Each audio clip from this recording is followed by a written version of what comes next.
This place looks like no one has been around and tended for a long time.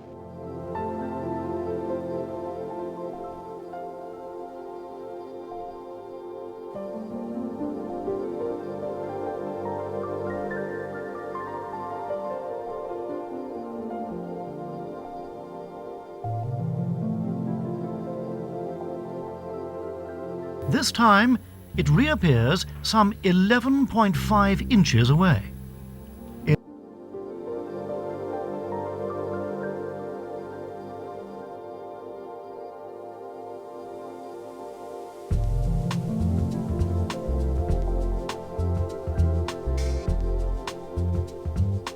Looks really heated oil. That'll make it sizzle. All right, 10 minutes left. Already? It's crunch time.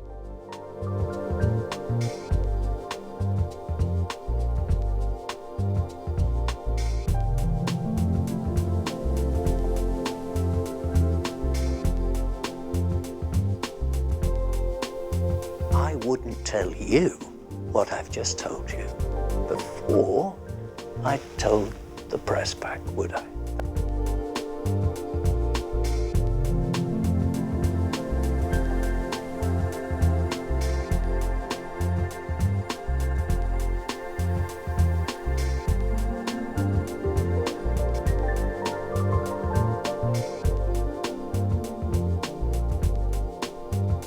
Then put on my hit single, You're Really Ugly, but there's nobody cute around.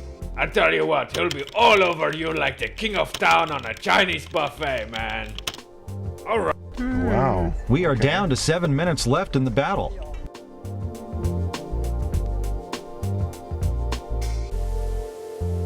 Not only have you got a fucking bent husband and a fucking daughter that gets taken to school in a fucking sedan chair, you're also fucking mental. Jesus Christ, see you, you're a fucking omni-shambles, that's what you are. You're like...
Can you please shut up for 1 fucking minute? I'm asking nicely. Please.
No, well, Okay, look, guys, can we just... oh shit, wow, here's the beige fucking Power Ranger now. Yeah.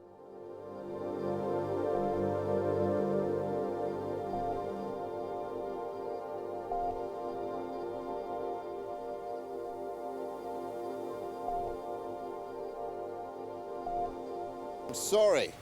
Peter, next time you cross the road, don't bother looking. Sorry.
Oh, that looks so good. They are all gorgeous, and I see some soup in the papaya.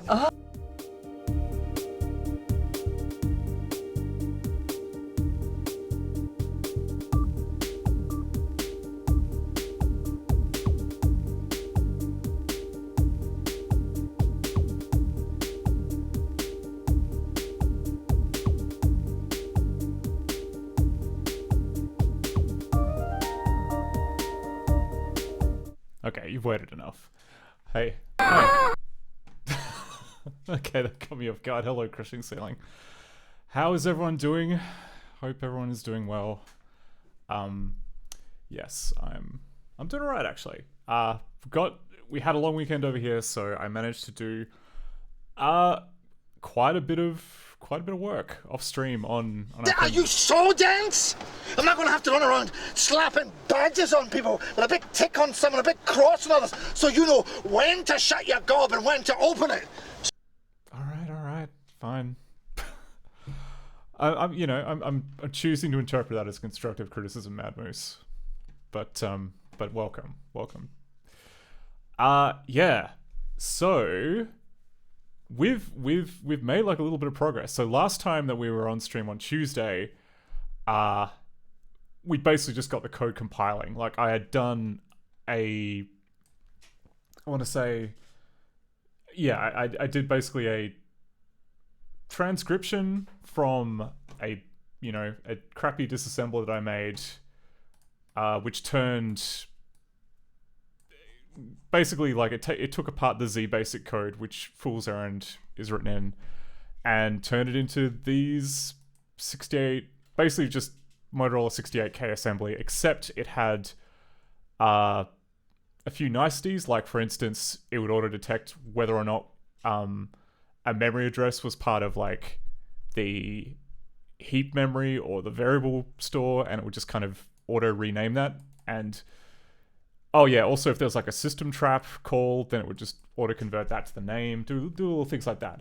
And that is essentially enough for me to kind of like scan through and convert it into God's own language, C++. We love C++ on this stream. It's never set a foot wrong. It's certainly never taken somebody's leg off. But we're using ScumVM as like the basis for our engine porting project, and so we got to be happy with C++. But I mean, I'm trying to be kind of nice. We're trying to kind of keep the design fairly clean, though at the same time I have indulged a bit. But anyway, like the plan that I have here, right, is we're trying to transcribe the program. But in order to do that, we pretty much need an equivalent of the Macintosh Toolbox API. So this is kind of the API that was provided in the Macintosh system ROM, which amongst other things gives you stuff like accessing the resource fork or accessing accelerated graphics.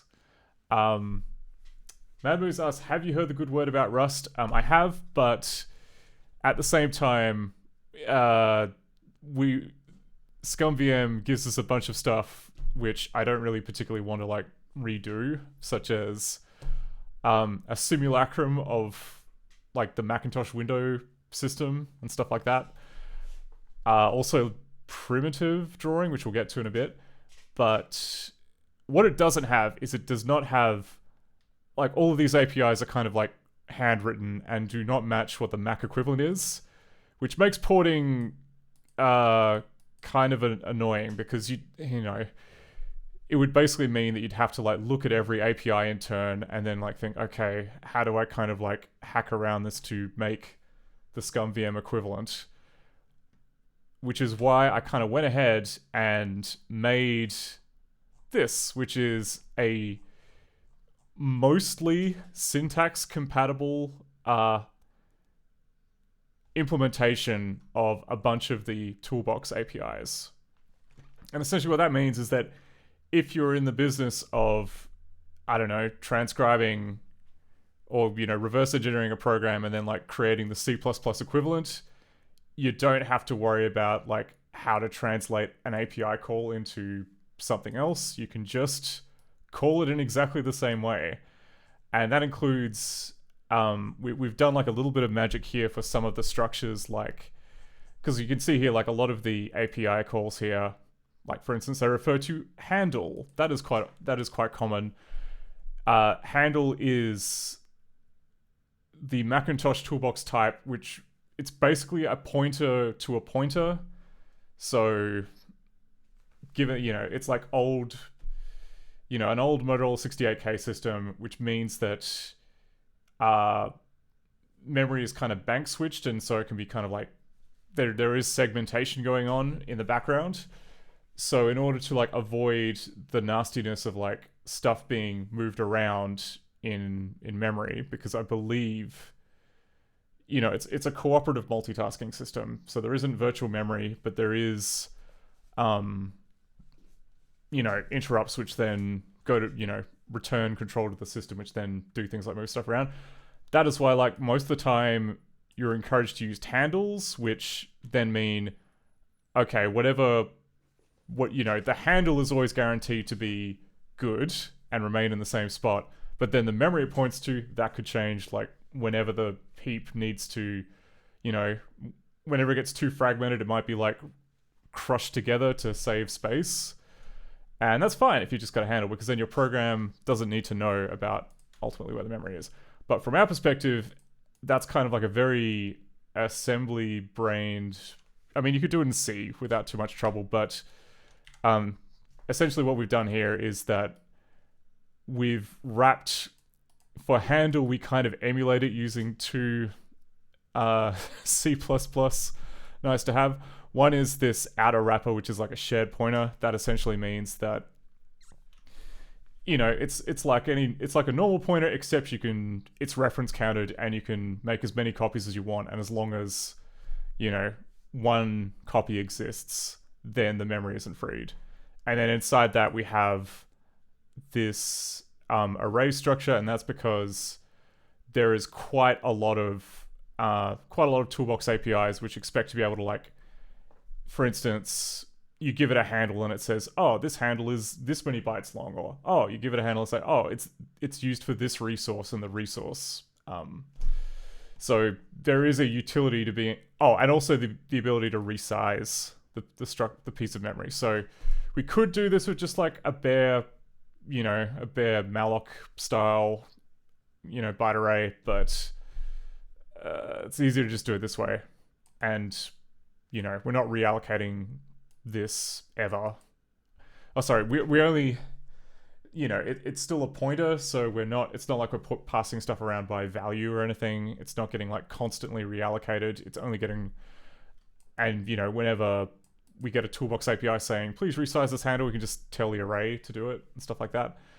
And yes, we've got similar kind of abstractions for bitmap and pick handle, which are commonly used in the quick draw APIs. So yeah, it's using more C++. It's using C++.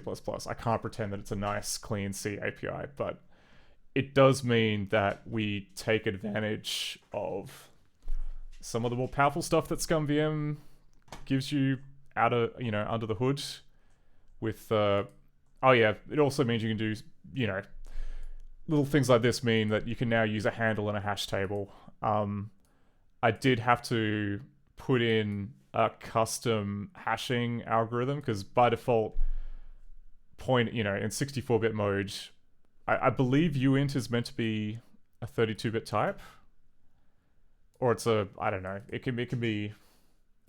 I think it's 32-bit. Is uint 32-bit? I don't know. Whatever. It was whinging when I just tried to pass it in directly, but you can. So yeah, I've got in SipHash, which is the hashing algorithm that Python uses.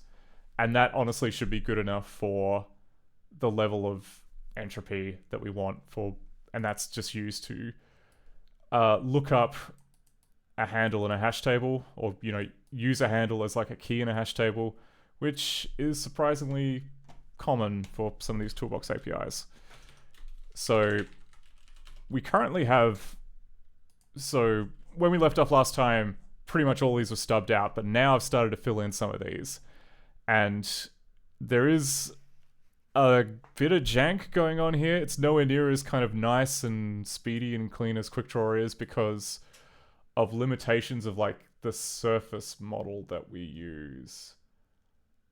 Oh, Mabu says, I wonder why that function takes a handle by reference. Pretty much all of these, I don't know. The convention I've got here is that if there's like an object that isn't a primitive type, it gets passed by reference, and that's just so that it doesn't create an unnecessary copy of it. Yeah. Also, there are plenty of these functions, like this one here. So you get res info, and like some of these arguments are marked as var, and that is because the original expects them to be pointers that you can write to for outputs. And yeah, reference also allows you to do that. So, I should probably go back and like const up the ones that are considered const, but that just hasn't happened yet. It's fine. Try not to think about it too hard. So yeah, the drawing. Now, I've been like reading the QuickDraw imaging guide from cover to cover, and from what we only have to implement the monochrome API, which is good because if we had to do the color API off the bat without figuring out how the monochrome one worked first, I'd probably lose my mind a bit. But there is it's a little bit complicated. And the reason why is, like, for instance, if we look here at, what's a good one? Like the line drawing function. So you'll notice here that what we do is we first figure out whether or not, like, which direction the line is going in.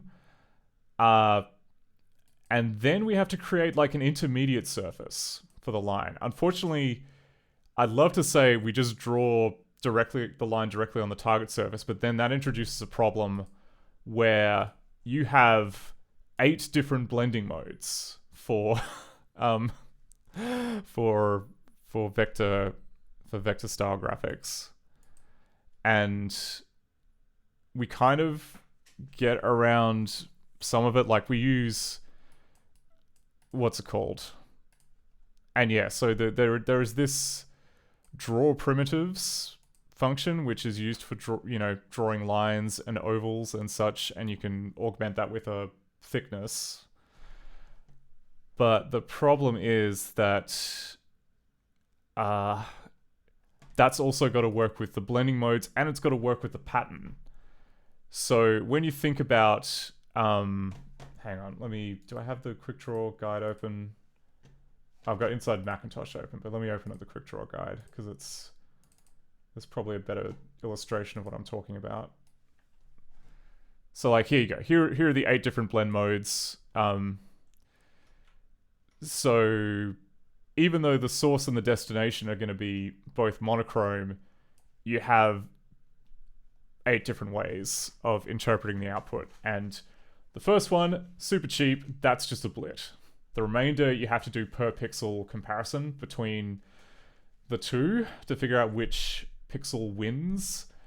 And then the complicating factor on top of that is that it's an 8-bit surface that we're going to, but the values of black and white, I believe, are 0 and 4 respectively, or maybe it's 4 and 0. I can't remember.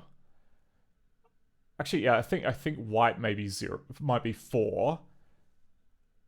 You know what? Screw it. I'm just going to look at what it is in the window code, because that is where it's defined. But I mean, it really doesn't matter what 2 colors there are. The point is they could be any 2 colors. They are not restricted to the ones you would expect. Like, they're not like in Director. Most of the palettes there kind of cap them at what's it called? 0 and FF, but no such luck here. So let me just minimize that. Anyway, I can, you know what, so I'll show you what we have now. There's a bunch of visual stuff on the screen, but there is a problem which I will, actually, no, before we do that, I'll show where's the graphics pen? Graphics pen. There is a great illustration here about explaining how the graphics pen works. Yeah, okay, so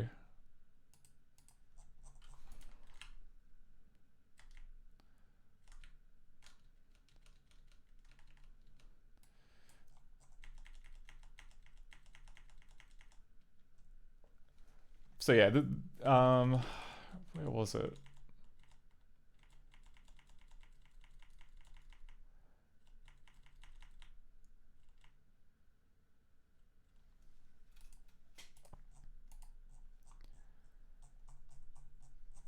Yeah, okay, so it was one about like drawing a line specifically.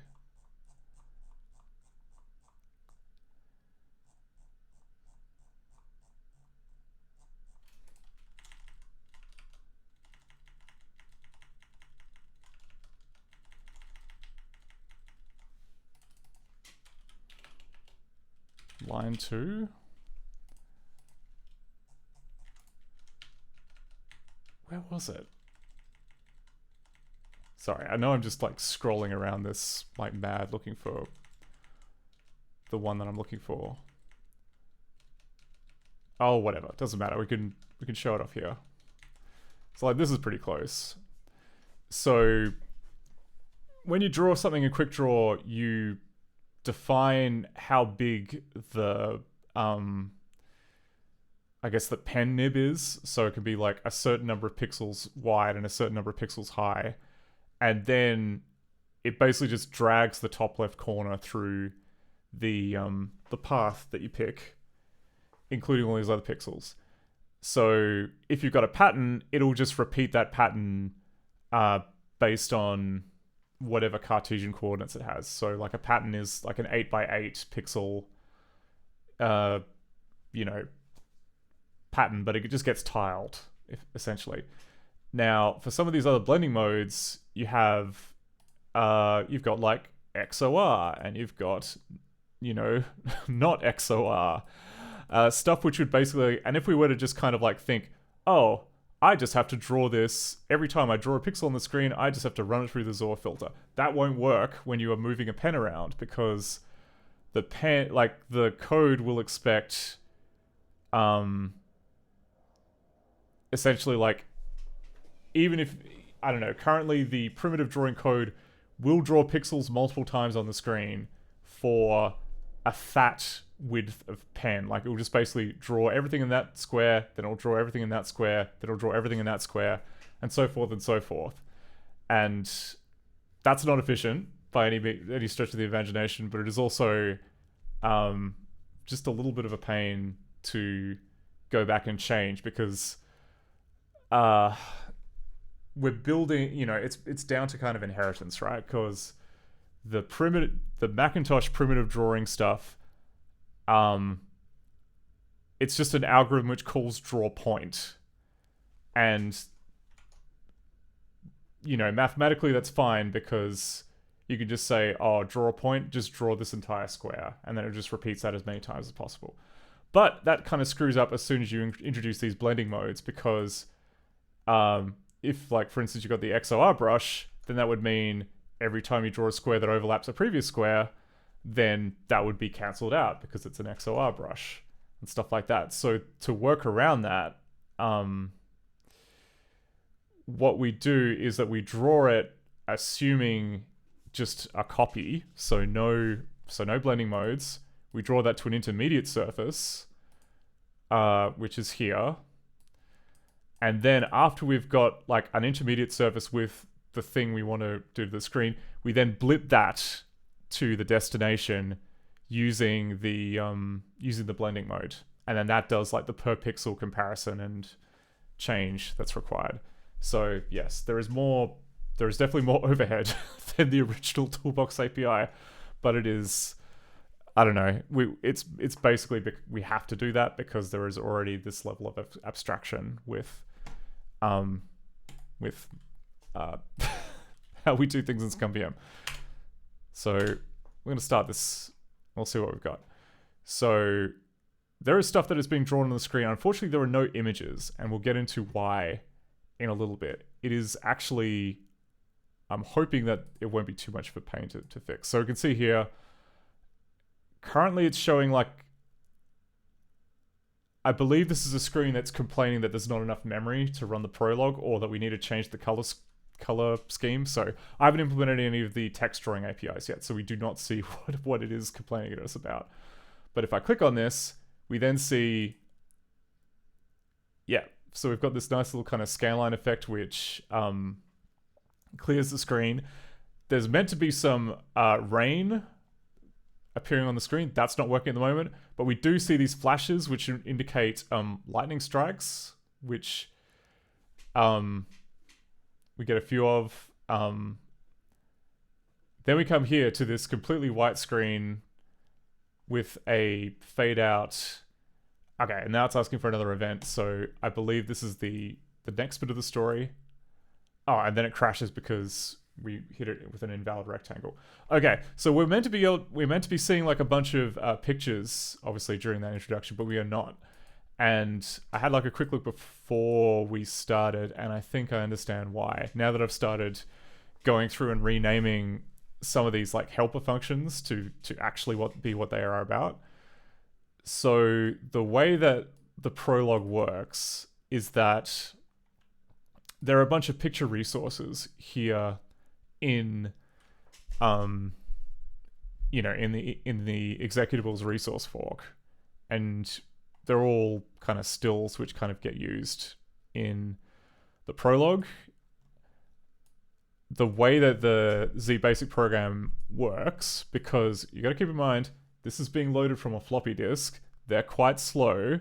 You don't want to like pause the introduction every time you load an image. You'd rather like, you've got a Macintosh with like 512K of memory. You want to buffer that. You want to buffer all that in memory. So this is like the loading sequence here, and what it does is that it will it's basically a pattern where it will kind of draw a little message up the top saying like loading 10% complete, or it'll increment by like 5%, I believe. That's what this. So this function here will like increment the loading counter by 5% and draw that to the top of the screen. And then you got this pattern here where it will set the what's it called? So earlier on in the piece, where is it?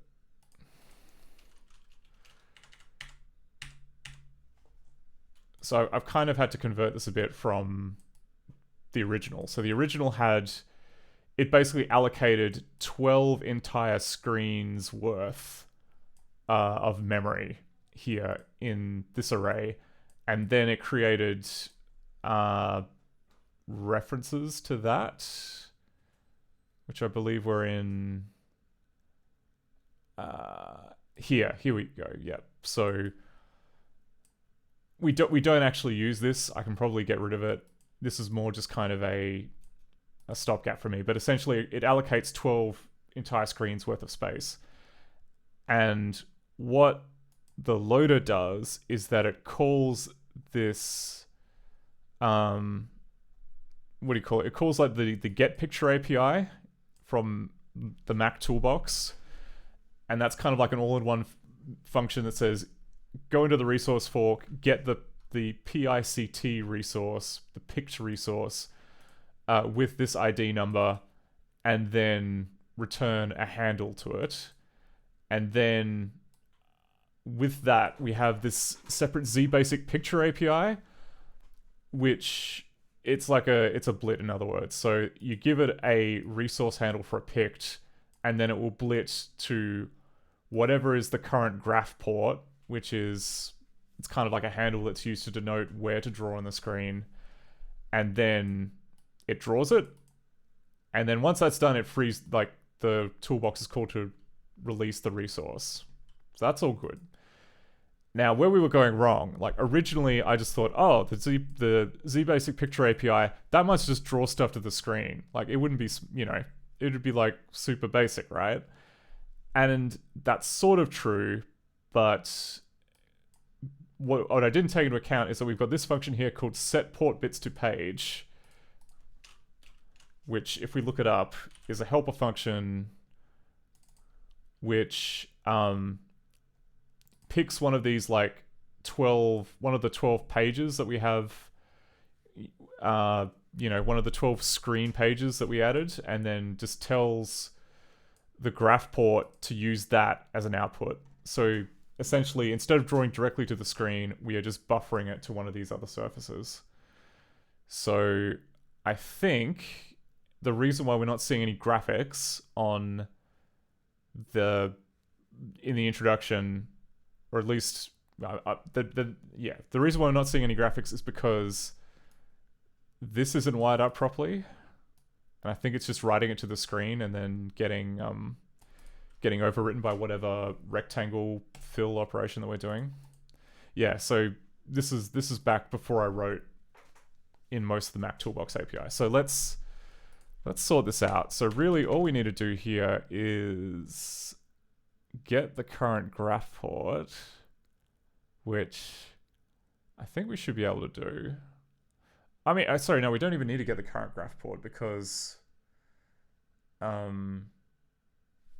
it's already defined by the Mac Toolbox API. So we can just we can do like a toolbox copy bits. And then like, okay, so then the confusion or the mismatch is between pick handle versus bitmap. I think they are technically the same type. Yeah, they are literally the same type. So I think we could probably get away with just using pick handle as the same thing. So we'll say source is the source is where the information is coming from. The destination would be the destination would be wherever whatever target is set in the graph port. Now, there might actually be like a helper function to help us get that. So is there, look at inside Macintosh, so go get port. Okay, if your application draws into more than one graphics port, you can call set port to set the graphics port. At times you may need to preserve the current graphics port. You can use get port to do that. I think I want to do get port, unless there is, because there's get port, set port, or is there get port bits? There is so there's this function called set port bits, but there is no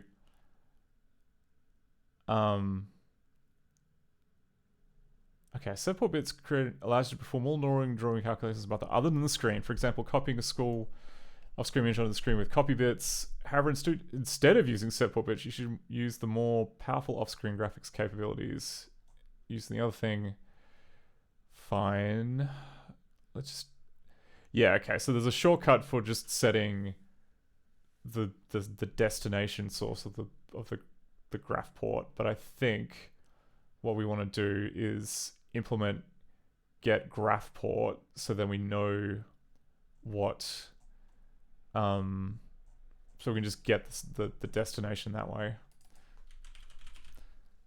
because like unless there is a procedure which just copies directly to the graph port.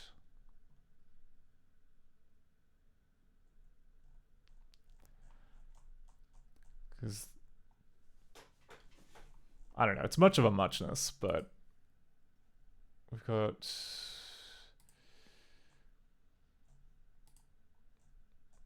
yeah, I'd just be surprised that there would not be a shortcut that uses the graph port, because that would be quite common.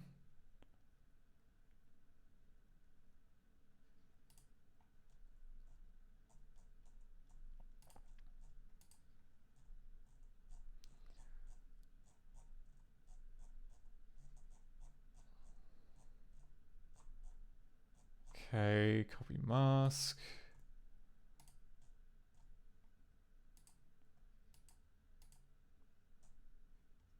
Is there like is there a glossary?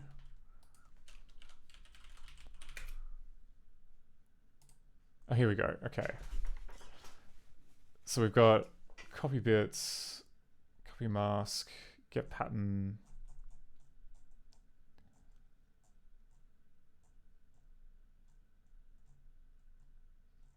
Oh, okay. I guess you have to use copy bits. That's fine. We'll do. So if we look at toolbox, do we have get port? Okay, we haven't implemented get port yet, so get port.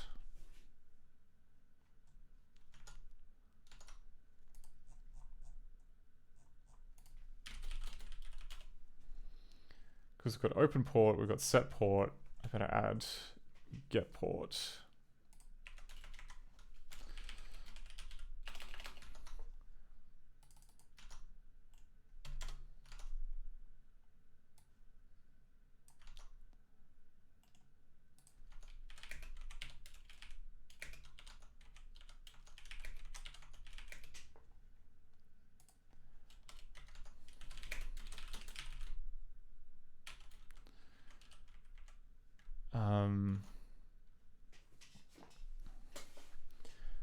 Okay, appointed to a graph port record.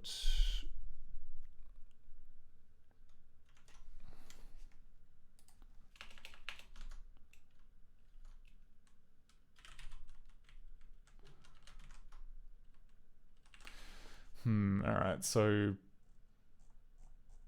previous times I've tried to keep the calling convention similar, so yeah, we'll just go graph pointer port.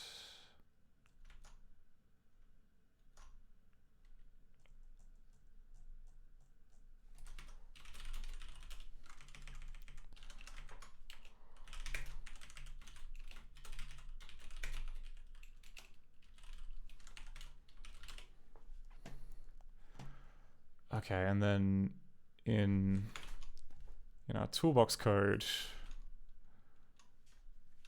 actually no, it'd be the quick draw code.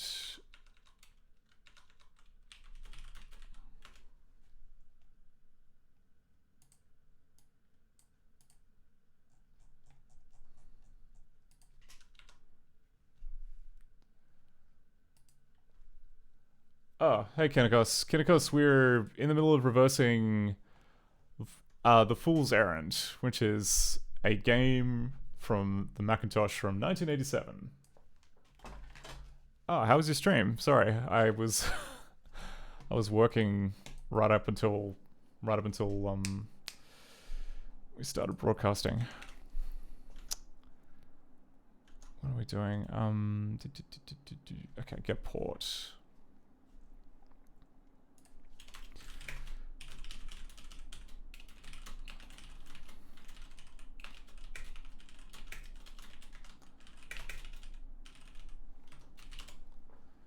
There we go.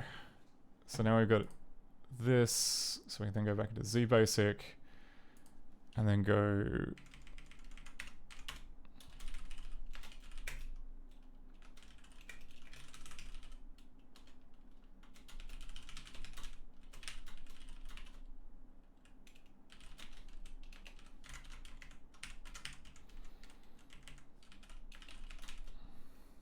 port bits. Okay, now I've got to do the source rectangle and the destination rectangle. So by default, the destination rectangle, I think the source rectangle is just going to be source get bounds, and then the destination rectangle is going to be by default it would be. Actually, no, we've already done the work here, so let's just do that.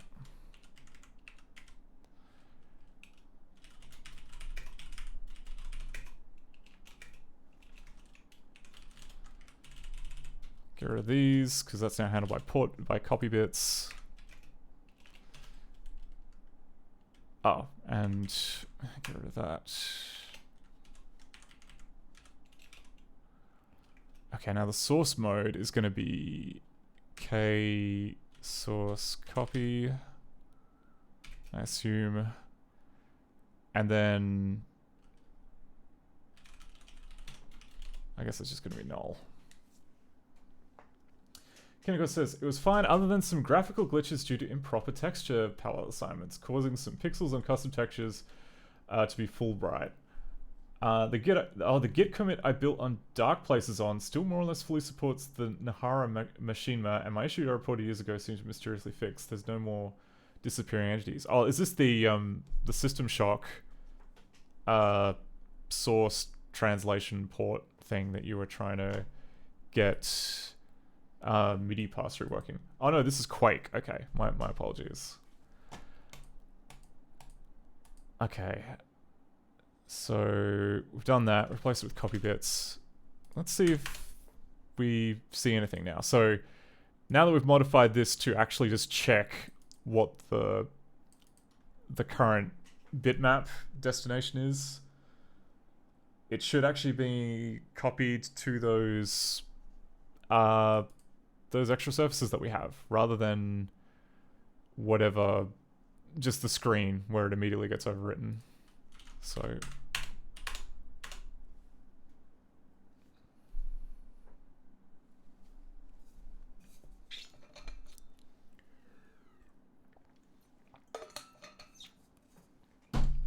start.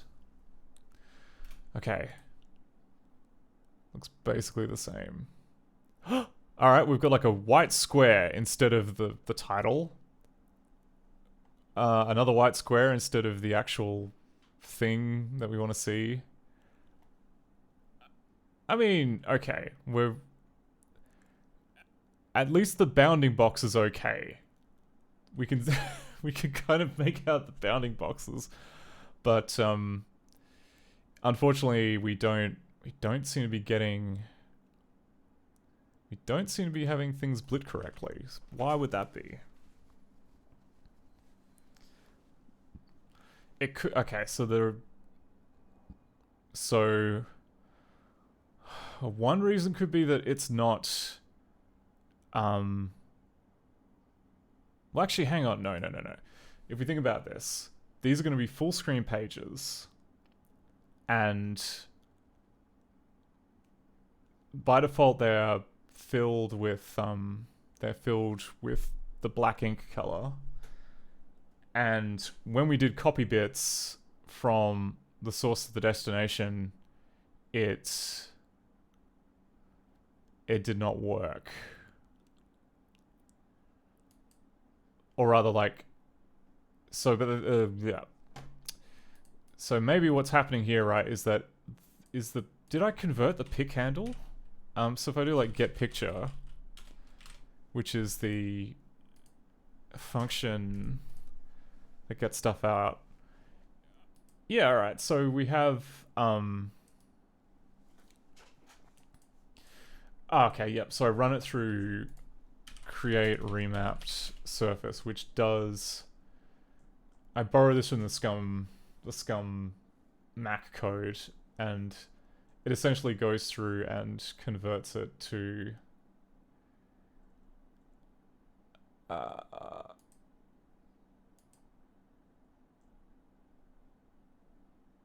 yeah, either white or black.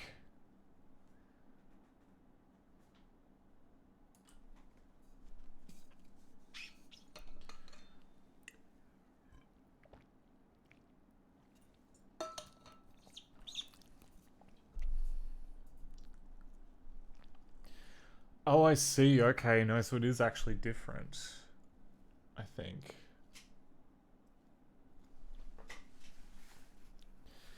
So there is, okay, so there is a palette. It does go, because I think originally when you get it out of the, from the picked source, the colors are 0 and 1, whereas here, this then uses find best color to convert them to 0 and 4. So, yeah, so remap surface should remap it to use black and white as expected, I believe. Yeah, okay, so like white is 0 and black is 1. That was the thing that keeps throwing me. It's like it's the opposite of what you'd expect it to be for a monochrome palette almost. Okay, so it does that, it puts it into the handle. So then that should mean that the copy bits should be fine, I would have thought. So BZ basic picture. So we might have to like have a squiz and see if it's been copied in properly. Okay, so here we are. We've got our first picture, which is being buffered, which I believe is the title, like the logo. So we get the graphics port.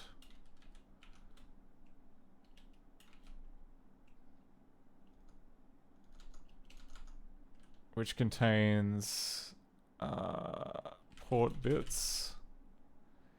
Yeah, okay, so we get that pointer. That's all good. Right, and then we're copying source directives here, desk directives there, and we're copying it with the copy constructor.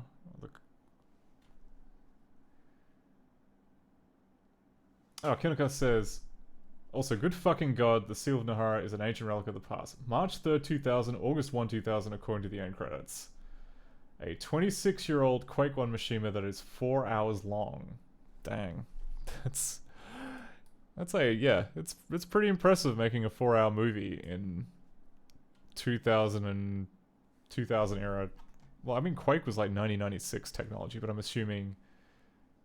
Well, I mean, like, they didn't have source ports back then, so yeah, it would have been like the original 96 Quake engine. It's kind of insane. Alright, so where is this being screwed up?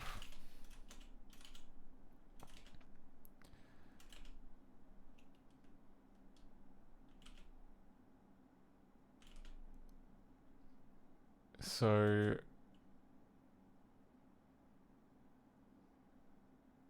we're creating a subsource. Oh, okay, that was just to check to see if there's a...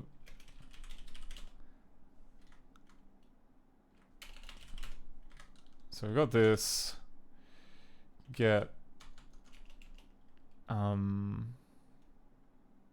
base pointer 0, 0.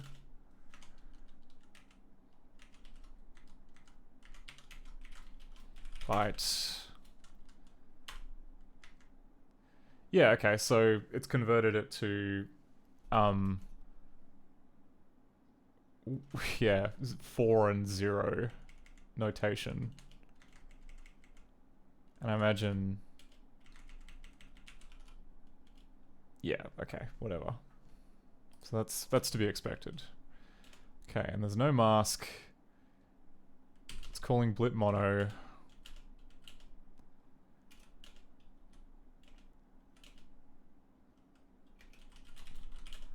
Destination rect is all fine. Yep. So white is 4 and black is 0, which is kind of the inverse as to what the original Macintosh bit patterns did. This is kind of messed, but whatever. Oh wait, but if... Alright, let's... So the... But we're doing a source copy, which should mean that...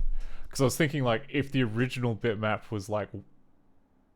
If the default fill was white, then that might explain why the entire square is white, but I don't think that explains it. Okay, and then we got... Because it's a copy, it just does a straight blip, which is to be expected. Yeah, and the destination is a surface which contains the screen. Get base pointer 0.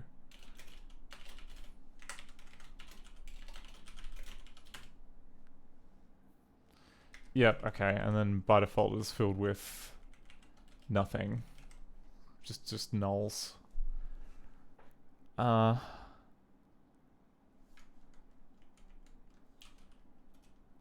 So, okay, maybe that's fine then, and it's actually the blending mode between... I mean, that can't be right, though, because...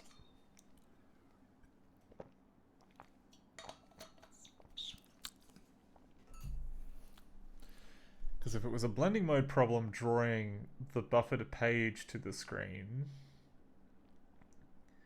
why would it have this issue? Okay, well, we can put in... Alright, let's put in like a temporary sort of debug flim-flam thing, which is essentially we can mod the ZBasic blit routine to also draw it to the screen, and then we just put in a breakpoint there, and then we can see like exactly what is in the buffer at any one point. So we can at least confirm that like we're doing that part of the mess properly. And in fact, we have the code that we need for that already because I just deleted it. That would be this right here.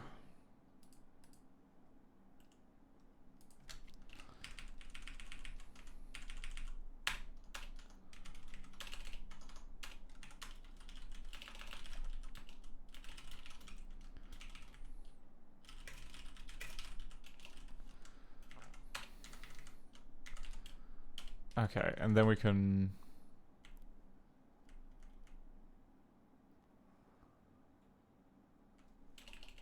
There we go, port bits.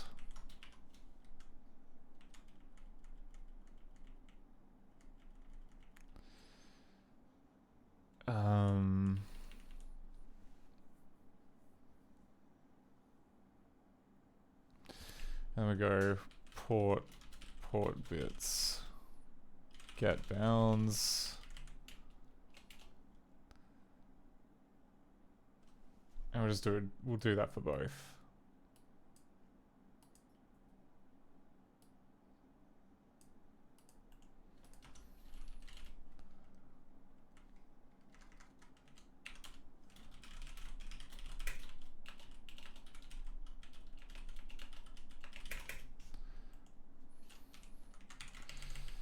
Okay, there we go.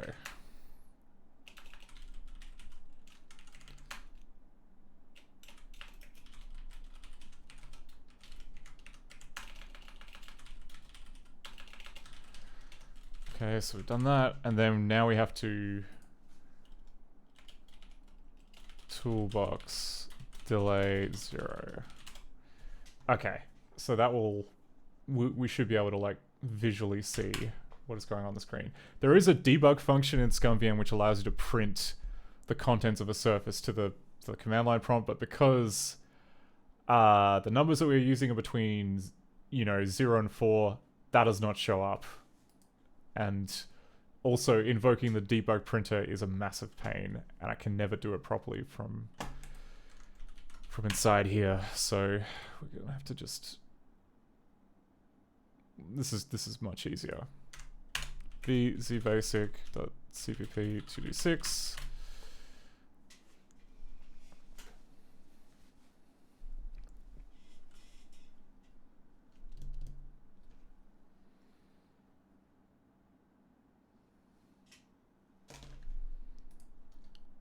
Okay. Right, so we've already cooked it before we've even done anything. We've cooked it. I wonder if I were to change this to be the source, and then we blip the source, because then that would imply that we've screwed up copy bits somehow. Which, we absolutely could have screwed up copy bits somehow. So that would then be source, I guess.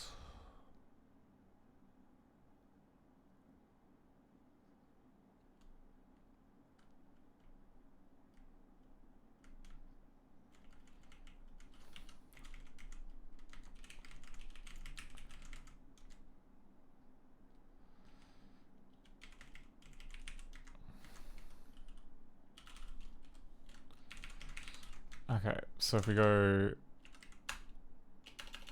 source, get bounds, source, bad news, bad news.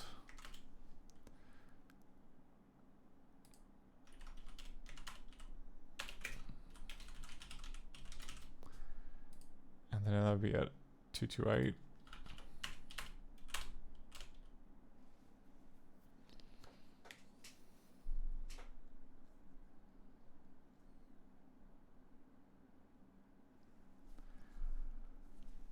Okay, start. Interesting. Okay, so whatever's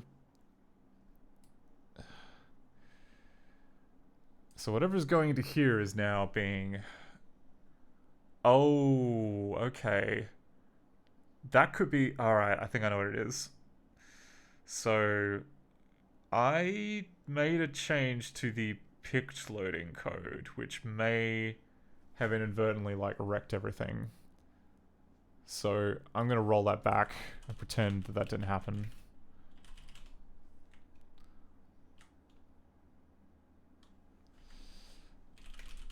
So if I go git stash,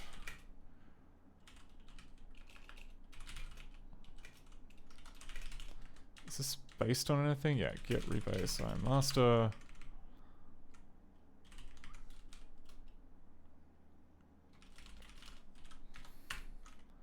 And then drop this commit. Git stash apply. Because yeah, the picked loader, we're gonna have to do some modifications to that, because so far it only supports kind of like loading the raw bitmap. It does not support picks which are based on things like drawing lines, and we do have at least one of the picks in Fool's Errand draws a bunch of lines, so we're gonna have to implement that. So get out of here.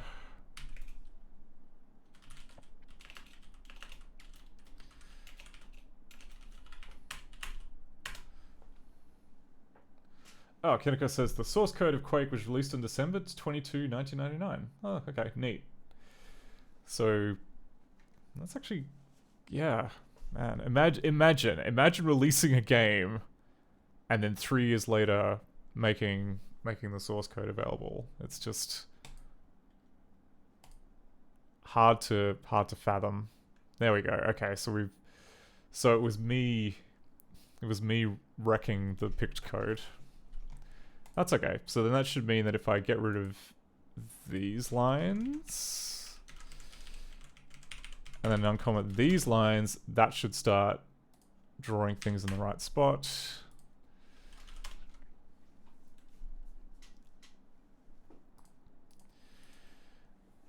Madmu says vector picked sort of well. Yeah, that's, I mean, that was like the power of quick draw, right? You could have a very compact, well, you know, like it was a native sort of,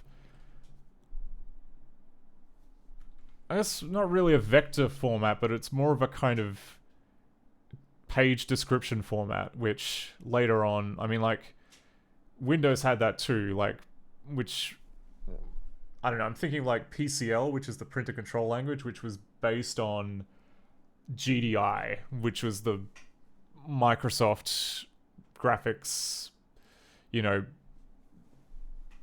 the Microsoft Windows equivalent of QuickDraw. But yeah, like it just kind of describes drawing lines and primitive shapes as opposed to, I mean, I guess I think that, like, didn't they use that for Windows metafiles as well? And those were technically vector graphics. Yeah, there you go. Madmu says Windows is Windows metafile. I'm pretty sure that's also based on GDI commands. Similar to our friend PCL. And by friend, I mean, God, I'm glad we don't have to deal with PCL anymore. It's just been an albatross around printing.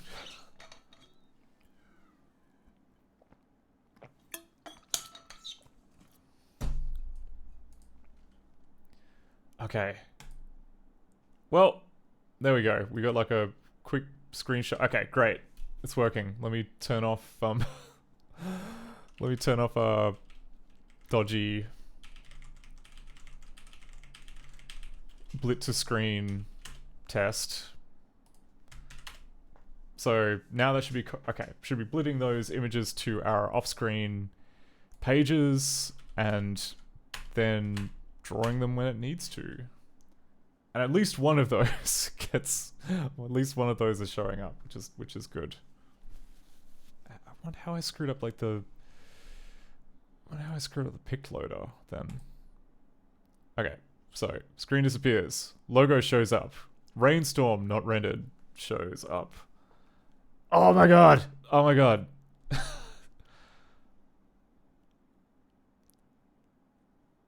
Wow, okay. That just worked off the bat. Man. Alright. Okay, the transition here did not work. But and we've still got like a little bit of the High Priestess up there. But this is pretty cool. Yeah, the High Priestess just lives here now. Just constantly watching. Oh, okay. I think what's meant to have happened is that there's meant to have been different images loaded into those buffers, or maybe it's kind of reusing the same buffer, because like the sun is meant to be here. Where's the sun? Okay, and then it kind of crashes out. Okay, but like this is great progress. I'm very happy with this. Hey, Magician Sardonic. Yeah, this is great progress. Like, we haven't implemented like very much of this API at all, just the blitz and a couple of the fills. I want to get like I got the raindrops sort of working, or like I could see them on the screen because well, not the what's it called. I couldn't see the raindrops themselves on the screen for a while. During like an earlier iteration of this, I could see the bounding box of the raindrops. Because like the way that it works is that to draw raindrops on the screen, it has, I think, like an array of, I don't know, like 100 drops, let's say. And then that contains the position of like where the head and the tail is. And so every cycle it'll draw a line from the head to the tail for each of those drops. Then when it gets to the next cycle, it will erase it again using the XOR ink mode. Oh, Magician's Dog says, really enjoying watching this. I hadn't known that Fools Around was written in ZBasic. Do you know if there's other games as well? Many fond memories of playing free and free. Unfortunately, no. That was one of the first things I checked. Like, I got like super into writing this disassembler for ZBasic. I was like, yeah, great. I'll be able to use it for the other two as well. No such luck. I believe our friend Cliff Johnson wrote those in C.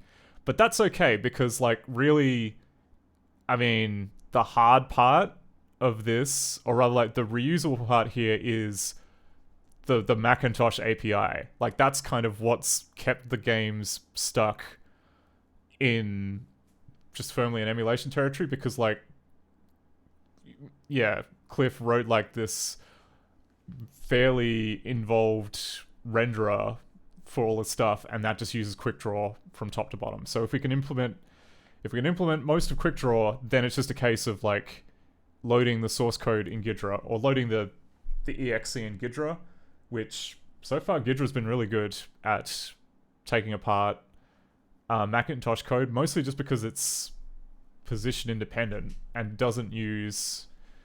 Well, I mean, there's segments, but because it's position independent, you don't really have to worry about segments that much. It's all done relative to one of the registers.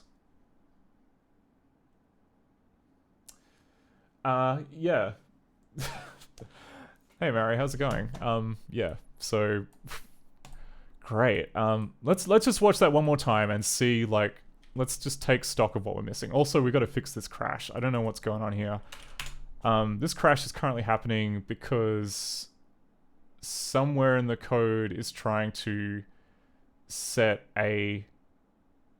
Wait, no, it's getting the bounds of a surface and it is returning an invalid rectangle, which implies maybe the surface that it is pulling from is is dangerous and wrong. Oh, okay, interesting. So, but it's one of the... Yeah, okay. So this this might be operating on garbage, or at the very least, it's not initialized. Anyway, we'll actually no, we can just quickly check that. So if we go up to level 8 and then we look at source, I mean, source kind of looks like a... Well, I mean, the pointer looks like it's about right. What? Okay, and then we have, I mean, this kind of looks right. It's got a pitch, it's got a height. For some reason, the width is, yeah, what is going on with the width? Why did the width just go and bite it like that? Where are we now? We're in here, up 1. Okay, and that's in this. Oh, so the subsurface is cooked. Like, the subsurface should never be cooked. Why is the subsurface cooked? Oh, is it because... Yeah, is it because we generated a... This is... Okay, so it's our fault. What happened, right, is that we generated a rectangle, and you'll notice here that the left is at 508, and the right is at 0, which is a lower number than 508. Yeah, it's discouraged. It's discouraged when you try and access, like, memory address -508. So how did we cook that? How did we manage to screw up the destination rectangle, which is... Okay, so the destination rectangle is passed in by us. So that must mean that... I think this is the destination rectangle? Yeah, okay. So var i16.5c is broken. 237? Was it 237? Yeah, it was 237. So this... Alright, so there are a couple of spots where it gets... Okay, so it's being set here, I think. Oh, this...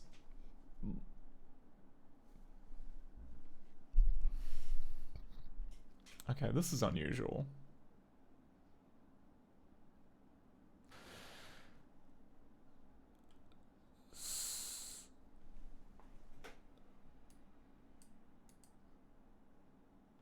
So the top is, yeah, how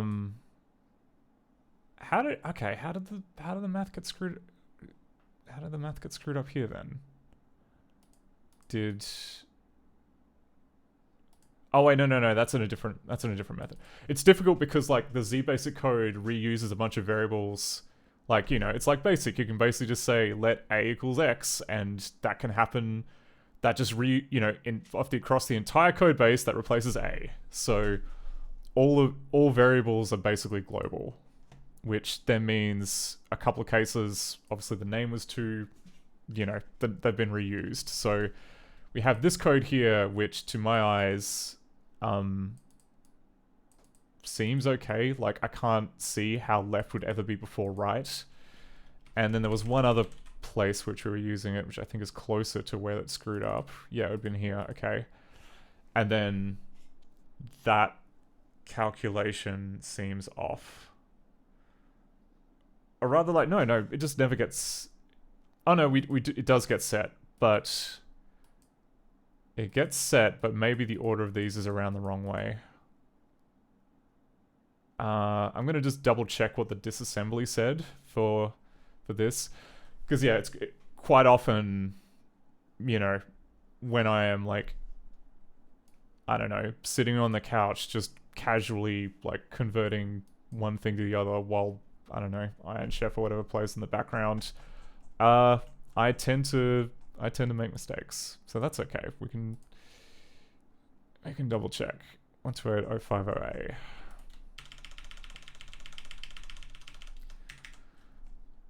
So we have...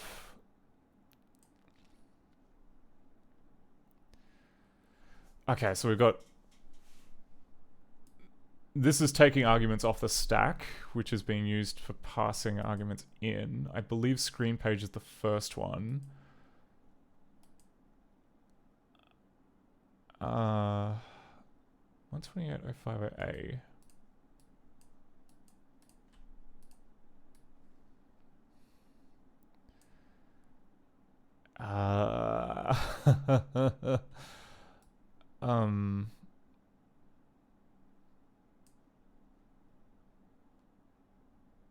Why does this looks okay? I've either simplified this a lot, or there's something big that I'm missing. Because like 584, okay, that's the loop down here. That lines up.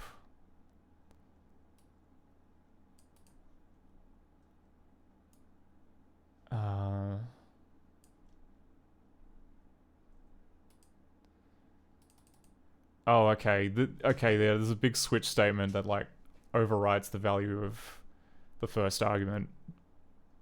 So like it checks to see if that is set to something else. I don't know why. I mean, hopefully that's not reused somewhere else. So we've got 84, 82, 80, and 76. And then...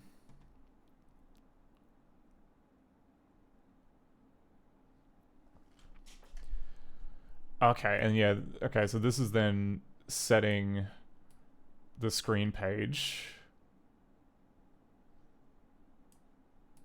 That looks right. Then we've got this here. So I think that, okay. And then the destination, yeah, I think that's right. I think it's left then right, but then the order of arguments here, maybe it's around the other way. I mean, it could be.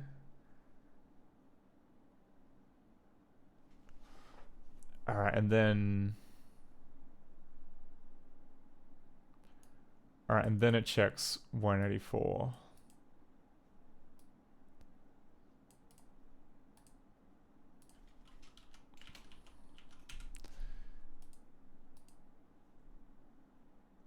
Okay, where's...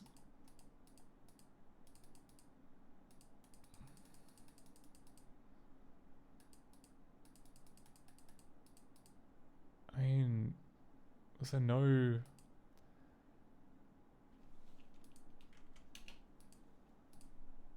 Oh, here we go. Okay, this is the subroutine that goes there. So it's... So we're pushing 0. And we've got 7, 7, 0.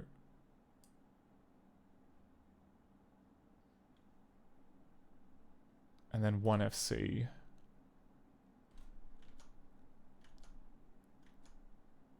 Like, to my eyes, like 1 FC looks very close to the edge of the screen. Because the screen is 512 wide, and given that this is being moved into a rectangle, like, that sounds to me like... Okay, maybe it must be the other way around. So let's just do UNC 2, UNC 3.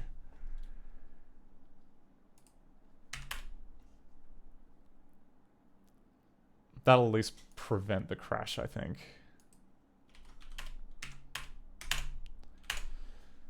Let's try this again. Let's see what we got.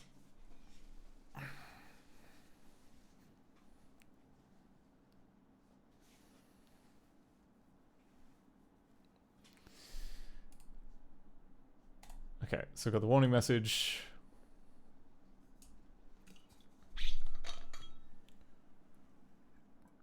Oh, I want those raindrops.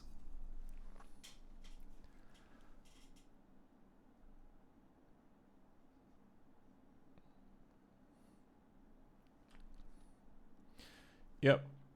Then there's the... Oh, okay, it must be... Maybe it uses the text library to put the words on the screen there. Because there were a bunch of, like, drawstrings there. So maybe there's a font which has the... For no one can undo the treachery I unleashed on the land lettering in it. Okay, so page 1, page 2, page 3... Okay, now we can see the sun. What's meant to happen, I think, is that it just is meant to phase in the picture of the sun when we click, but that didn't quite happen. Oh, and then it crashed again. Why did it crash again? Because... Oh, use after free. Don't want to use after free. Ah, okay, now... Okay, we got got by our use of shared pointers. So to kind of... To...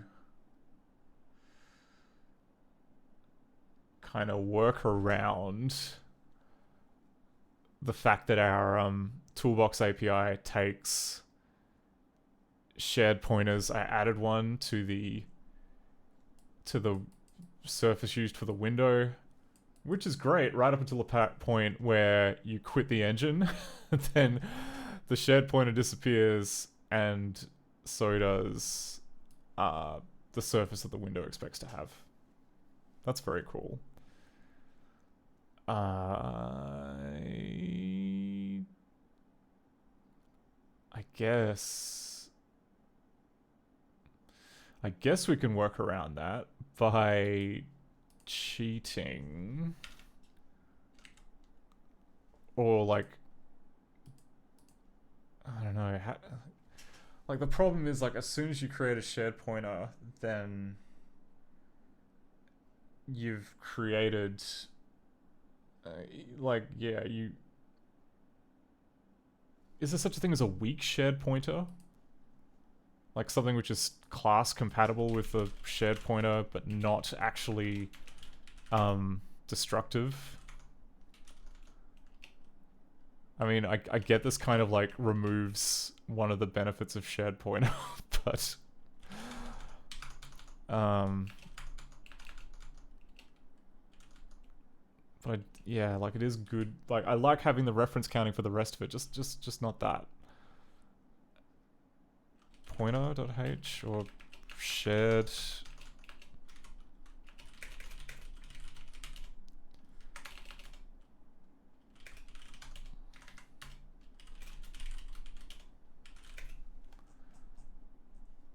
Oh, okay. Maybe it was in here. Okay, so there's... Ooh, okay, but there's increment weak, decrement weak. Okay, so there is such a thing as a... Okay, there is a weak pointer. Tell me more about weak pointer. I mean, there's friend class shared pointer. It needs to be converted to a shared pointer to access it. Okay. I mean, I don't mind doing that as long as the problem is that like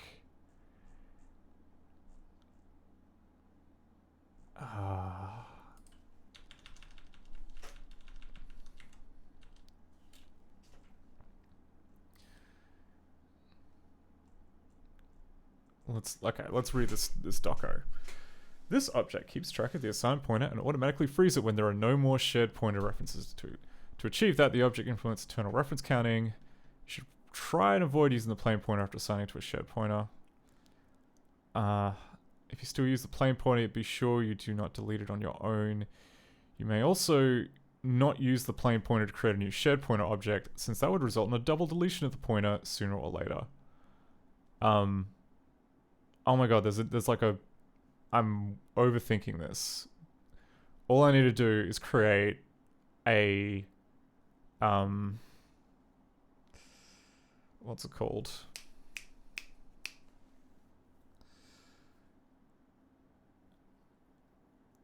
Oh wait, no, because then... Okay, I was thinking like, what if I just create another function which takes like regular pointers as well as shared pointers, but then that would screw up our implementation of GraphPort.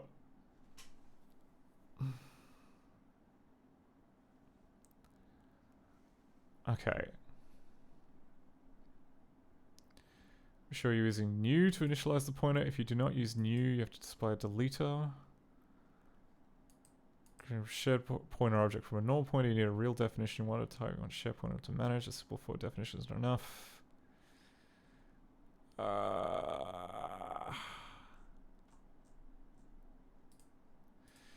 Yeah, alright. So this is, yeah. So I think this is our first architectural problem of my... Our first architectural problem is that I decided to use shared pointers to deal with reference counting. So one of like the first things we've got here in... Is it in the Z basic program? No, it's not here. Is it in the constructor? It's in the constructor. God damn it. Alright, so the constructor for the Z basic program creates a window and then does all this.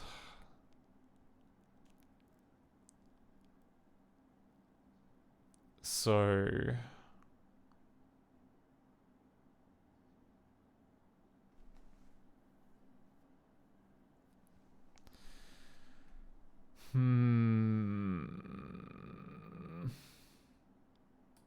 And yeah, part of it is that we do this. We create this shared pointer. But I mean, they're both they both derive from a base class, don't they? They both... Do they derive from a base class?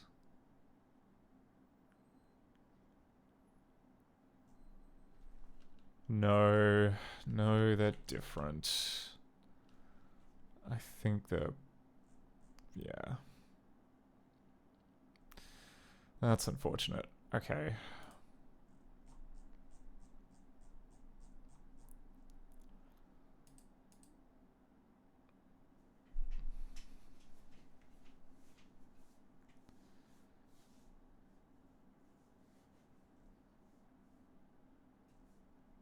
Tends to go to dynamic cast.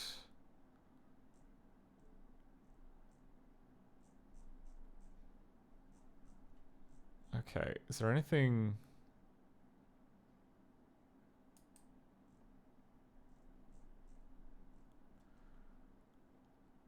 Interesting. Okay, so there's disposable pointer.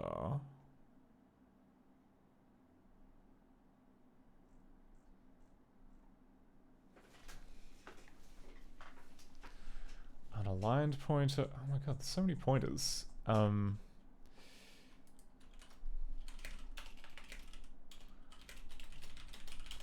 Tell me something that uses weak pointer. Okay.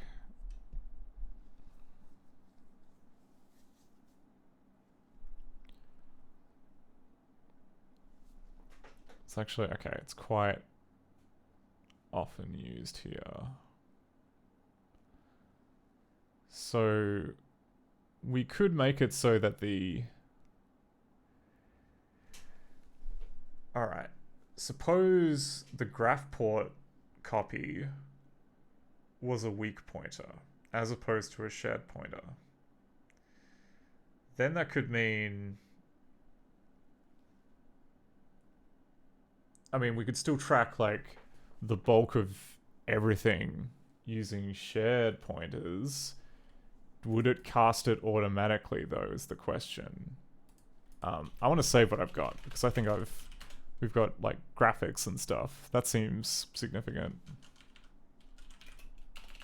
Comment and full off-screen pages working. Sort of. Just off-screen pages working. Okay, now if we were to go into here and all of a sudden say in the definition for graph port that the bits thing was a weak pointer.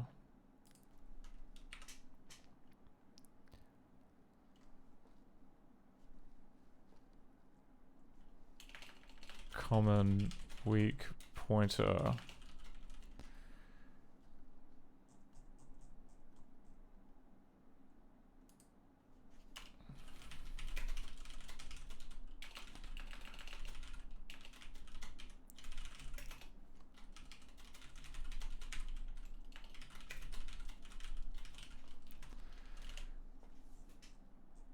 I wonder if there's like a common...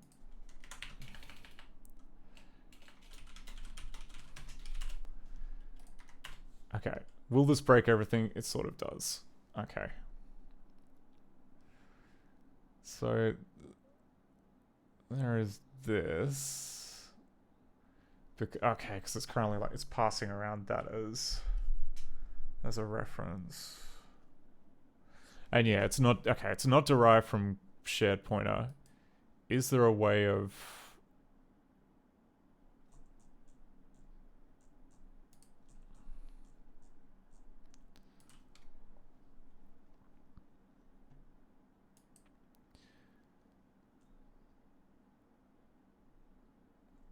I mean, okay, we've got an equality operator which accepts share pointer.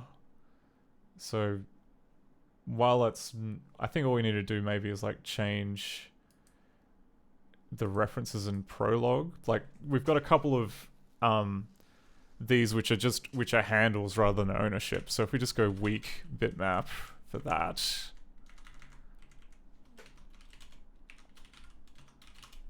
Weak bitmap for that. I got further.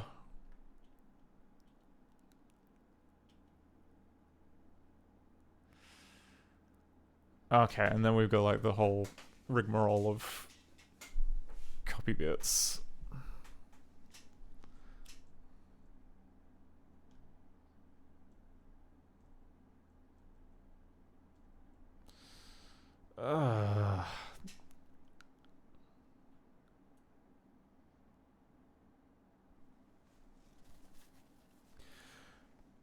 There's an even easier way.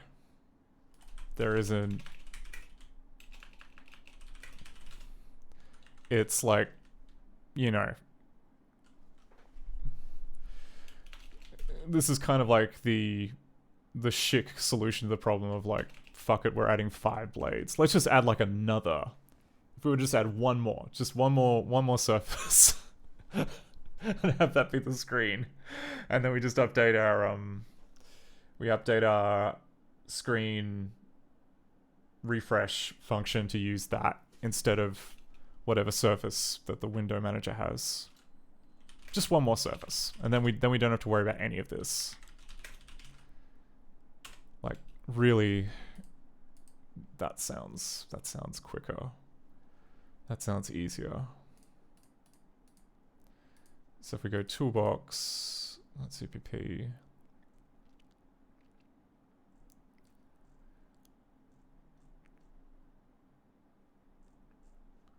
So where is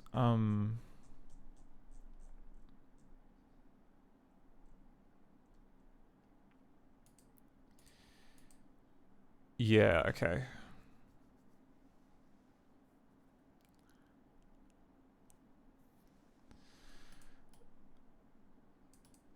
So we need it. Okay, so we need to mod default bits, which is a handle that I added specifically for the screen surface.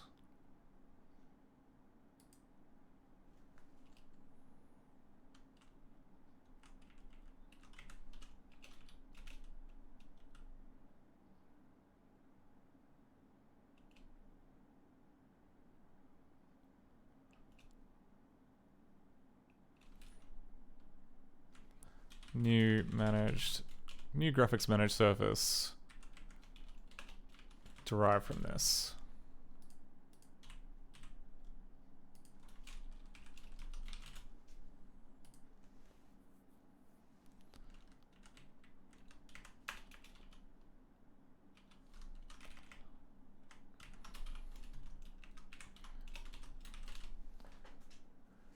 Yeah, exactly, Mad Moose. You've got it.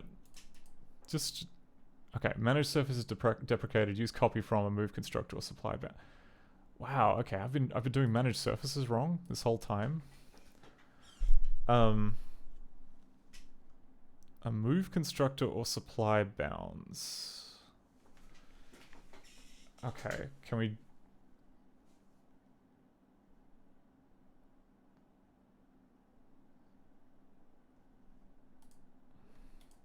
Tell me more about this change.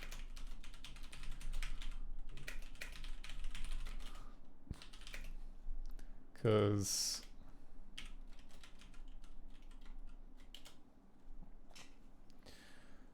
Oh, okay, so you need to... Oh, the copy constructor is deprecated. You got to use copy from, I see. So we just got to create a new surface and then we do copy from. Okay. I can do that.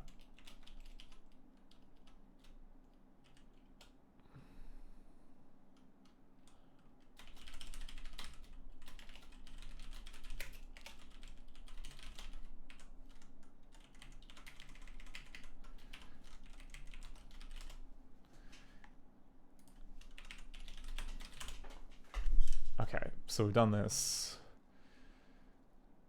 That's now going to be our default graphics surface, and then is it in Quick Draw? Yeah, it's in Quick Draw.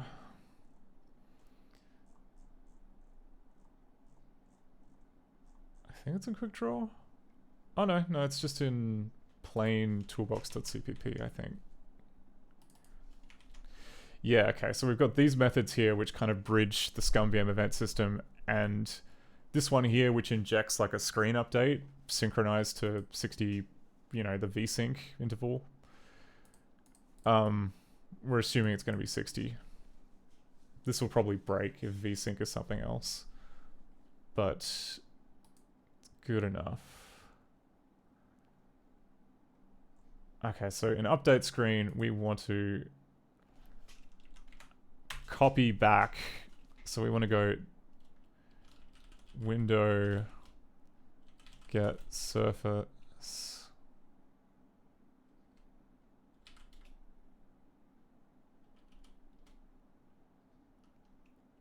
Does it get window surface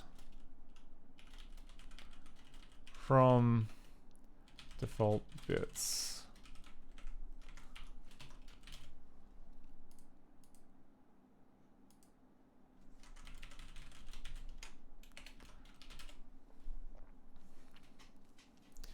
There we go.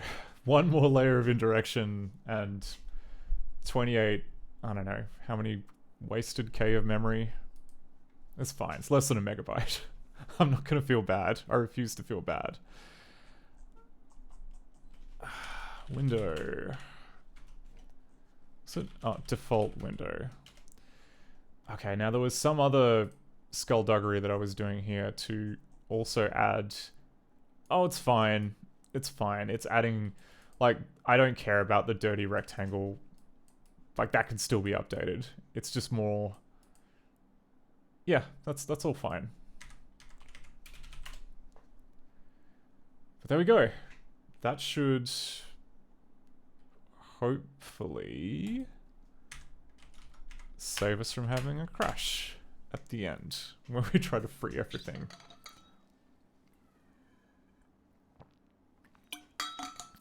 I grew up in the shit. Yeah? I could tell you about all kinds of shit. I can tell you about horse manure, I can tell you about dog poop, I can tell you about human excrement too. Because I've seen it, and I've smelt it, and I've talked to the guys who made it. Yikes. Hope you're not trying to like say something about the stream quality tonight, Crushing Ceiling. You don't have to allude to it. You can just outright say it. Okay. What are you? Some kind of compulsive ride giver? I'm walking, thanks. Oh. Okay. That works fine. Next bit, not so fine.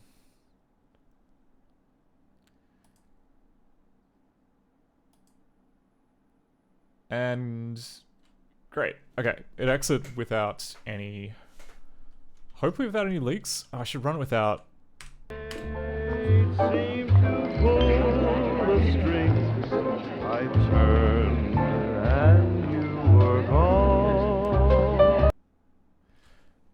Magician Sardonic says, look at that happy sun. Yeah, I mean, it is... it's meant to be glowing sun, which it does, I think, by, like, switching to background images back and forth, which contain the border, but that hasn't... I guess those two images haven't been loaded properly yet. Actually, can we see it in... I've got the resource files open here in Basilisk. So you can see, here's the sun. Here's his old mate. Then... Okay, no, down here is the finale. So I think everything after... Everything before 18 is what we want. Okay, interesting. Maybe there... Oh, it may actually be the, like... I know what it is. There's going to be a quick draw command to draw an oval to a surface, and I haven't implemented draw oval yet. So that would be what the sun's rays are meant to be, I think.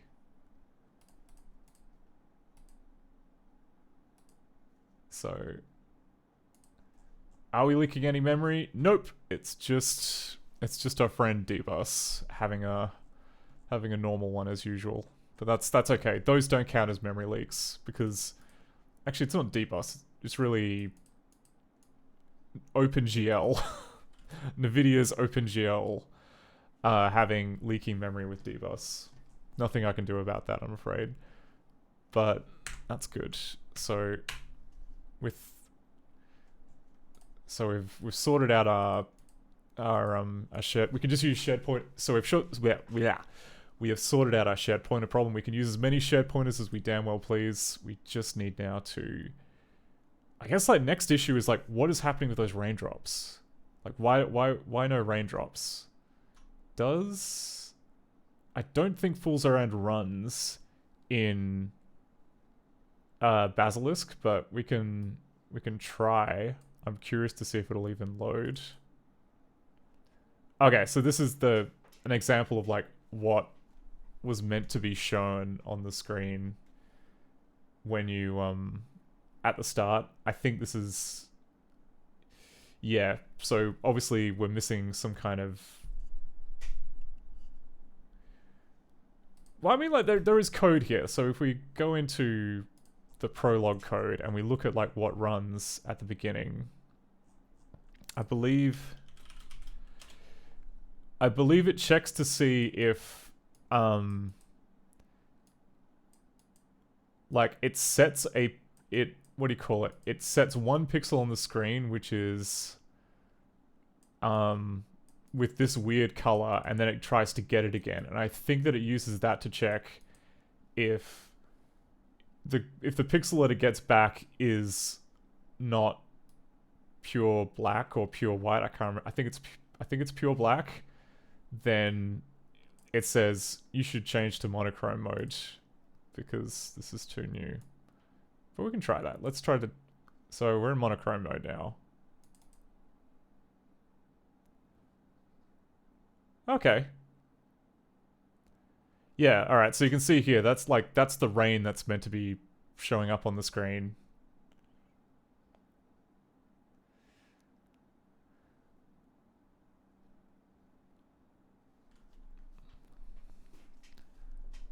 Okay, so we've got the little flash correct. Are we getting the entire mountain? Oh yeah, and then we've got like the text here, which is, for no one can undo the treachery I've inflicted on the land, which apparently is, I guess, just one of the Mac fonts that's been shunted around. There is this font here, which is, I believe, bundled in the executable, so we're going to have to figure out a way of hooking that up. There is a Mac font loader, mercifully, in ScumVM, so I don't have to write that. Yeah, and then we get to the sun, which has these lovely shimmery rays, which I think, yeah, it must be done with like the oval tool and maybe, and yeah, some off-screen surfaces and that. There we go. There's the sun. Wow, that actually worked better than I was expecting in Basilisk. I thought there was some reason that it wouldn't run in Basilisk, but maybe I'm misremembering.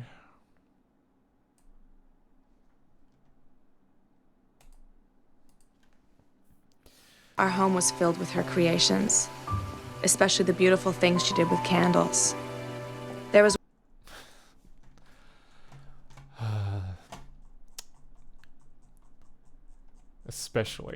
especially candles. Okay. Oh yeah, this is the detection here. So the prologue and the finale are both bundled into the same executable, but the way that the game lets you view the finale, it's quite clever. What it does is that it creates, I don't know, there's some method inside the Macintosh toolbox which allows you to say, hey, this is like a document file that belongs to this game. So you can see here, like, these games here are saved. They're saved games from Fool's Errand, and they've got like a resource identifier and which basically says, when I double click this, open it in Fool's Errand. So if I do this, it'll whinge that there's no monitor, you know, because I turned the colors back. But yeah, it opens it with that game. And so it does the same thing here. Like, when you finish the game, it will create a save game file equivalent, or, you know, a document file that's keyed to this executable here. And then there is this piece of code which checks to see, was this invoked from the Finder using this file type? And if so, then you got to show the finale. Otherwise, we just opened it by double clicking on it, and therefore it's the prologue. So it's quite clever. I quite like it as a system. Yeah. So I'm guessing that, like, once we're further along in porting this game, we might have to, like, fix it so that instead they're, like, available from the the drop-down menus. Actually, one thing, okay, I'm curious. So if I were to switch back to black and white and then open up one of these games. Oh, okay, yep. Because this is version 2 of the game, which doesn't have a bunch of fixes. Or rather, like, because I'm guessing that it's doing some kind of check for the amount of memory that's available, and I'm guessing it may be larger than a 16... Oh, I mean, like, the amount of memory would be 32 bits, but evidently the number that's being returned by the API is too large for it to contemplate, so it doesn't actually open the game. But it does open the prologue, which is fun. I guess because the prologue doesn't check on how much memory you've got. But what I was going to say is that one of the cool things that this game did, or at least the original version of this game did, was that it replaces the Apple menu with like the little kind of widget eye for the Book of Thoth. And that was one of the things that the original game did, but then the later version that Cliff Johnson released on his website they had to take out because whatever emulator was using it didn't support it very well. But that, I don't know, all the reverse engineering that I've been doing right now is on version 2 of the game, which is like the last commercially released version from 1987. The version on the website is from 1996, I think. Sorry, 99... Or it might have been 1997. I wrote it down somewhere. Sorry, 1998. I was like... I got the dates completely wrong. Sorry. Version 2 is from 1988, and version 3 is from 1998. But version 3 removes a bunch of stuff and is compiled with a newer version of ZBasic, which I don't have. To be fair, I don't have the version of ZBasic that was used for version 2. I have, like, a very close version, though. Like, version 3, I think, used whatever the successor to ZBasic was. Like, I can't remember what it was called. But, yeah, it got rebuilt with that. So, given that there's missing content in version 3, I was like, let's just not bother. Let's just port it over using version 2, and then later on we can graft it so that the assets from version 3 work in the engine from version 2, which seems like the best option. Future Basic, there you go. Thank you, Magician. Yeah, I don't know. I don't want to write a second ZBasic decompiler, in other words, and I want all the stuff in version 2, so that's how we're doing it. So what is going on with the rain? Why is the raindrops... We've got to figure out what's going on with these raindrops. Draw raindrop.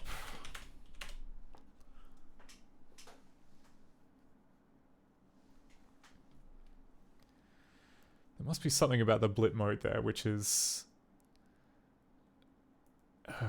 not working as it's supposed to.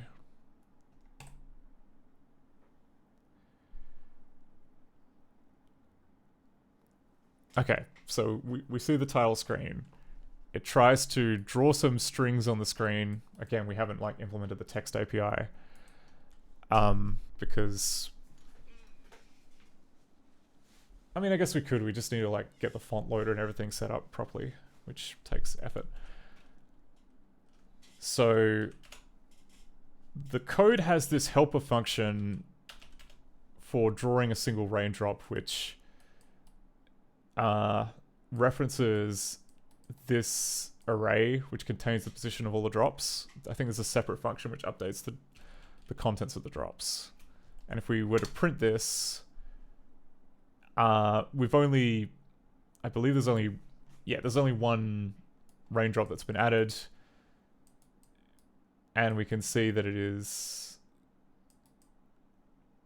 yeah. I'm just trying to remember what the deal is. So yeah, value 1 is the X position, value 2 is the Y position, and then Okay, and then value 3 is the length of the raindrop. So it's basically just a diagonal line from a point down to the lower right. And then there is one value after this, which I can't remember where that's used. Maybe it like denotes how long the drop has been on the screen. But already this seems a bit cooked, because why is it at -84 and -79? It's not going to show up on the screen at that rate.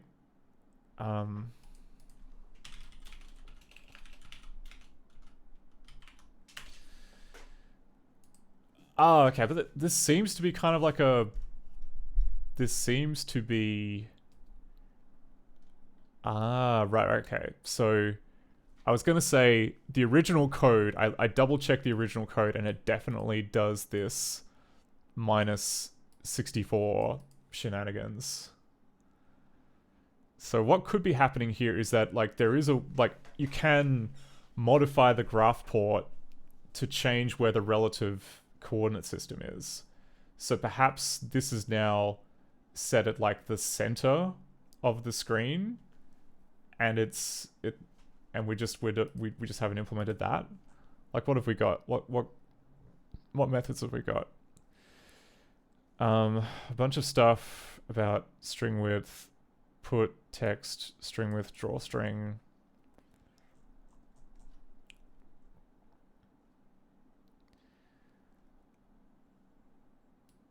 We have coordinate window, which tells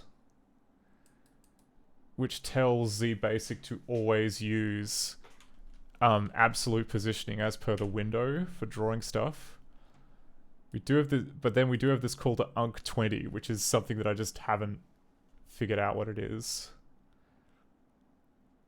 And I'm thinking that it may be something like maybe it's a different mode for the screen. Let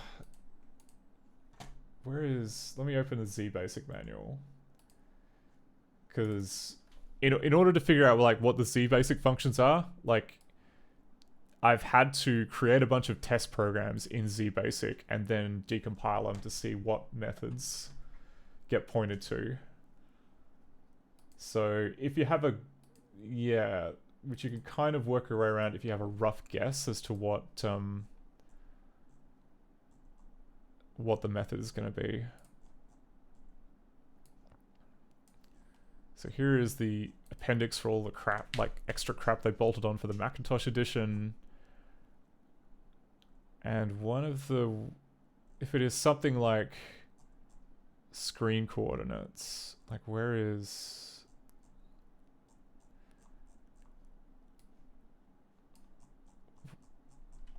what was it called? Coordinate window. So we've got window statement, active window, caution note, event trapping, sound enhancements. Okay. What if it's a coordinate statement? What if, because like the coordinate statement could just be a wrapper around the thing which sets the coordinates origin in the graph port, which might be what's going on here. Why it's saying draw this off the side of the screen. Alternatively, it could be that it's meant to be drawing it to a buffer, but I mean, I don't know, like, if it was drawing it to a buffer, I still don't get why it would be a negative position. Like that doesn't make sense to me. Okay, coordinate statement.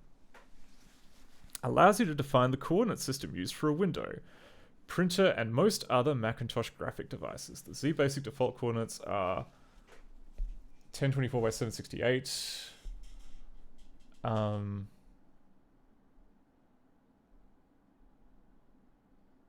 Set horizontal coordinates from 0 to x size -1. Okay, so and unc20 doesn't take any.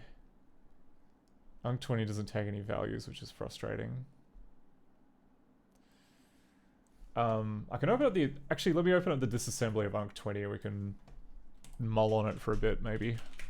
Development... Gitra.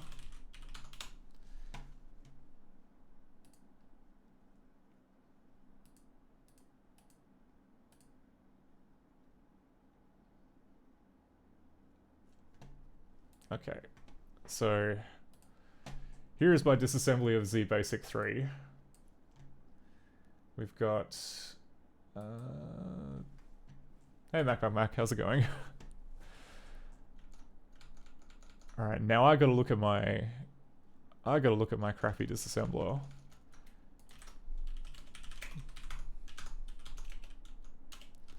Because in here is where I've been keeping track of where all the methods in the ROM are being kept.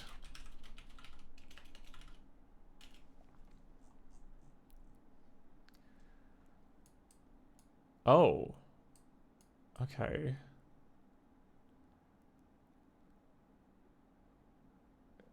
Is it Z Basic 20? Is that what I'm meant to call 1263?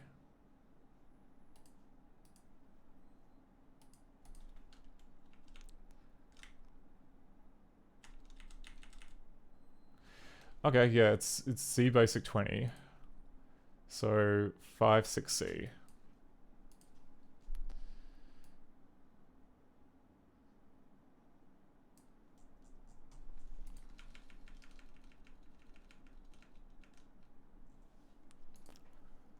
Okay, it calls the random function in toolbox.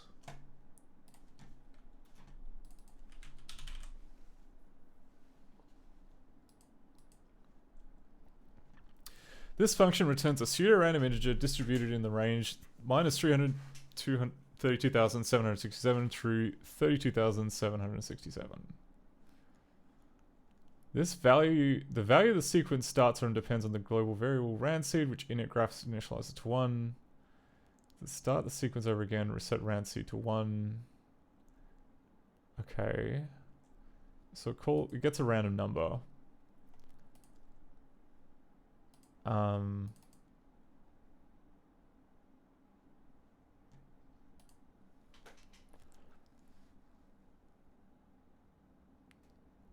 Okay, and then it returns a word in DO, which makes sense. So if we go into here and we change this thunk so that we can say that the output is actually gonna be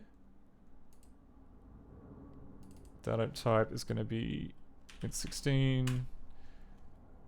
I'm gonna say the data type is gonna be a register, is gonna be DO W.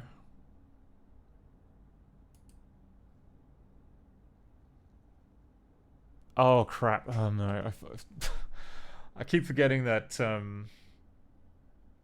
I keep forgetting that in Ghidra, the int16 doesn't refer to a 16-bit int. You have to go short.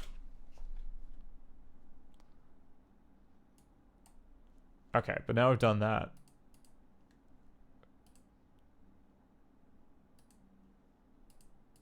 And then refresh this listing.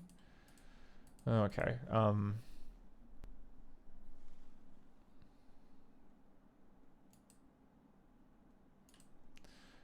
Oh wait, does it actually? Actually, maybe I'm full of it. Maybe it actually does return.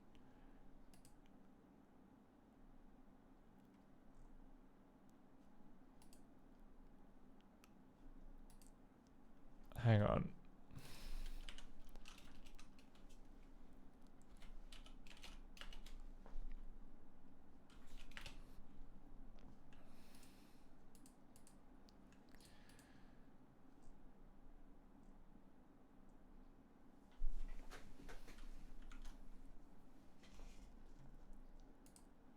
Okay, we're in here though, and then okay, it then pops a value off the stack.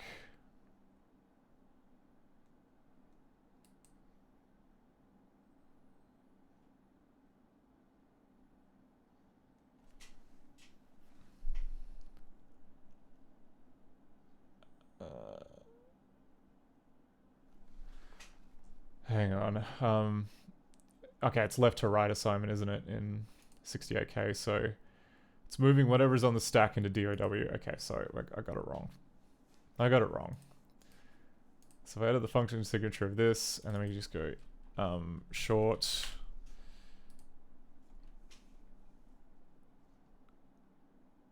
Then it basically,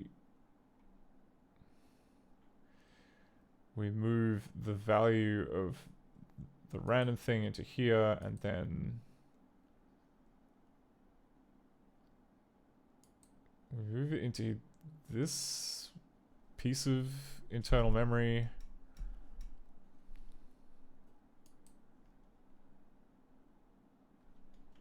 I guess it's kind of, it just,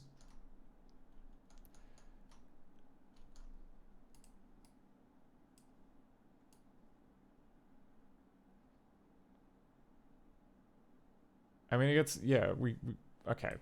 It effectively seems to do nothing. Oh, Parasol Manga says, is this the Cliff Johnson game, or is there another game called The Fool's Errand? No, this is the Cliff Johnson game. With, we're in the middle of porting it from ZBasic to God's Own C++, and, you know, we're having more successes than misses. We're just, at the moment, we are just kind of trying to implement as much as we can of the Macintosh Toolbox API. And so far that's included basic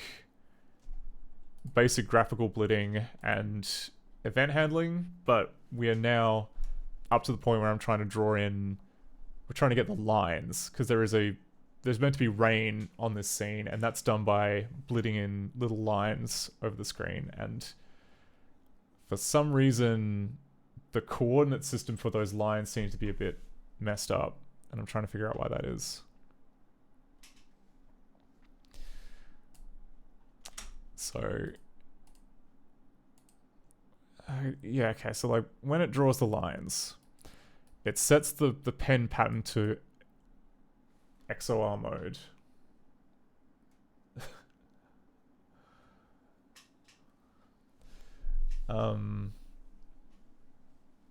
Pair of Salamaker says, holy shit, that's a big deal for this game. Man, it's a challenge.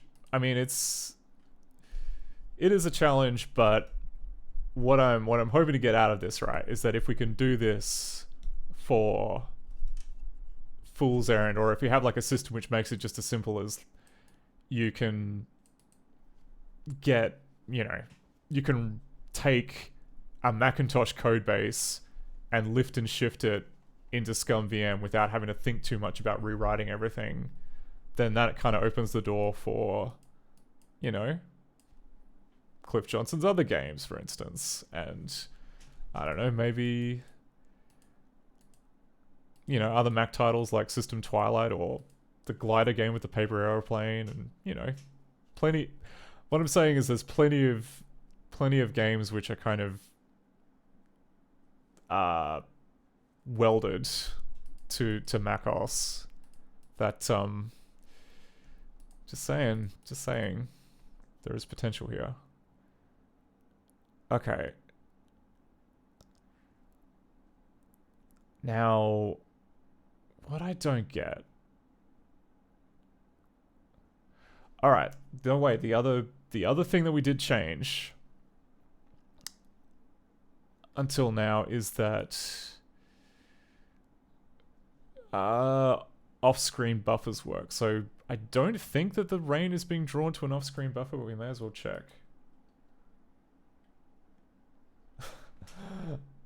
Magician Sardonic says Hypercard. It would be so cool if ScumVM could run the original version of Mist. I think, like, isn't there another project that already kind of implements Hypercard?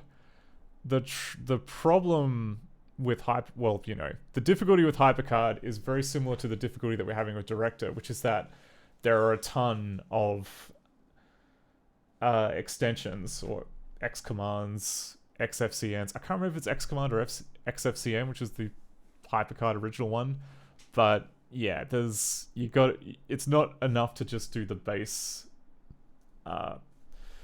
system, but yeah, it would be cool to do like a proper Hypercard emulator, given that like it feels like it wouldn't be more difficult than Director, because we've already implemented a bunch of XCMDs for that code.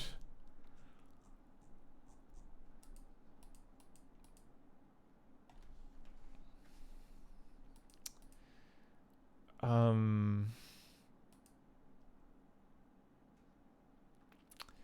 right.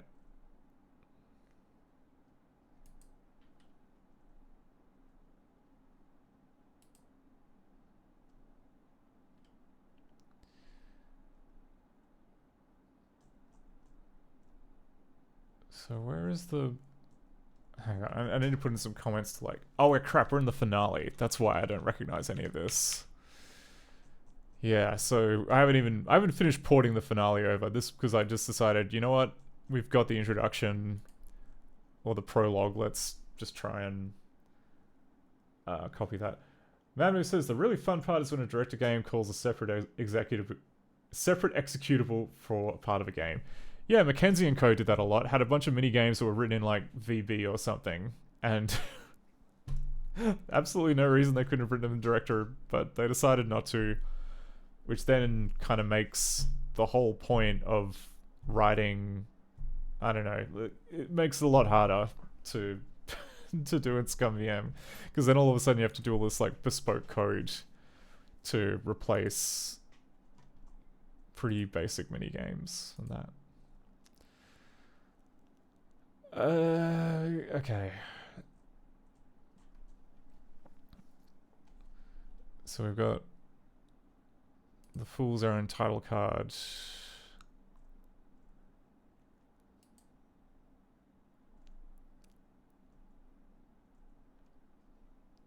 All the stuff here which buffers. Okay.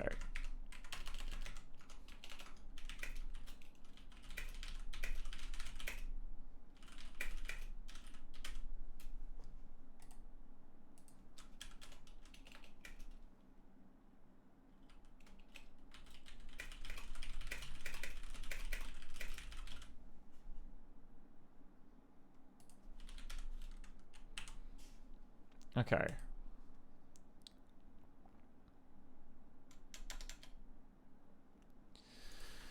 So what is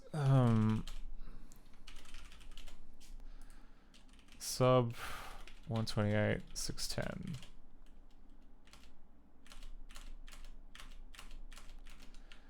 Okay, it gets called a lot. Yeah, I see. Okay, so it's just this is a helper function for just blitting a screen page. It's not greasy at all. Your taste buds are fooled with the spice, while gelatin slips into your stomach. No. Ugh. I mean, I'm sure that in context that's delicious, but out of context, gelatin and spicy gelatin, I don't know. I need more convincing. I'm gonna say... There's just more and more depth in flavor. So let's call this one sub 128 610 blit page.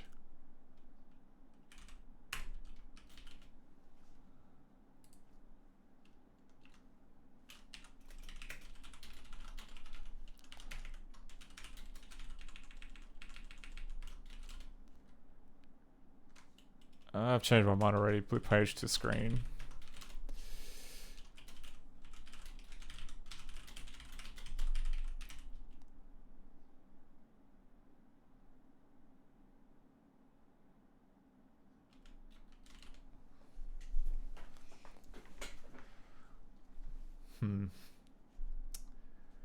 Oh, Bloody Cactus says, I remember this game on the Amiga. Yeah, they made port. Well, actually, the Macintosh version came first, then Miles Computing, I think, did a port to MS-DOS, Amiga, and Atari ST. I have a boxed copy of the, I think it's the Atari ST version, still in the shrink wrap downstairs. But according to Cliff, this is not, you can play it if you want, but it is not the definitive edition. So I can show off the DOS edition.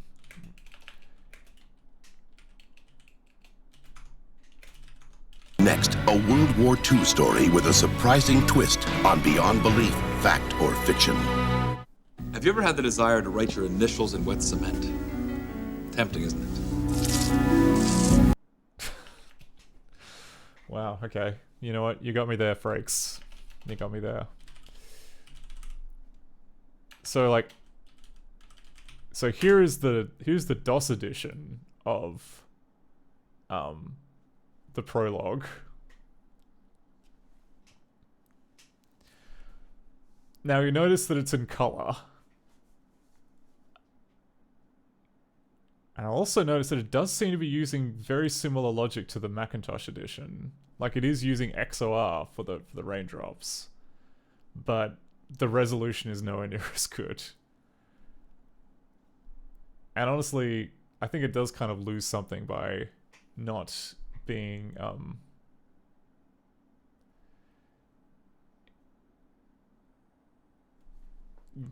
you know, the high resolution black and white just has something to it.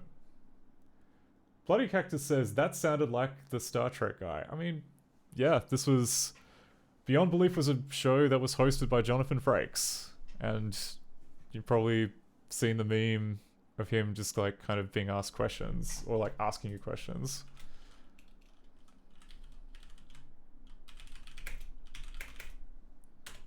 You haven't sold that Harley yet, have you? Oh, no, I didn't sell it yet. Why? It's like it's like kind of one of those kind of thrilling tales type, you know, television drama series, which is very corny, but yeah. Have you ever been hypnotized? Some people do it to stop smoking, to end their fear of flying. Others. Okay.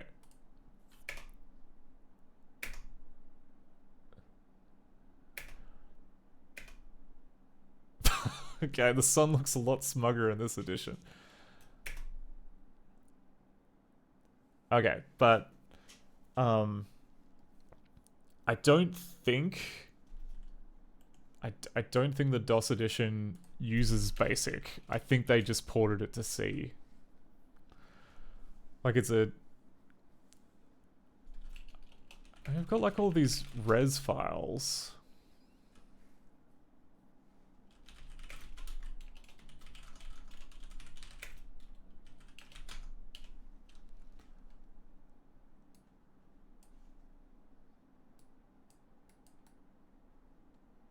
Are these... Okay, and it's scrambled so that you can't cheat. Thanks, Cliff.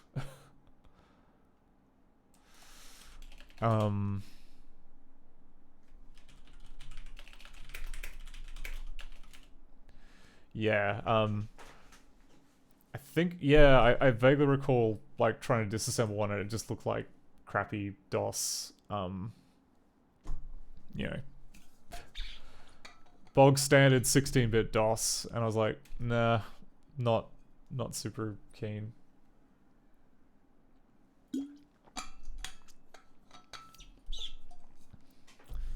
Bloody Cactus says, need the audio clips from Ripley's Believe It or Not. Well, if there is...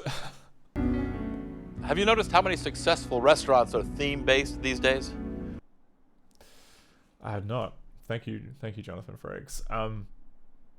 Bloody Cactus says, we need the audio clips from Ripley's Believe It or Not. If you can find a source of that which has subtitles, I'll consider it.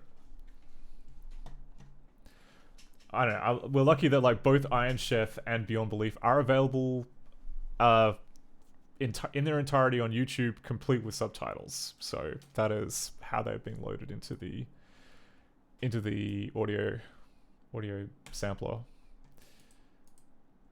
Okay, so we've got like all of these blip page to screens.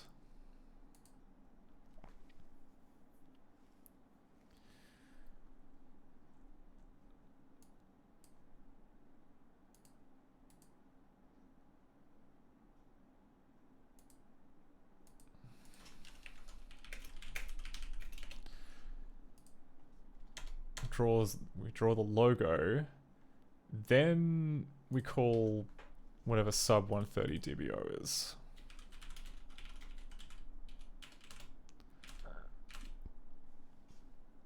Okay, and this is some kind of mechanism for drawing the raindrops.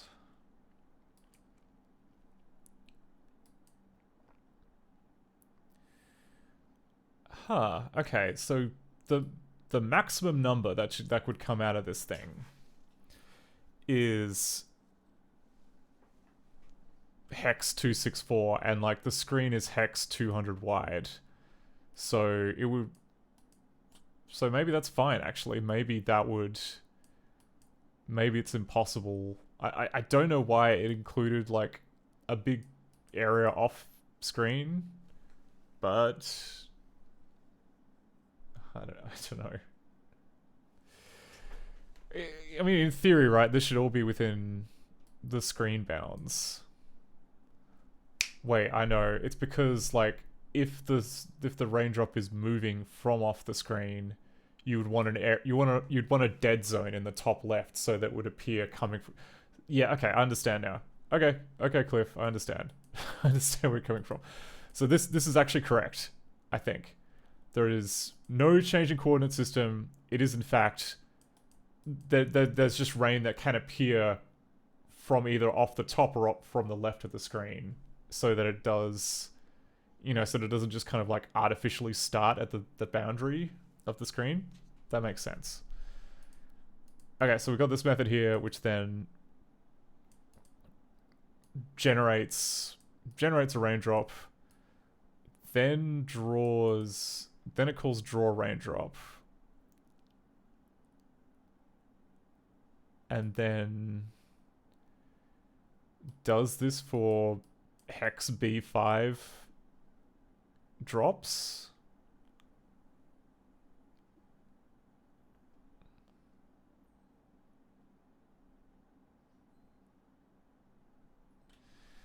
Yeah, and I think there was something else that might have used this variable, which is because this could be turned into a for loop. Actually, is there anything else it uses? Var I16.6. Yeah, okay, and then that's right, because the original function uses global variables. That meant that like draw raindrop expects to be able to get whatever value this is, and use that to draw. So, in the interest of kind of like, we can refactor this later. This is, for now, we'll just keep it as a global. But then, and then this is the total number of drops, which would be, I mean, technically that you could have up to 251 drops. I mean, that's how many that are kind of allotted for in this array, but I'm guessing this is the number that looked the best on the Mac, and then it was just kind of like scaled down by hand. So I'm fine with that. So then, so we're all good. It just kind of comes down to like, why isn't draw raindrop working as it should? So we'll just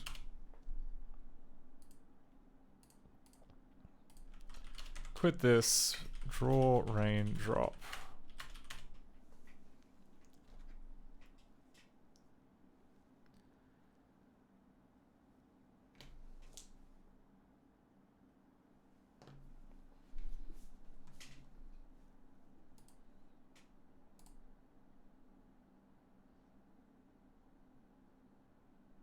Okay, so we've got our first raindrop.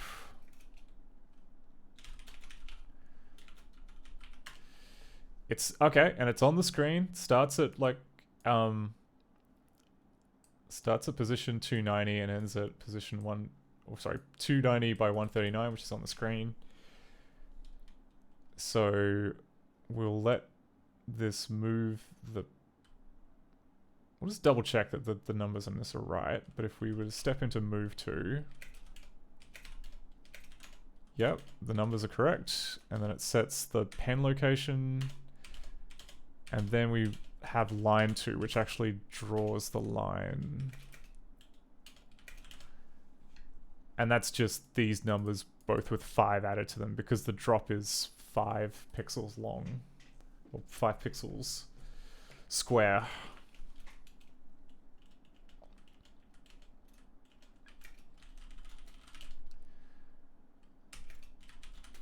Yep, that all seems good.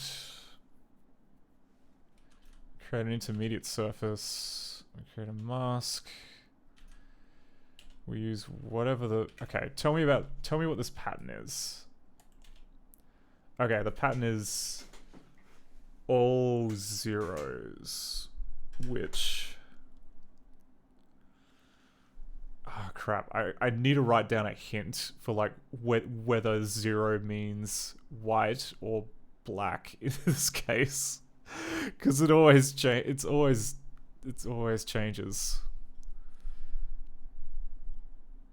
So the background color. Okay, the background color is currently white.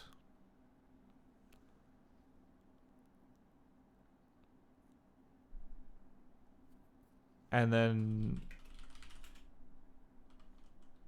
yeah, okay, and then I'm guessing the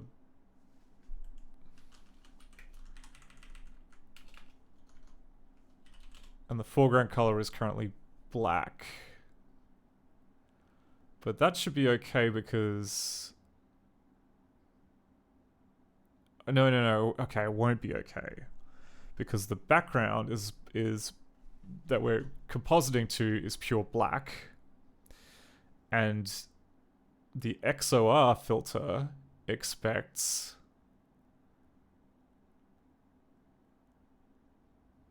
Actually, hang on. Have I got XOR wrong? Because like, have I just got it wrong in my head?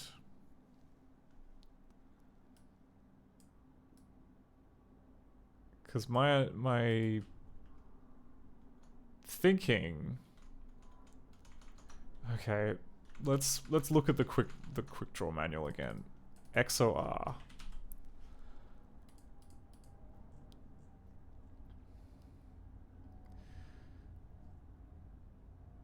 So we have a pattern or a... Okay, so yeah, alright, so my thinking of XOR must be busted because the destination is going to be all black, which should then mean that a black raindrop on a white background should show up on the XOR as a white raindrop, but it is not because I think I've screwed up the math for XOR. What have I currently got for the truth for XOR? It's like target equals black, exclusive or source equals black.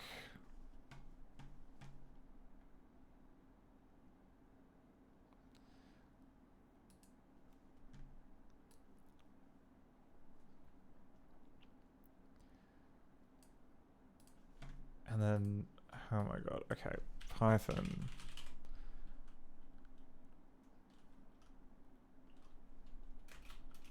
I think it's like if we go 1, 1. Okay, 1, 1 is 0, and then 0, 0 is 0. 1, 0 is 1, okay.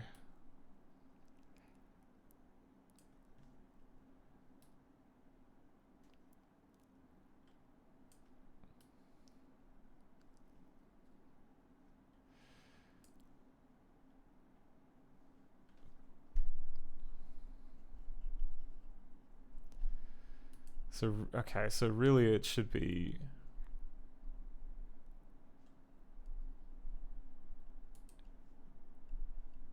Yeah, okay, I've screwed this up somehow.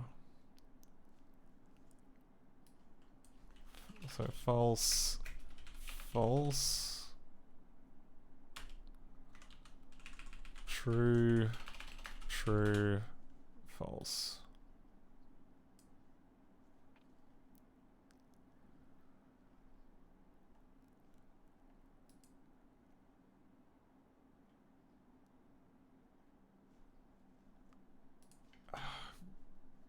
Okay, no.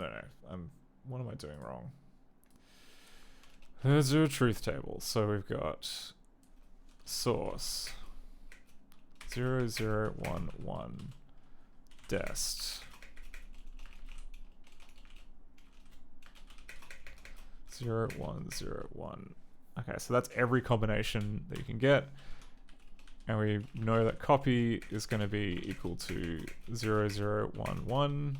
So it just ignores whatever's in destination. And we know that exclusive OR, let's just copy what's here from the picture so that we don't mess up. So the source is white and the destination is white. I'll say that's a 0.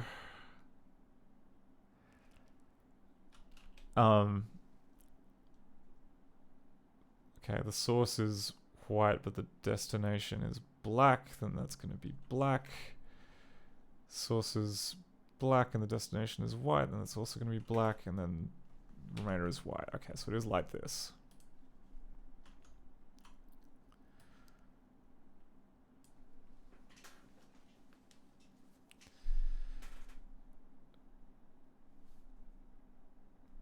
So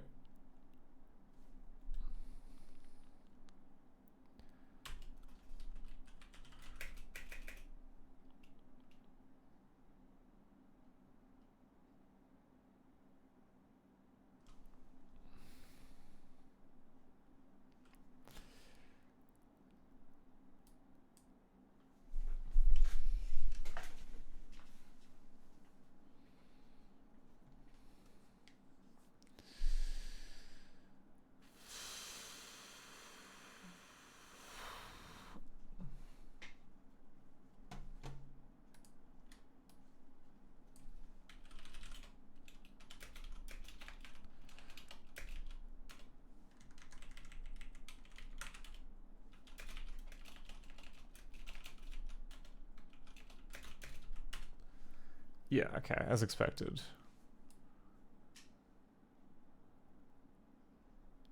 And then now we're going.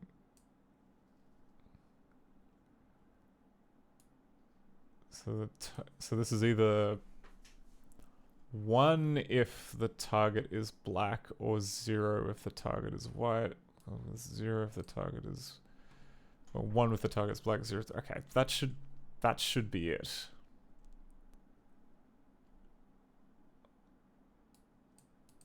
Like, okay. Let's continue. Let's assume we can even like just watch it draw pixels and see whether we're going wrong. Okay, so we've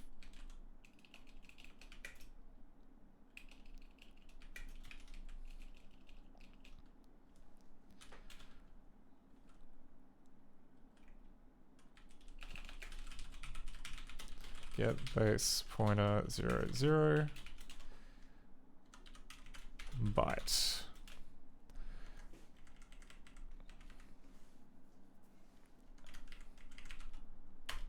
Ah, okay. So this is, okay. Yeah, I understand. So our draw line feature has drawn a white line on a black background, which is not what I was expecting. I was expecting it to be a white line on a black background, but it appears that we've got like FG color and BG color mixed up. I don't get why we've put them both in here. Like, how's it? Why is it filling in the line with the background color? What?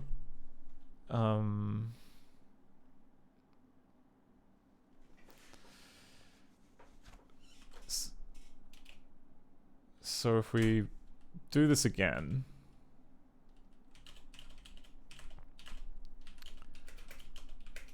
okay, this one's also on the screen, which is good. We set everything up just the way that we. It's the pattern, isn't it? It's the freaking pattern. The pattern is all for zeros, which then means the background. So, all right, that scans.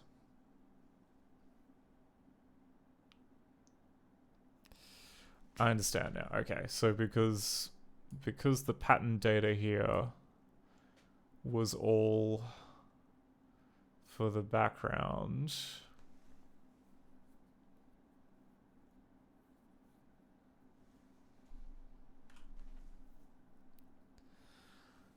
Could it be? Could it be that the Mac window library has, like, are they really just is it really inverted?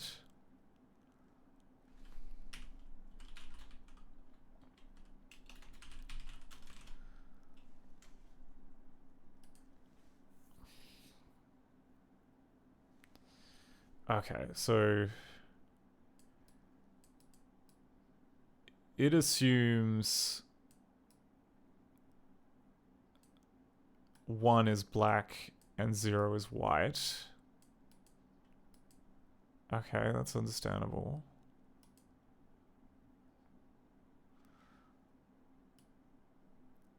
I mean, I think that 1 is black and 0 is white marries up with, like, the quick draw definition. So is it that... Does it just not even use the color for the black and white quick draw one? That is entirely an option.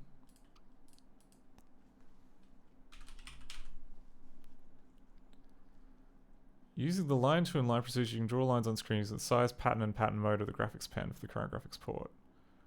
Size, pattern, and pattern mode. Okay, so it does not use color. Maybe my mistake was using color, or like entering color into it. To paint a shape draws both its outline and interior of the pattern of the graphics pen using the pattern mode.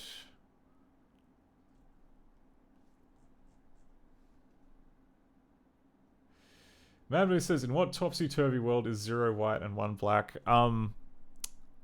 In the topsy-turvy mind of Bill Atkinson, inventor of QuickDraw, who decided to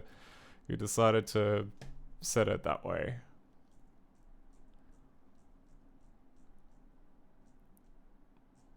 I'm just wondering, like, there are a whole bunch of, like, so there's a completely different QuickDraw API just for color, which replicates a lot of these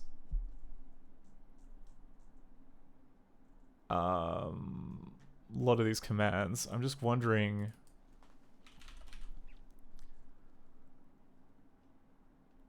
draws the lines we show with the pen specified in the pattern.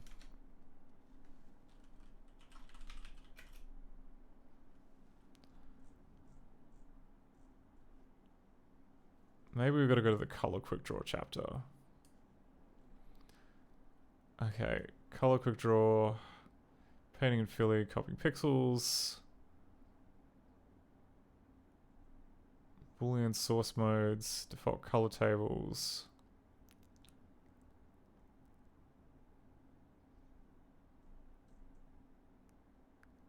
Using pixel patterns to paint and fill.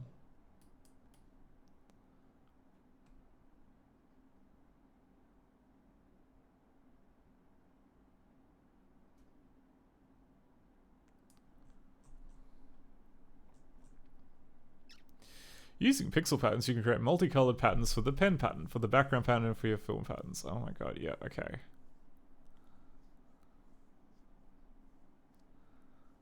I see. Alright, so it doesn't use the color at all, it just uses whatever's in the pattern. Okay. That makes sense. And that explains how color quick draw is meant to use it as well. So let's fix our toolbox thing to only use the pattern and not the color. Mammo says maybe clearing to 0 was faster and the Mac was white background by default. Actually, you're not wrong. They did make a big deal about, as part of the Mac's design, it's like, okay, all of our previous computers had a black screen with white text, but for this new era, it's got to be white by default because that's closer to paper. So probably they decided we're going to be like zeroing is quicker, and therefore we want white to be 0. I don't know. This is all conjecture. But that's fine. We can... So all we need to do here is...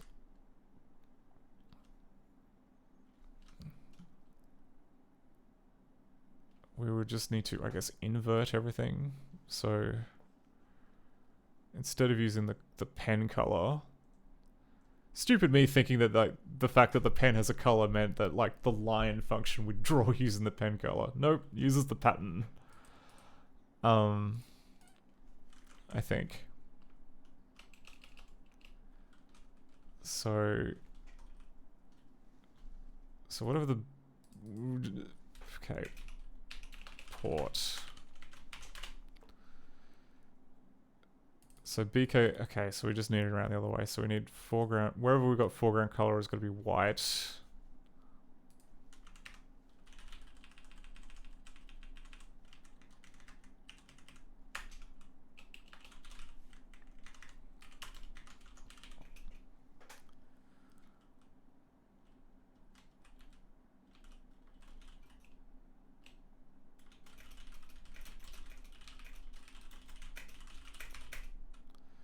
Doesn't use the pen color for drawing lines, only the pattern.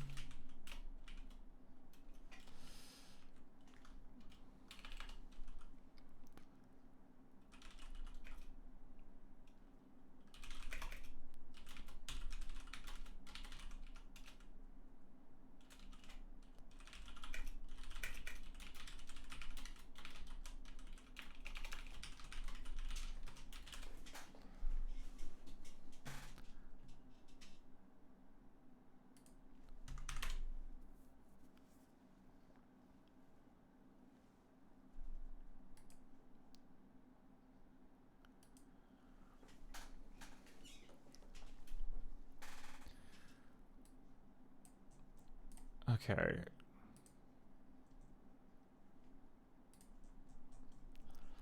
And I'm going to put a little reminder here for pattern.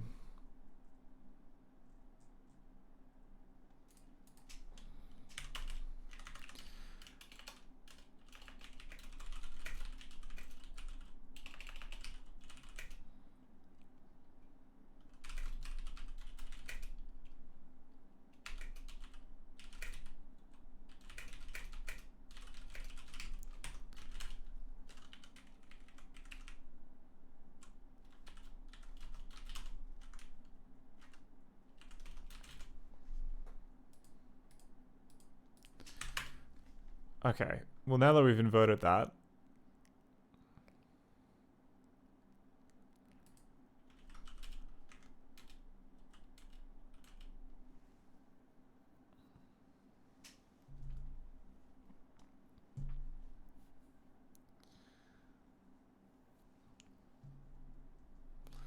so it should be, yeah, okay, so it should be drawing black raindrops with the XOR.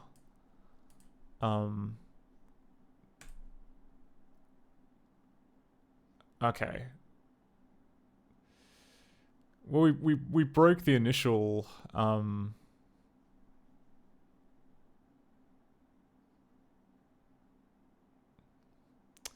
we broke the initial transition, but at least the lines appear to be showing up properly.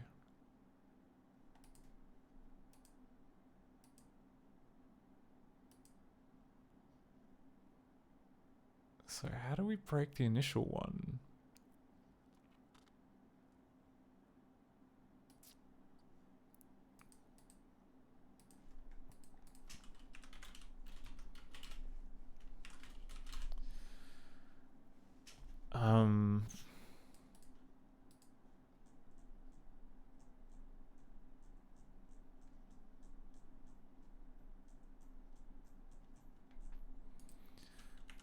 Okay, so we have this method.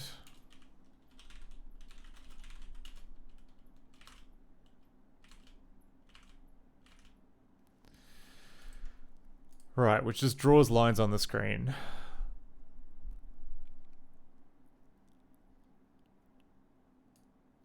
And it's being done with the okay, it's been done with a normal pen.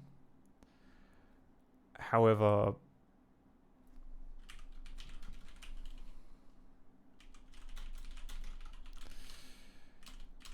it's been done okay, but it's been done using pattern number 2.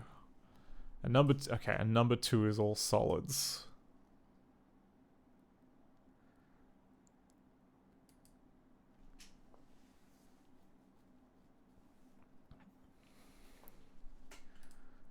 Is it pen normal?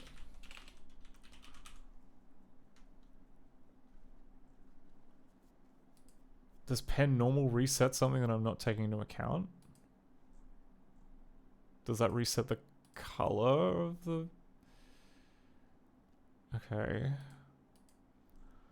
To set the size, pattern, and pattern mode of the graphics pen, the current graphics filter, the initial values use the pen normal procedure. A pattern mode of pat copy and a pattern of black. The pen location does not change. Okay.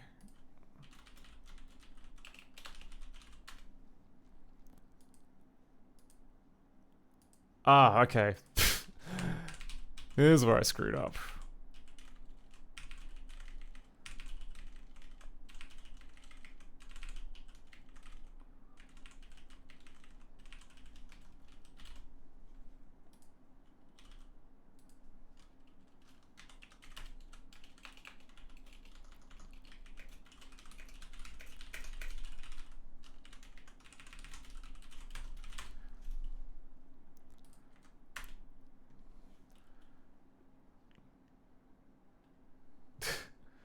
Mamo says number 2 is all solids on a good day. You need more fiber in your diet, my friend.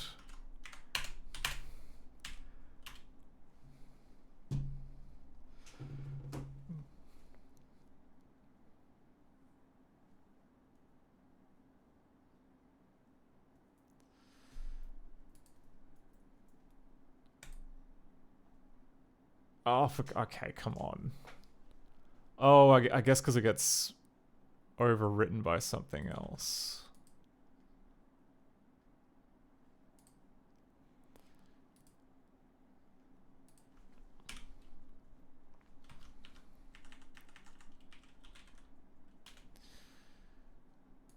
Alright, so it... Alright, we do...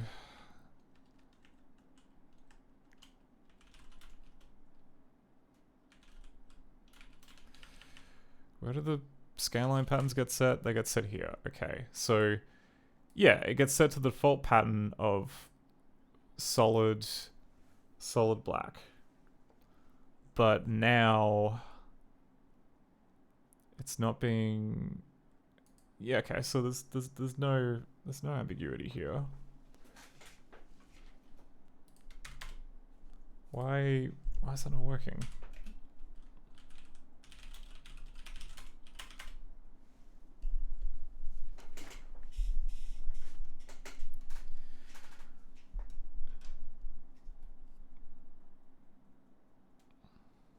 Start anyway.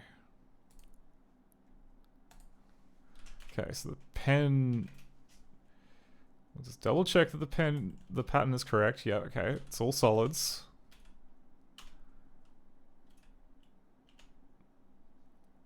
Okay, then there's a method which goes and like pre-calculates like a random order for all of the horizontal pixels, which it then uses for the scanline effect.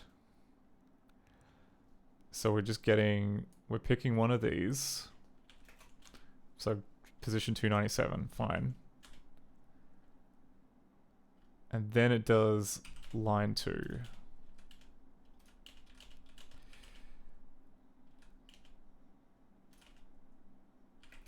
And we'll double check that the pattern is correct. Yep, it's all solids. Also, what is the... Just double check that the blip mode is okay. Yeah, the blip mode is copy.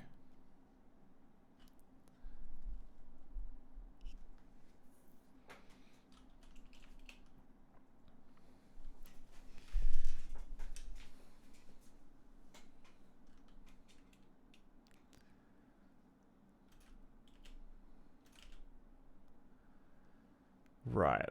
So it is setting...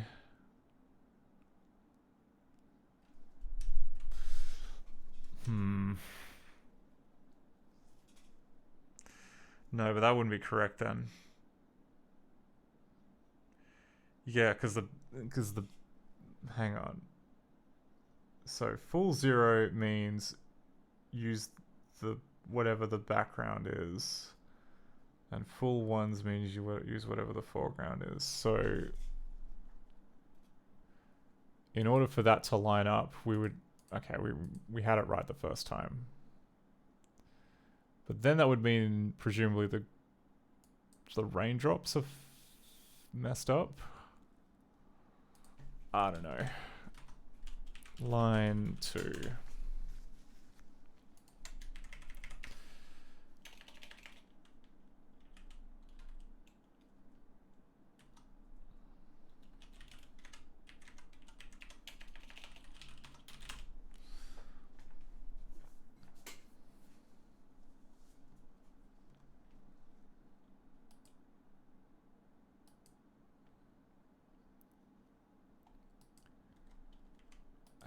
I mean, okay. But it could be that maybe when I reset, because pen normal was busted. That was setting the wrong pattern. Maybe there was another place which was relying on pen normal and then it was just drawing the wrong color. I don't know, we'll see. I'm guessing now that we've done this, the raindrops are going to show up because the pattern's going to be wrong.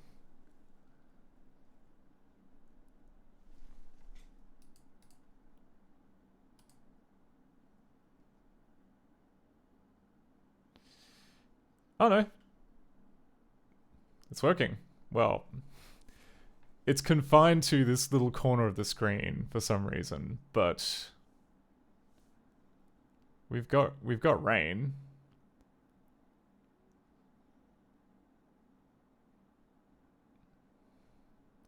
It's better than no rain. Okay, so I think... Okay, second question. Why is the rain just kind of confined to that corner over there?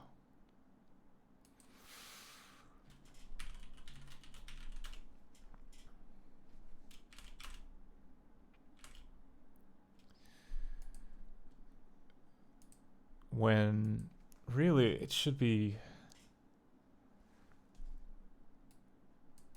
It should be the entire screen.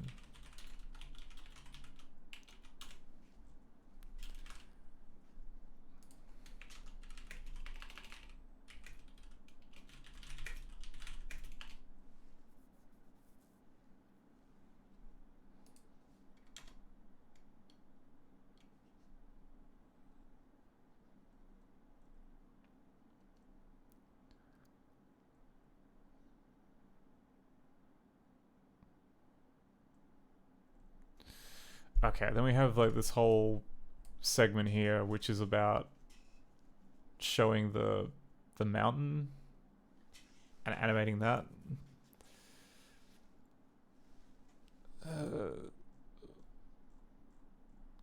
But I mean, at the end of the day, okay, at the end of the day, it's still using this.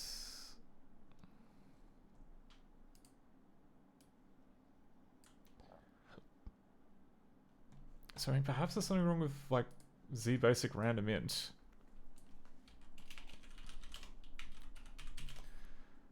Because why are they never coming up with a number close to, you know, close to the right hand edge of the screen? How come it always just seems to be... I mean, there are two options. One is that it's just never coming up with a number, or the other is that we're blitting it wrong in the wrong spot. But the range on these seem broken. Anyway, it's been about 3 hours, so I'm gonna take a quick break. But when we get back, yeah, I guess we're gonna crack at it. Like maybe. You know what, it's not insurmountable. Tonight we might actually get most of this intro cutscene working, which would be super cool. But yeah, I'll be back in about 5 to 10 minutes. See you in a bit.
What happened there? Oh no. Don't know. Oh my god, like... I think I'm gonna have to... Yeah, at some stage, I'm gonna have to go through my tech and figure out which of the... There must be one module on the playlist which is causing it to crash. And... yeah. Obviously, it's not great. Not great that it happens. I thought I tested them all, but evidently I did not. Anyhow, we're back from the break now. I'm just gonna put a commit in for what we've just done because we've got the rain working. Oh god. Git.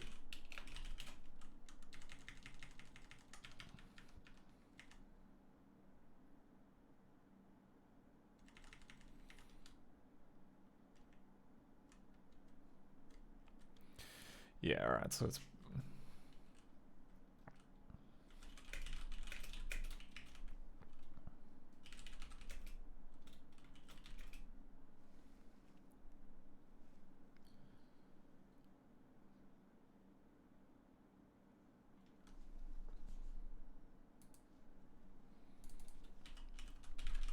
Although now that I think... Okay.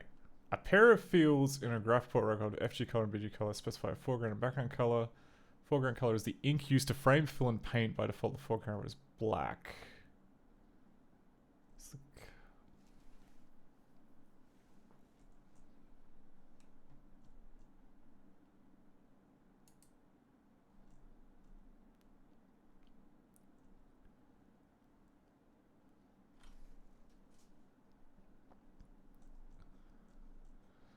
Oh my word, okay, so there's like...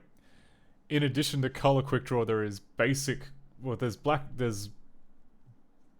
On a color screen, you can draw with colors even when using a basic graphics port. Although basic quick draw graphics system was designed for black and white, they also support the 8 color system that basic quick draw predefines for display on color screens and color printers. Because color quick draw also supports this, it is compatible across all Macintosh platforms. Okay, so they initially tried to retrofit 8 color support on basic quick draw.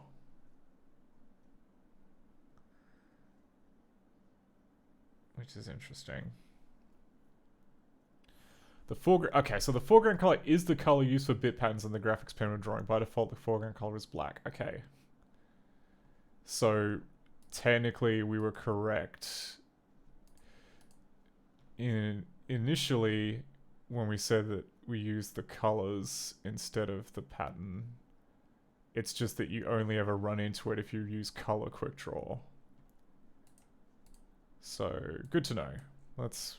Okay, so we can change this back.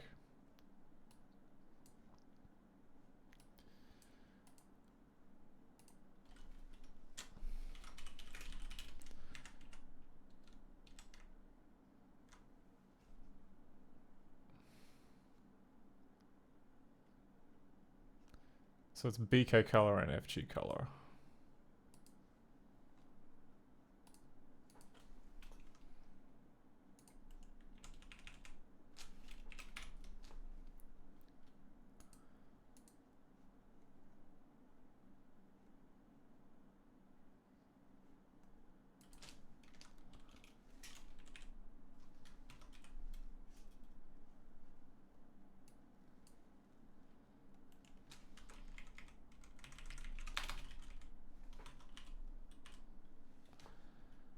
No, it was in here.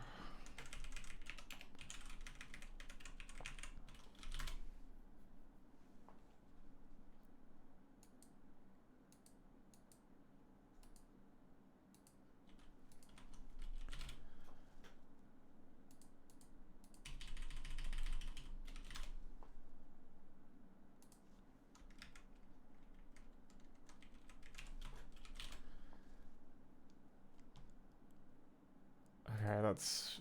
should... Yeah, okay, so the only thing that we fixed was what pattern gets set with pen normal. I think the range should be working now, but... Let's just make sure.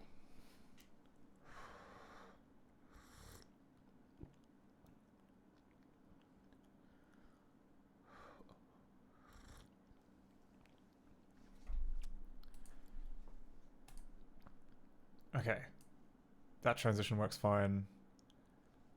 Yep, and we get the raindrops. Okay. Oh, Magician Sardonga says, this was mainly used for color printing on image writers. Yeah, I believe it.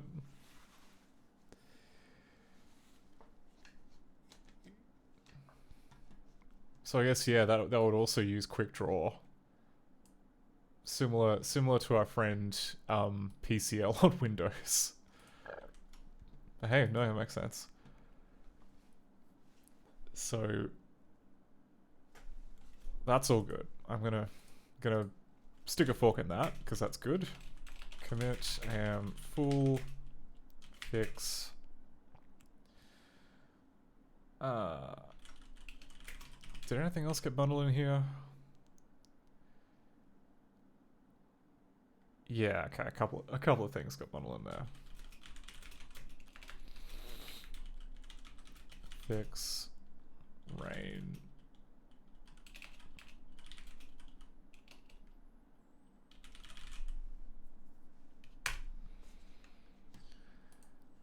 Okay. Okay, new question. Why are we not getting any high numbers? So if we go to our fancy function here to figure out which numbers are going to be used.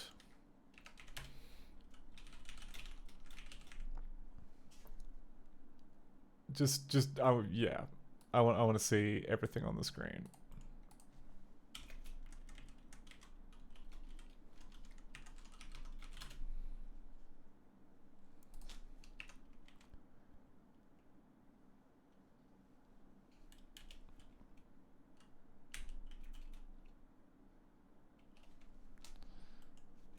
Greater than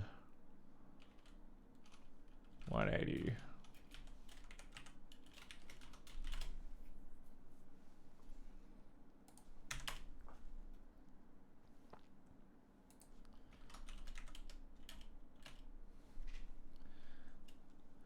So now if there's anything on the rightmost quadrant of the screen, we should see it in a big flurry of... Yeah, look at that. Look at all of these positions that are on the right hand side of the screen that are not being rendered. Okay, so there must be some kind of clipping going on. Either, yeah, it must be being clipped. But why?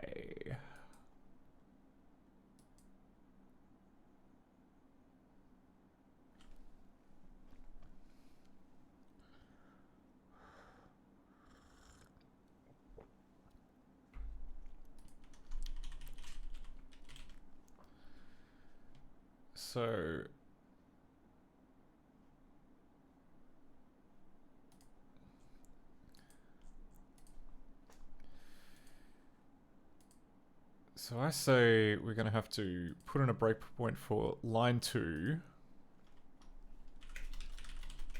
if h is greater than 180.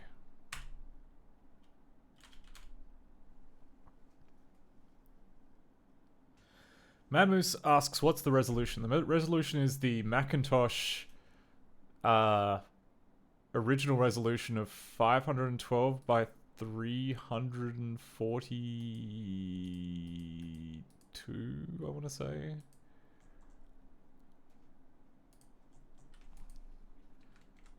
Where did I define the resolution?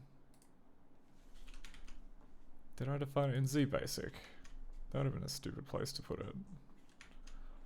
How about full.h? That sounds legit. Yeah, okay, so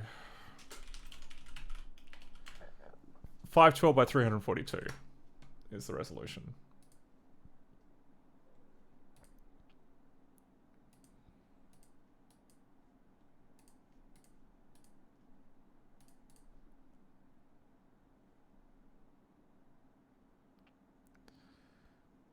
Okay, so we've got ourselves. Yeah, all right, we've got it. Okay. Well, that one's entirely off the screen, so I think we're gonna have to. We'll pull again for a different one. Okay, that one's also off the screen. One that's not off the screen, please.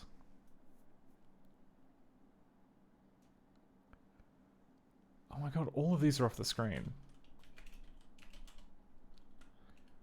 Wait a second, why are they all, like, there are far too many here.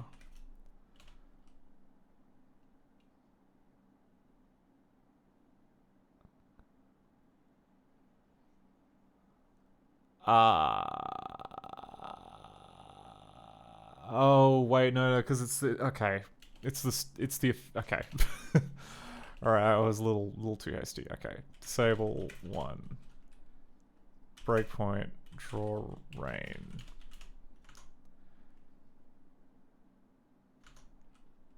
Enable 1. Okay, here we go. That's a little bit off the top of the screen. Prefer to get one that's... There we go. That's good. It's firmly on the side of the screen which is not getting rendered, and it is... Manmo says maybe you're clipping to by 348 somewhere. It's entirely possible. It is... I would not discount it. Okay, so the intermediate surface seems to be being plotted okay.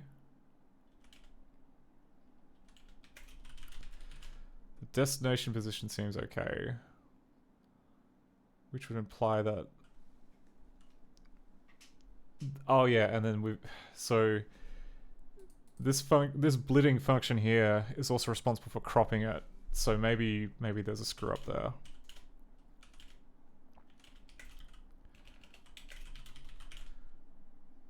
Okay, we've got a...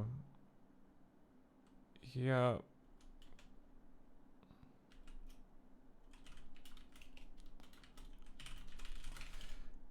Okay, and then the I mean, look, the destination is 512 by 342.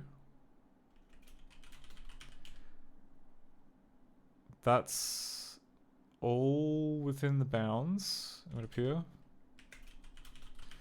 Yep, so it hasn't been clipped out of existence. Source rec translate.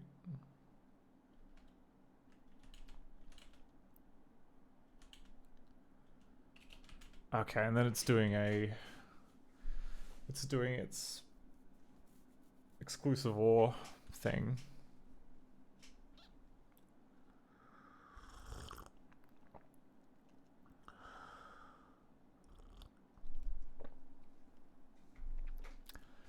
Is it going to be something like ridiculous, like the dirty rectangles thing from the Mac window library?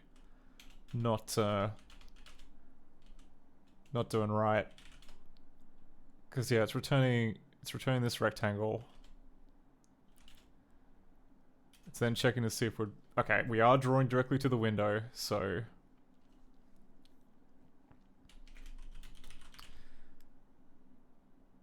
And we add a dirty rectangle.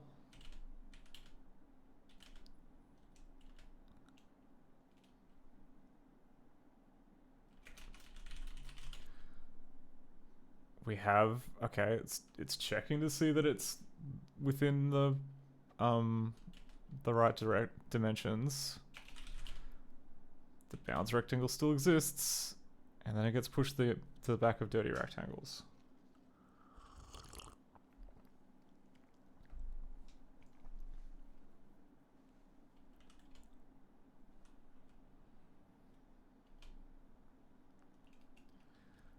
Okay, disable to be...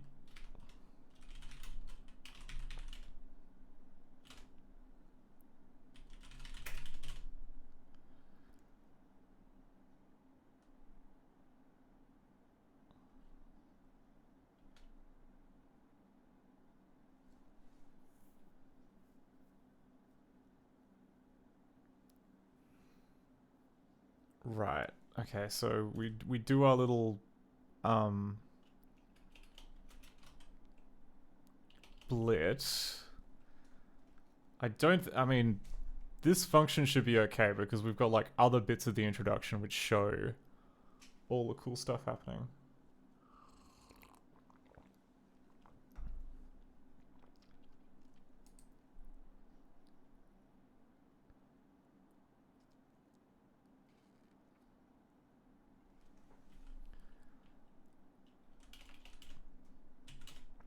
Okay, and then we get into this drawer.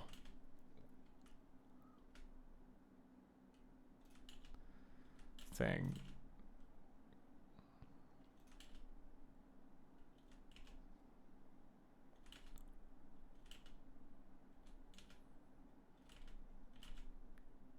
Okay, then we clip the bounds.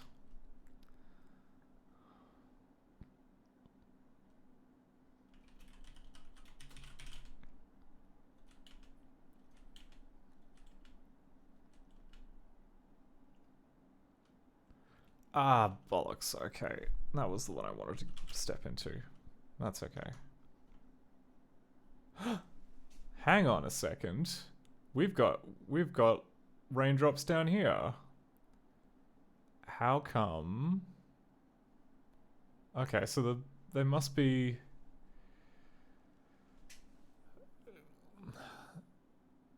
I'm guessing that it is the window manager that is not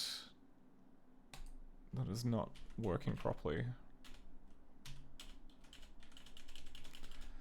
Okay, so we grab the window.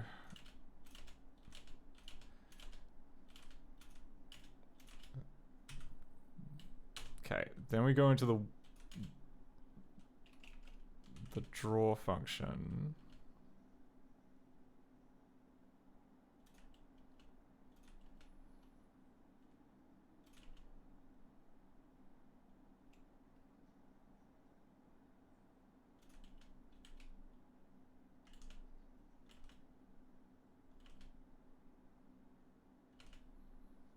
Wait, where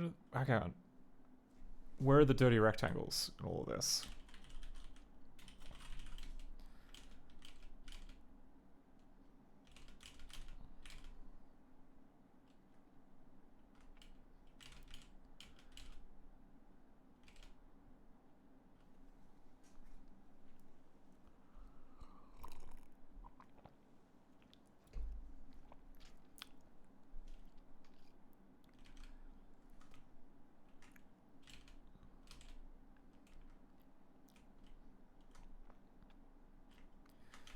Okay, and then we have this, which I think is only used by the director engine.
What is going on? Why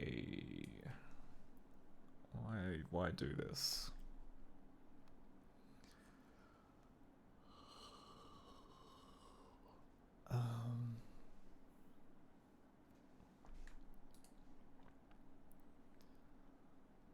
Yeah, like it looked like there were a couple of raindrops down there in the bottom corner, but we have like, yeah, like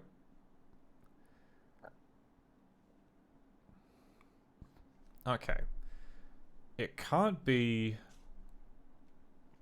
a failure to copy this intermediate buffer to the window. Because if that were true, then we wouldn't see this right-hand side of the mountain. So something must be preventing... Yeah, something must be preventing raindrops from being rendered to the surface at all.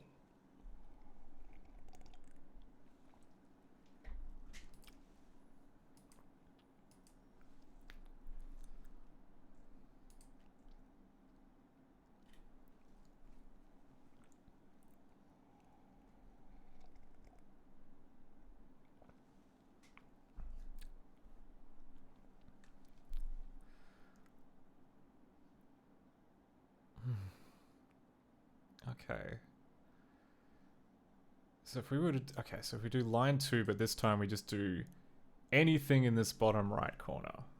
So, that shouldn't be too difficult. Line 2, if h is less than... or h is greater than OX1... I don't know, 1 CO. So within about 48 pixels of the edge. V is greater than whatever the horizontal is.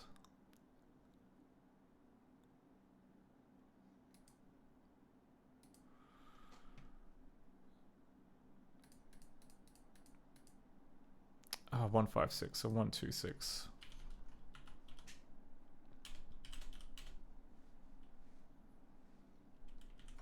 Disable 1, enable, okay, B, draw rain.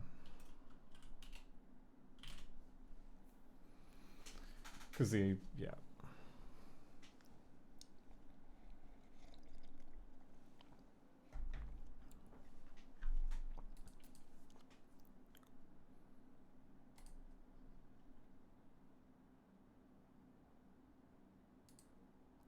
Okay, enable 1.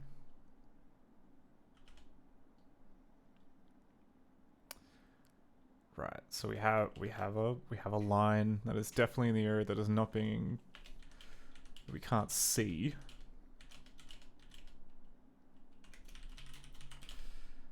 Yep, we have a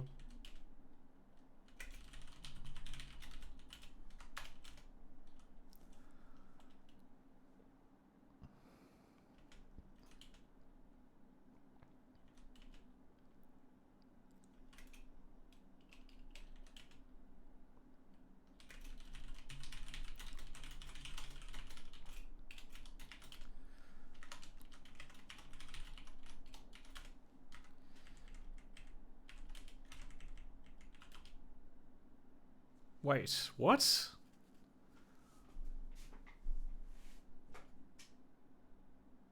Oh no, it's fine, it's fine, it's fine.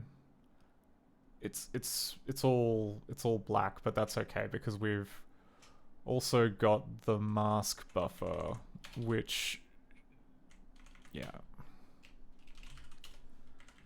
Okay, so 255 1 255 0 0 0 255 0, and then we've got 1 pixel. Oops. 3.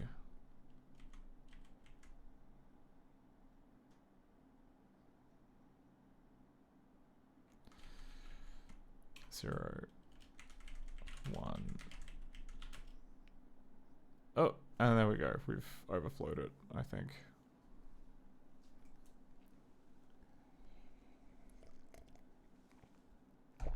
Oh no, that's correct. Whatever, don't know.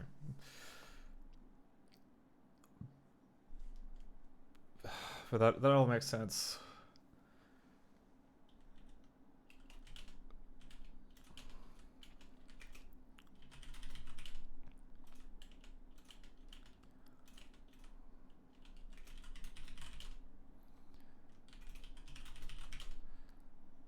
Yep, this is all stuff which exists in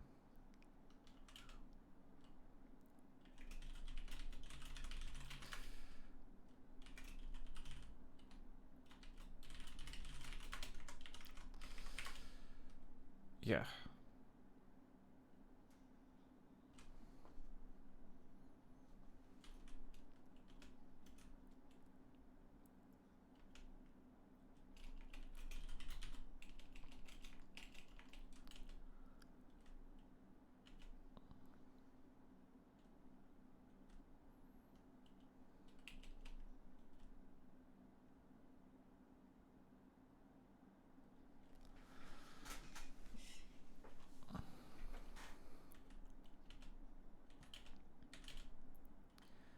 Yeah, alright, and there we go, got an XOR.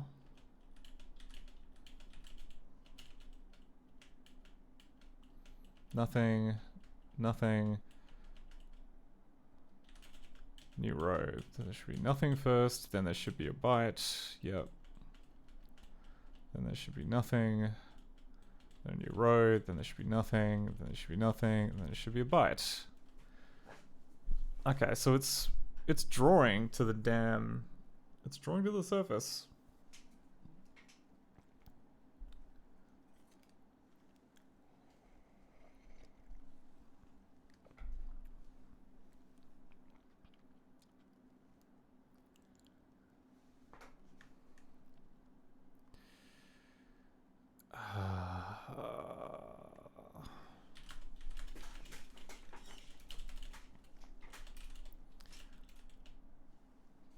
Okay, what if instead of using the stupid dirty rects, we tell the windowing UE to just always draw everything. That'll at least rule out dirty rectangles as being a problem.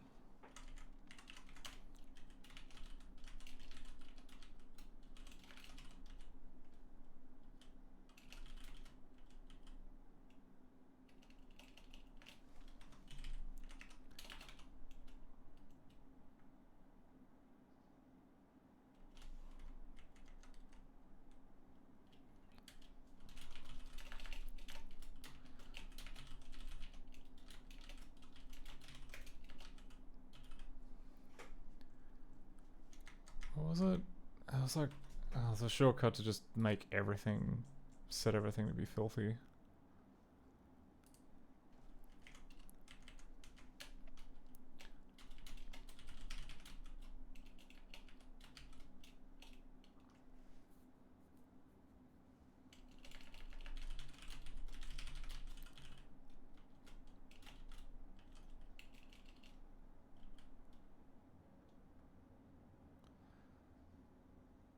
It's like set content dirty, set dirty.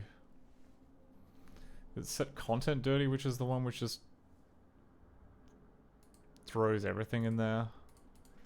Set content dirty. Oh, there's mark all dirty. Okay, fine. So we'll just try that. To see if it's the dirty rectangles thing that's wrecking us.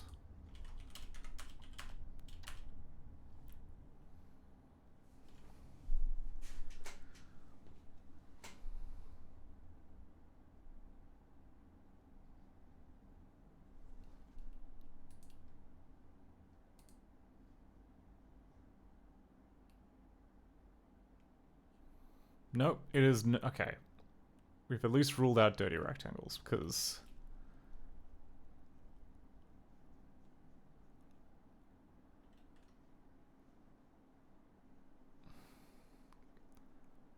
it doesn't explain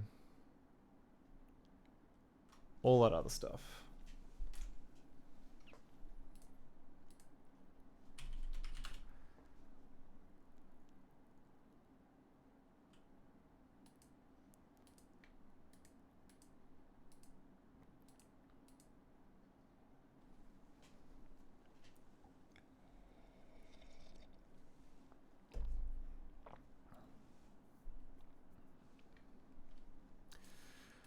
I don't get it then. I don't get why those ones don't show up. They freaking should show up. There's no reason for them not to show up.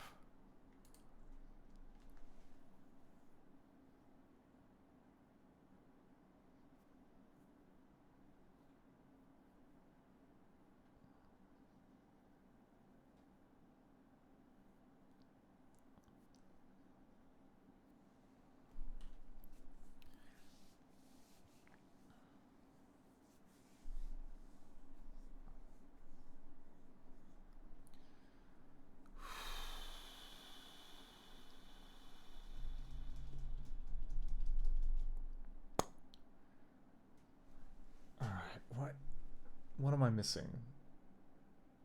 What could I be missing?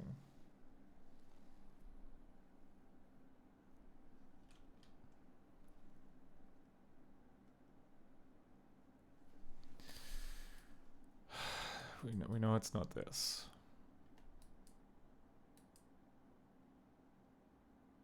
Oh, I see.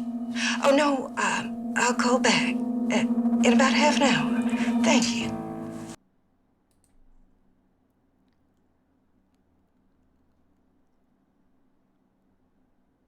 So how about...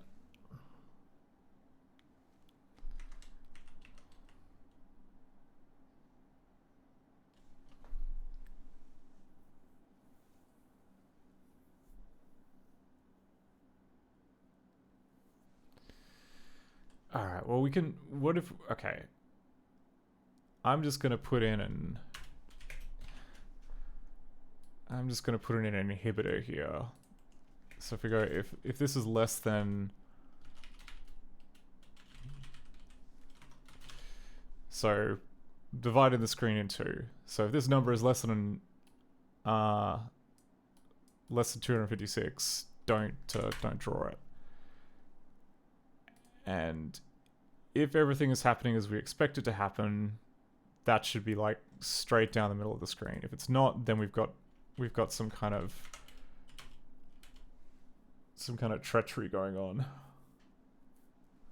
Some kind of offset-based treachery.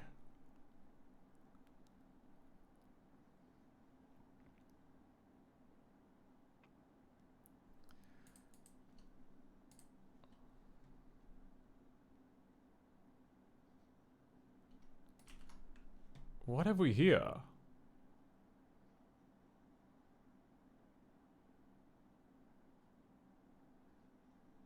Alright, well... It did split down the middle of the screen, but it did...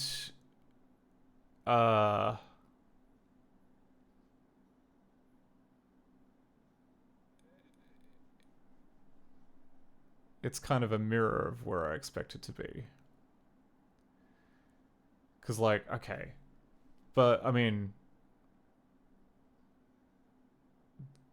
Okay. I understand... No, I don't quite understand.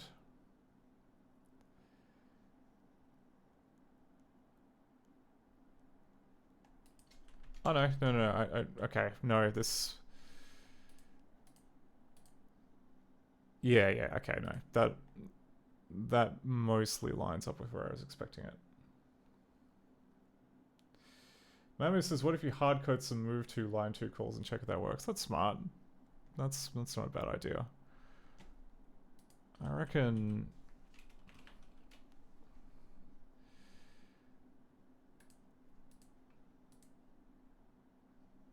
What I might also do... Yeah, okay, so that's...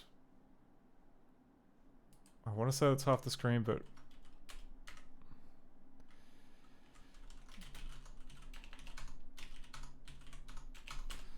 What I really need to do is change the graphics driver away from OpenGL.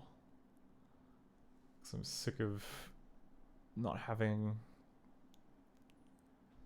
pixel perfect. Global options. Graphics mode, surface. Okay.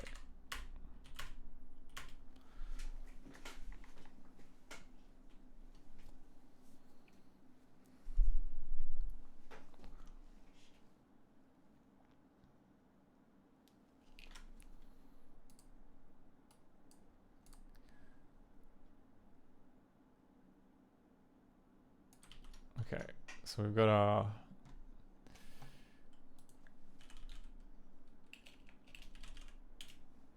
Oh, please. Please be patient. Great, screenshot. Wait.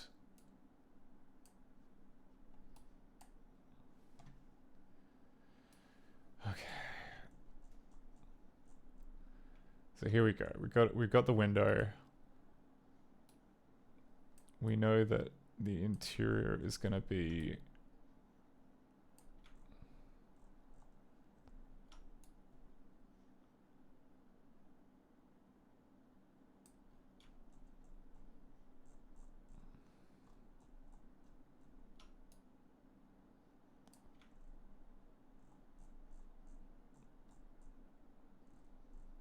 Okay.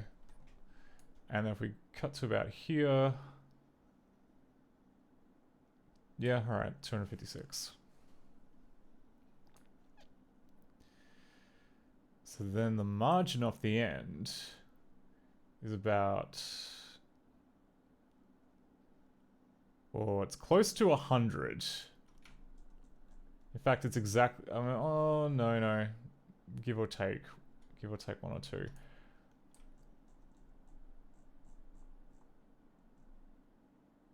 But like 100 is a very, very odd number. Like that's very, very round.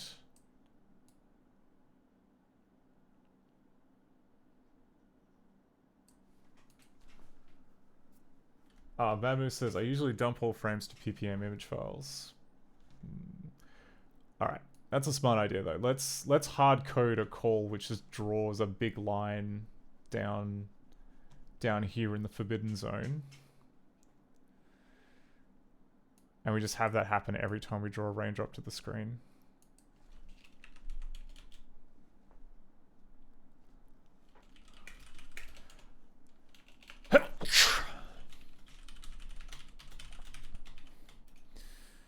So we'll say this is going to be at about 100.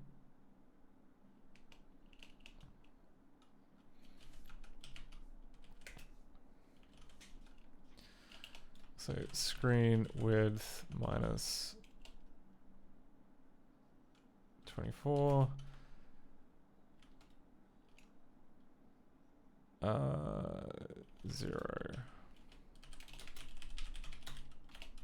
Why would you want to paint a portrait of me? I'm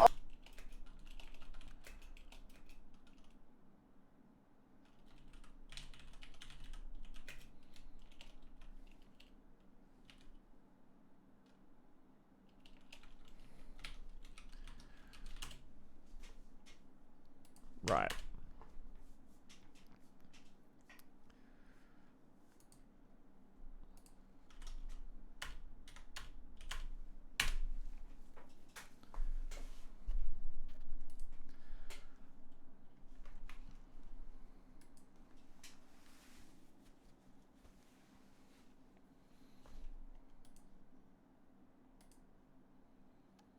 It may actually be... Well, look at that. So we've got...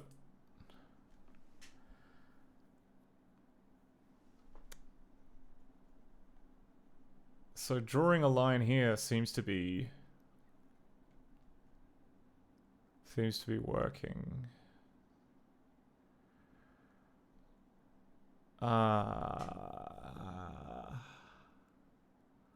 Is it, I mean, is it something to do with XOR? Is it something to do with, like, drawing over itself? Like, what are the odds of that?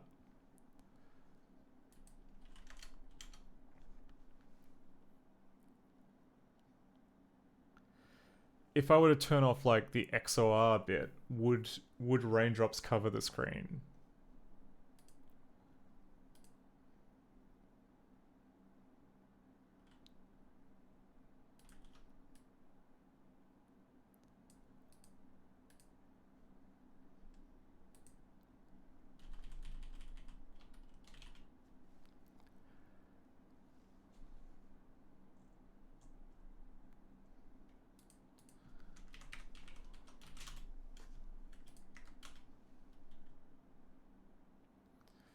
Now mooses make the raindrops longer. They're all like a random length.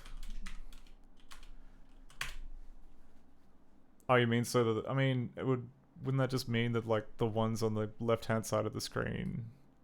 Oh, I see. So like to cover up the big gap on the side, just make them really long. We'll keep that in mind if.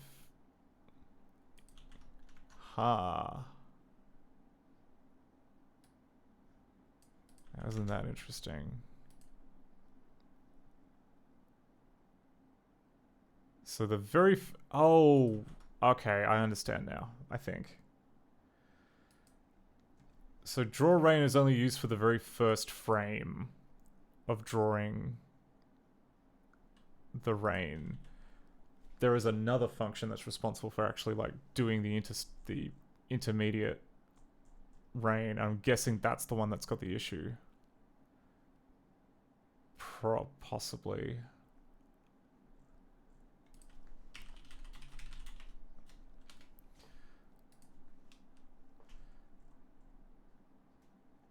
Yeah, because in here...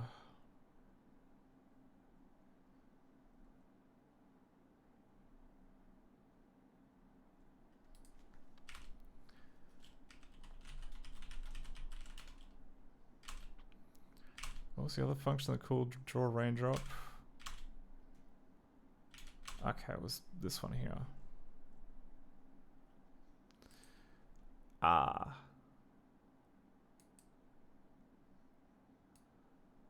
Oh.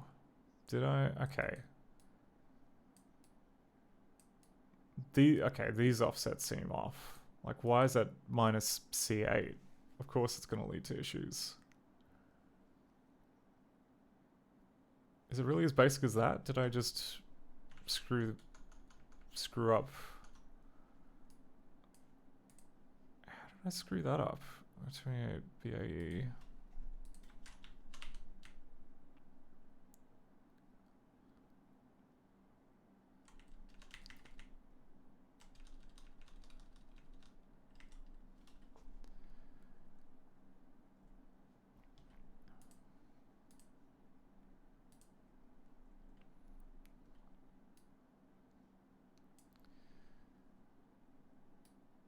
Okay, I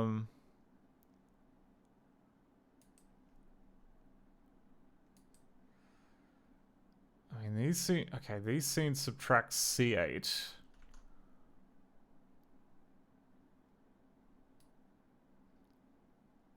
Which would mean that there's a gap on the right-hand side.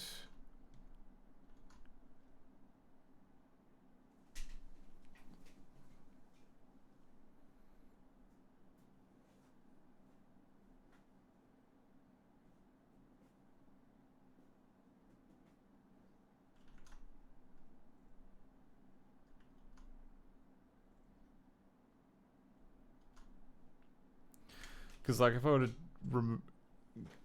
Okay, C8... Okay, C8 is, like, double... No. That's right. What am I saying? I think...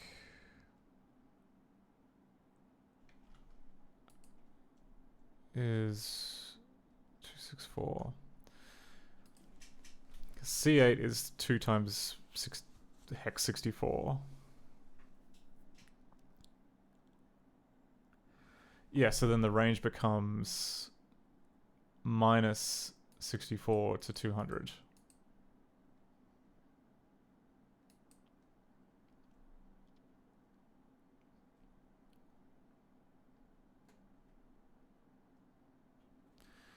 But then we have this. Oh, okay. We have this if statement here, which I think is screwing things up. I must have. Maybe I typed that in bad.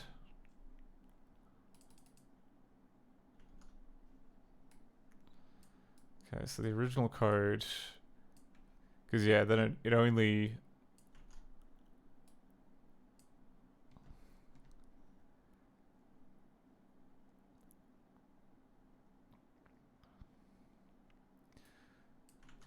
Okay, so it indexes the heap with this. And then it compares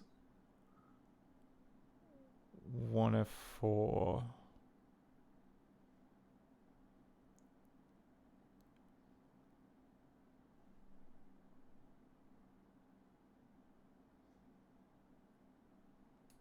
Okay. Yeah, alright. I got it around the wrong way, I think.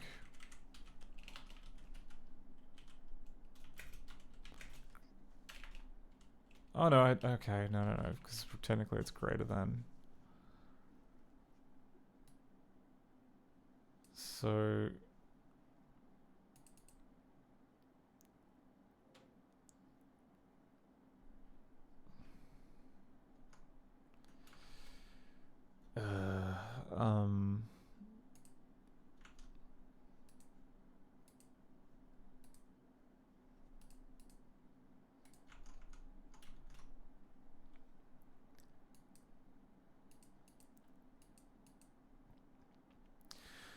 I mean, really, okay.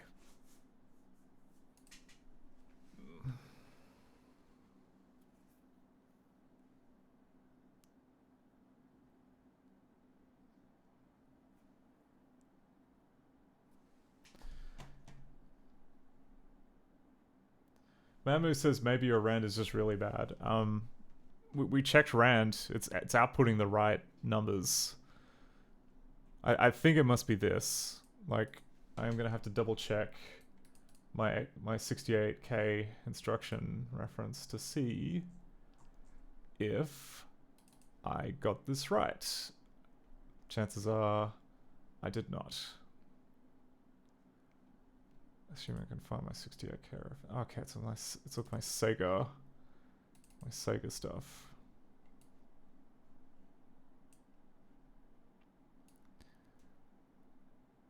Okay, so SCC.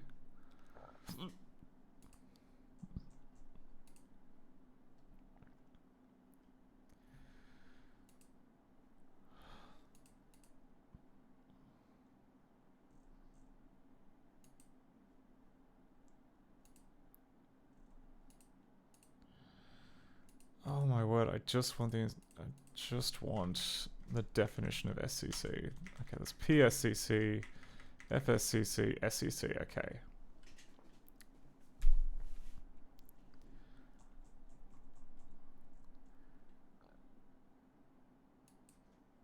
Expression. Text the specified condition code if the condition is true. Blah, blah, blah.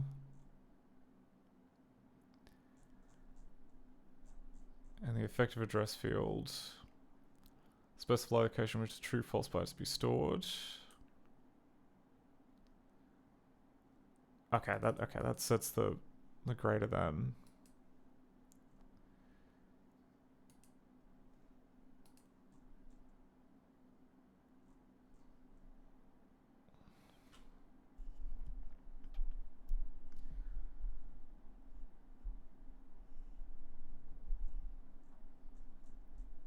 Okay, and true appears to be 1 and false appears to be 0.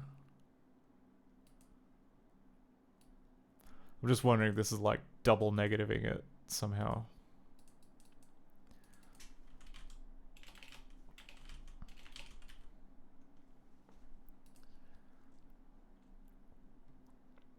Okay, so we compare immediate. Subtracts the immediate data from the destination operand and then sets the condition codes according to the result. Okay.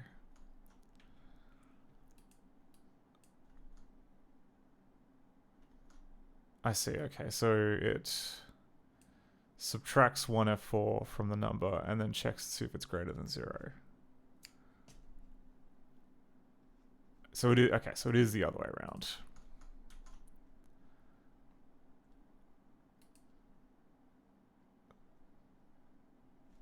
So it's basically this is greater than 0, which then means is it greater than 4.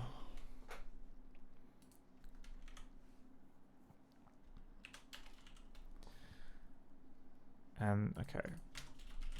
So that should happen a whole lot less now.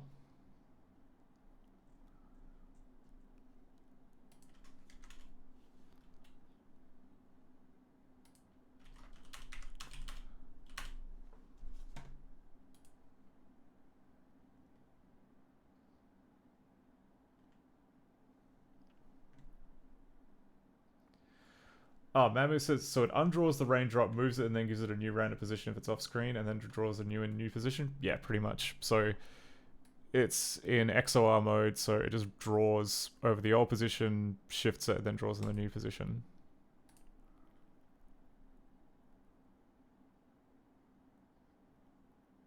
Alright, sick. Okay, that's, okay. That fixed it. So now I just got to figure out where I put that initial hack. That would have been in draw rain, wherever that is.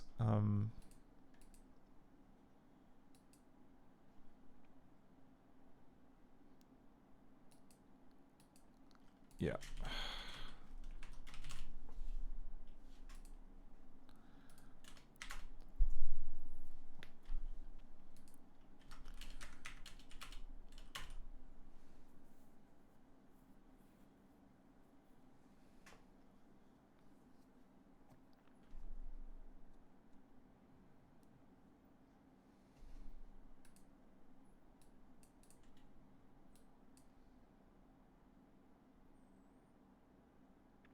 Nice.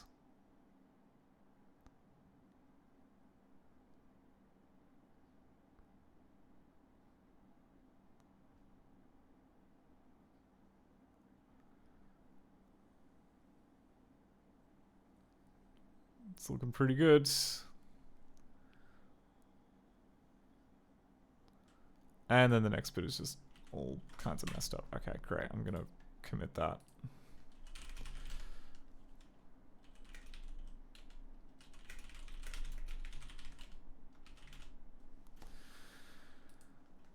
Alright, so next question is why does the next bit not load the right resources? Do I still have res edit open? I don't. Okay.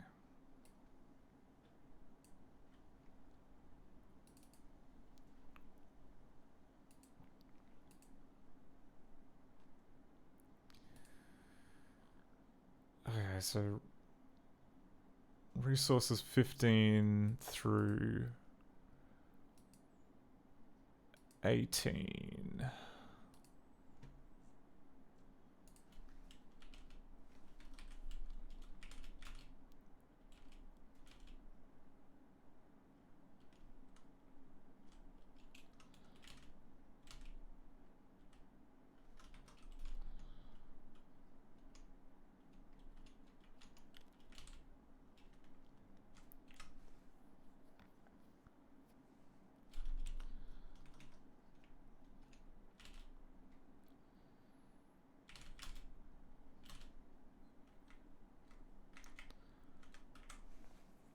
Okay, we should give this a name.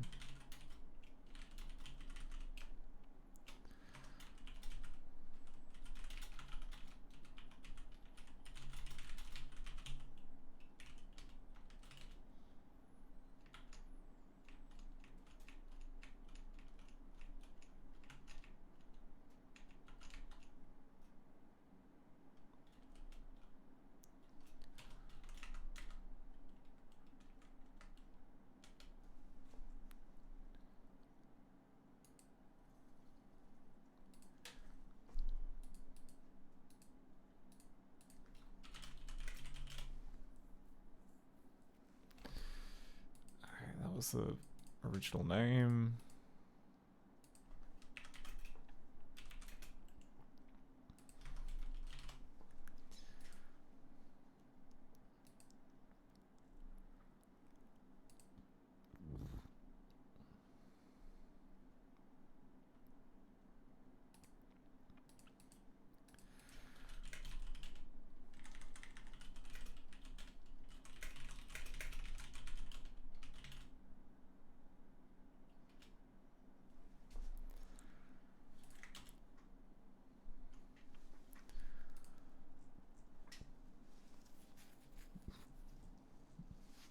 Alright, now I've got to figure out what's going on with these the busted resources.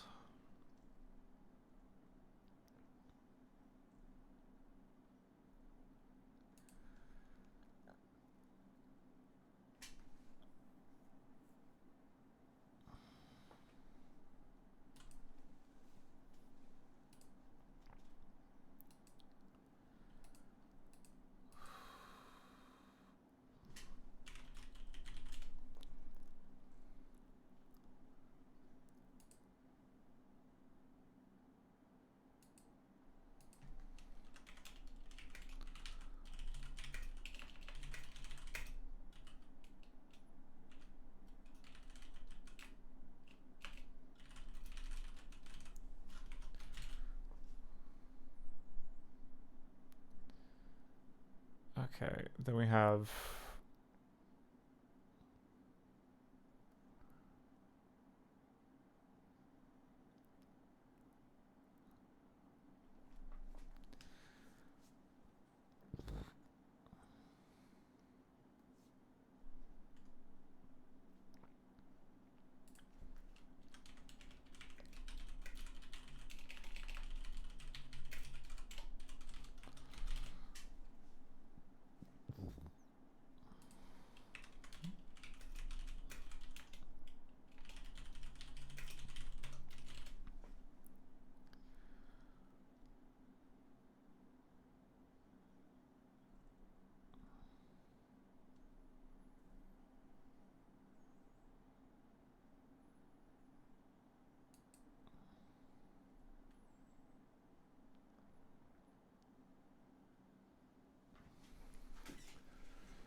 Yeah, I think that possibly these might be all kind of timed out to... I mean, I don't know. Like, I don't know if the Macintosh does any kind of buffering when it accesses the file system on the floppy disk, but maybe that's why there's kind of a staggered loading picture versus fetching things from the disk.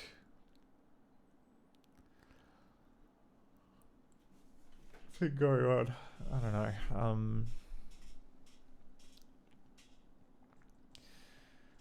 I wish it would actually, like, it's annoying that instead of having the actual IDs specified here, it just has a function which increments the ID by 1 and then loads it into a buffer.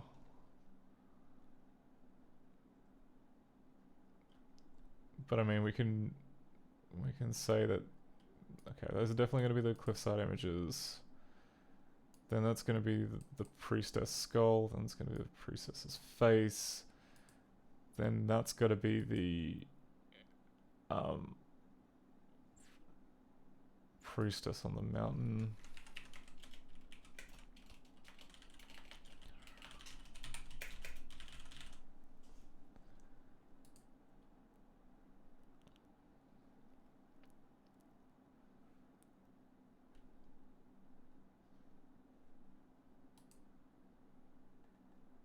Yeah, 9AB.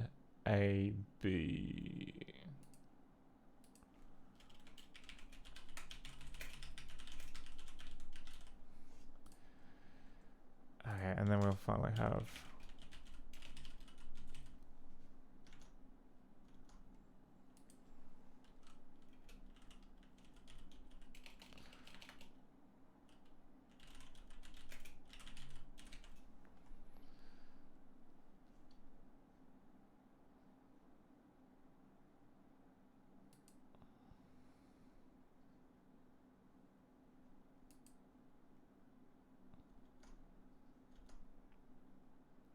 okay, so B is 11.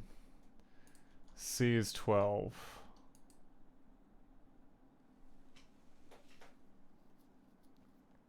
I wonder, are we missing one? We might be missing one.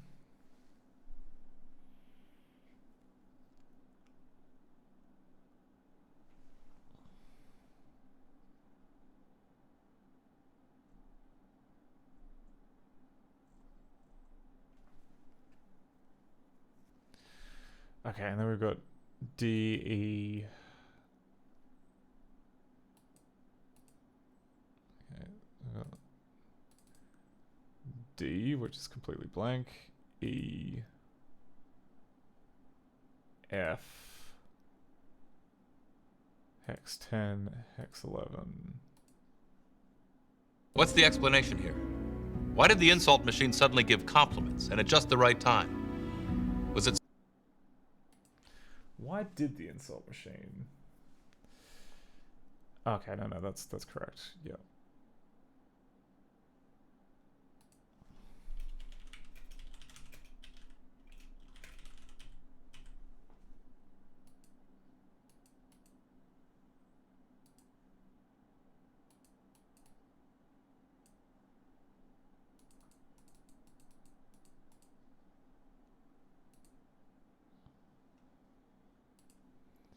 Oh yeah, and then there's like one that's all the way down the end. This 72, which is the fool that was looking up at the sun.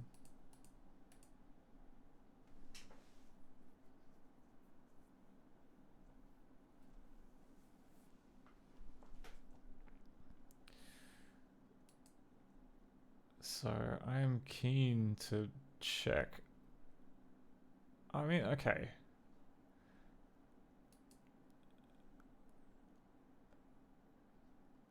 I mean, maybe we're missing one?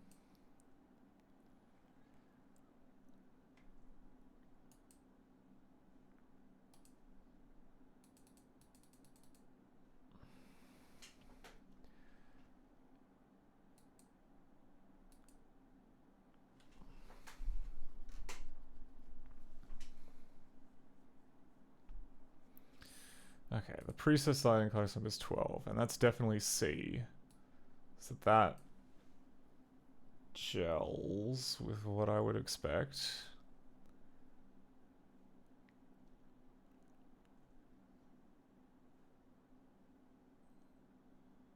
Okay, and then there's D, which starts from 13.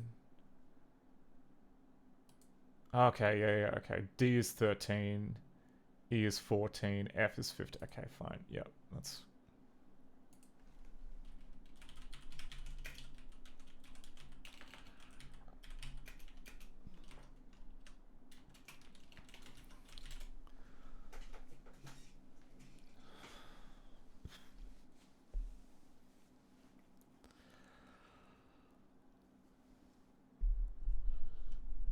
Okay, well, we don't have anything which seems to reference... like, these other pictures yet. A long corridor leading to freedom.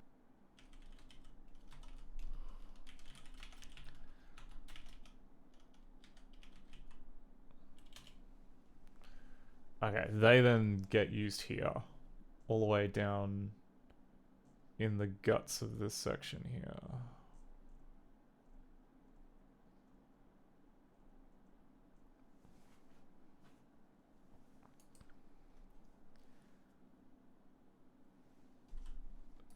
So where is that exactly? So if we go to like page 903, or thing B, full prologue, CP 903.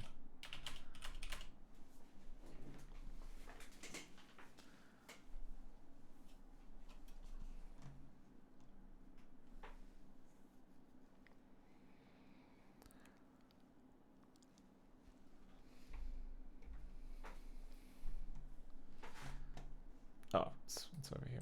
Okay.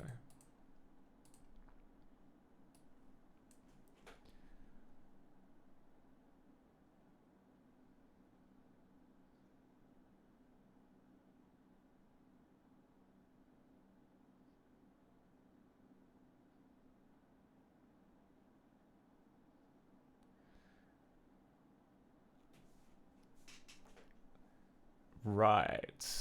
Okay, so before it cuts over to the no one can undo the treachery I've done on the land, or at least before it refreshes the screen.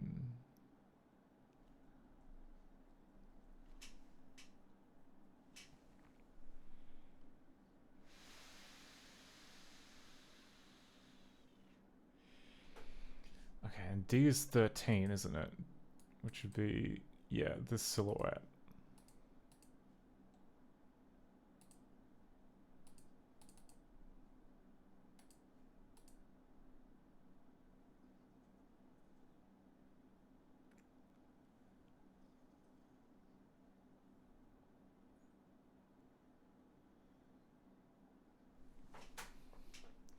I mean, this is kind of a surprise. Like, it's splitting him to the same spot.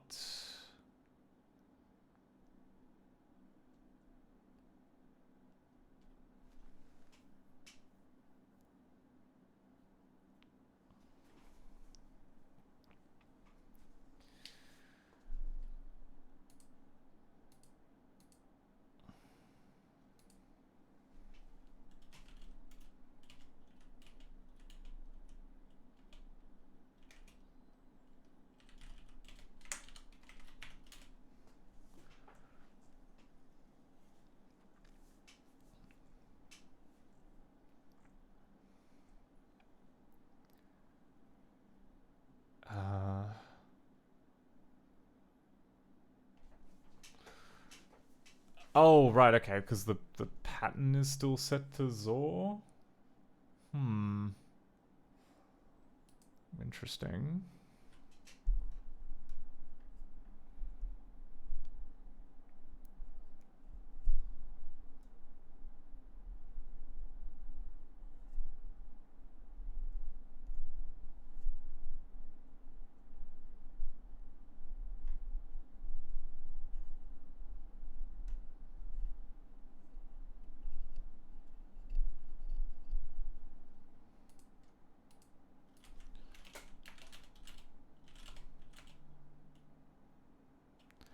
Ah. Okay, right. So picture E is made with a bunch of lines. And that was the thing I was trying to like mess with the pict loader to fix, but that's fine. Whatever. Okay, so that makes sense because like picture, what is in picture E? Picture E is this white screen.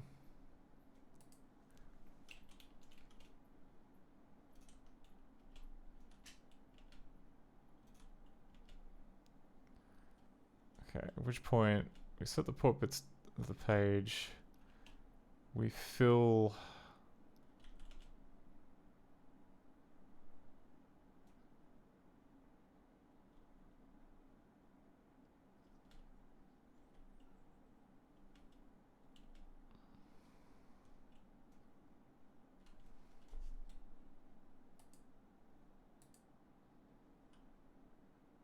yeah, okay.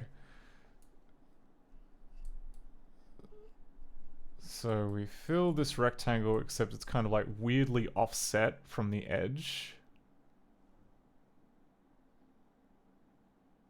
Seems like a choice. It's kind of weird that like the top and left corners aren't offset, but these are. Like, did I definitely write that down? 130.83C. I must have.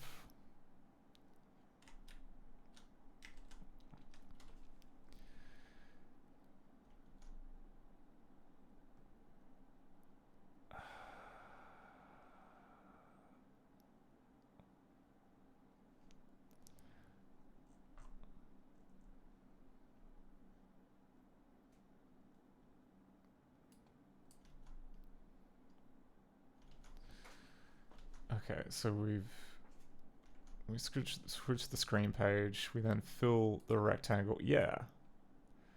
So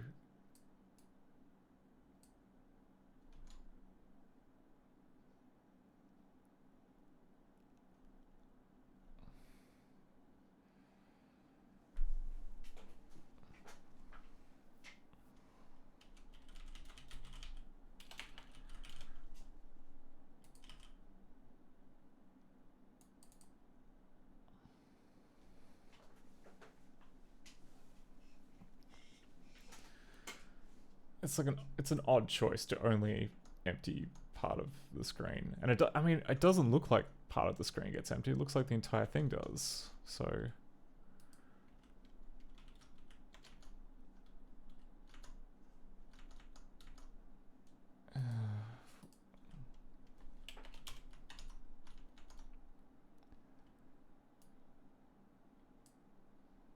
okay, and then now we're back to this.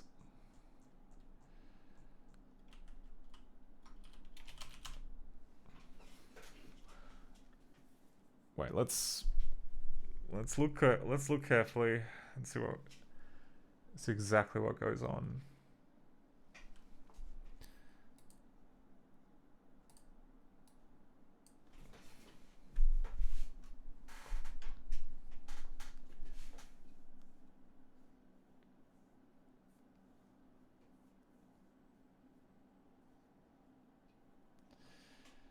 Yeah, okay,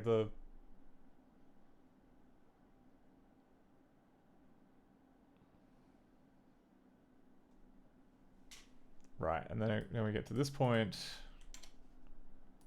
which then moves to here.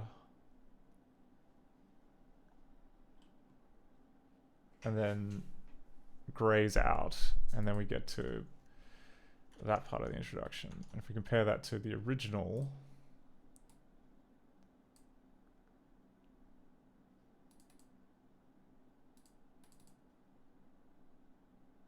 because it is in use. Oh, because I've got it open in res edit. Okay, fine.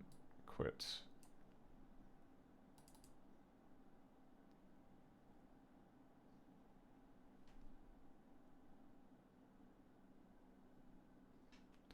Okay, well the original code does have a gap on the right-hand side on the bottom for the rain, so that's accurate.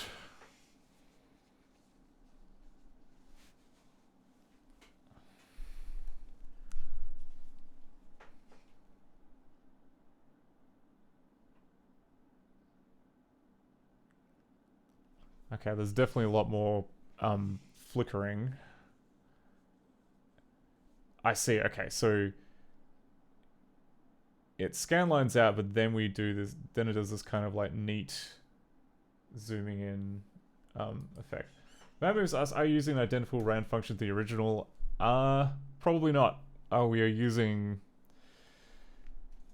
whatever PRNG is in ScumVM. Yeah, the alternative, I don't know, unless you happen to have a copy of like the Mac random number generator, then for now it should be alright. From what I can tell, it's not seeded with anything, so it's not like there's going to be... Well, it's not seeded with anything, and also there's no... what's it called? It's not coupled to frame rate, the original, in any way. It just renders as fast as it can, and then it measures the number of ticks that are elapsed. So, yeah. Hard to say what accurate is under those circumstances. Okay, well, before all these get next events, might as well implement a couple more of these commands. So, like inset rect, for instance, that's the command that's used to do the little kind of zoomy in effect. Like they just create a bunch of rectangles on the screen. Shrinks or expands a rectangle. Okay, you can use the set rect procedure to create a rectangle, offset rect to move one, and inset rect to shrink or expand one. Tell me about inset rect. Okay, well let's implement that.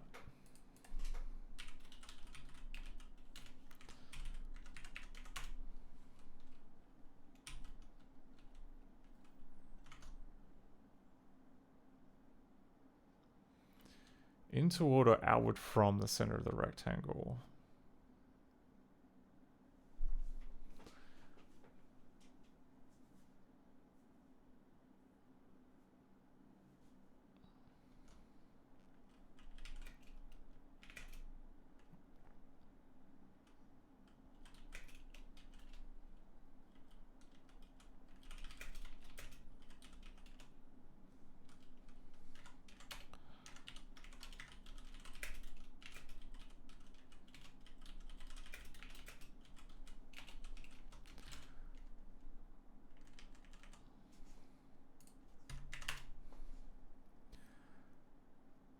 Okay.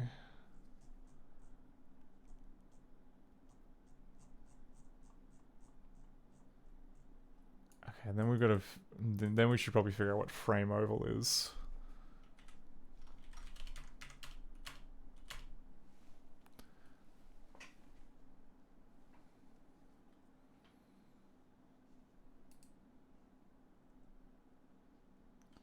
Oh, and I missed it. Oh, hang on. If the resulting width or height becomes less than 1, the rectangle is set to the empty rank table all zeros. We should probably do that. Oh yeah, if you pass the value passed in DH or DV is negative, the appropriate pair of size move outward instead of inward. Okay, and I got the direction wrong. So let's... Yeah.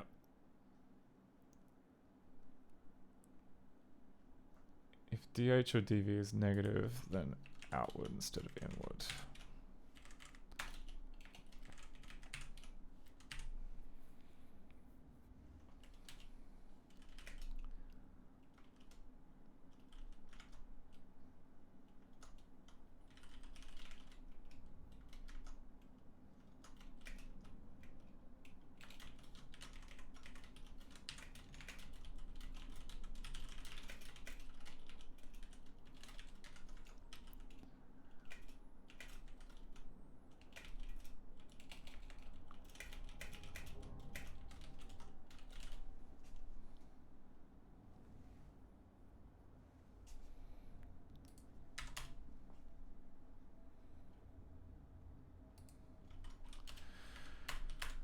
Okay, let's... Helps to actually read the spec before properly trying to implement it.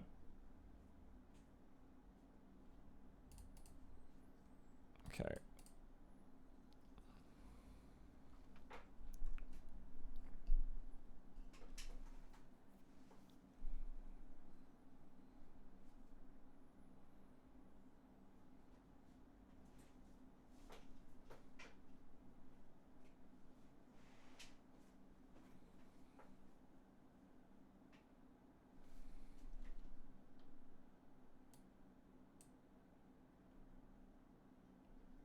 Huh, okay. I was expecting that to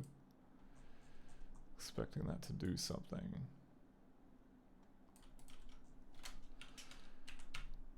Is it frame oval?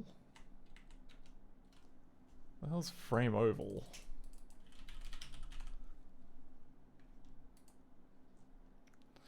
Framing shapes. Using the frame rect. Okay, frame shape just draws its outline. To draw an outline inside an oval, use the frame oval procedure.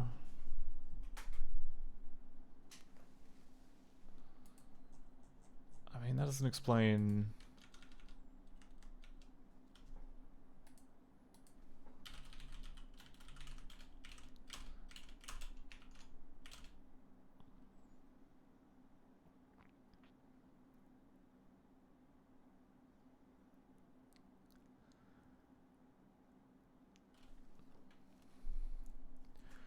Okay, so this is animating the sun. So this must be the number of... So there's 4 frames, or 5 frames to the animation. And then the sun must have... this many rings. So... Let's... Okay, we haven't done that though. So what...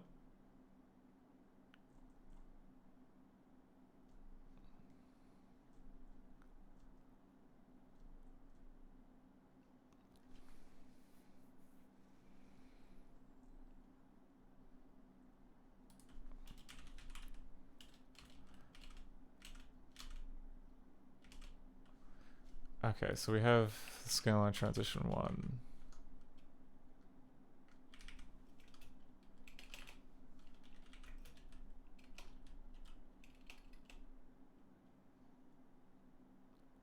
Zoo.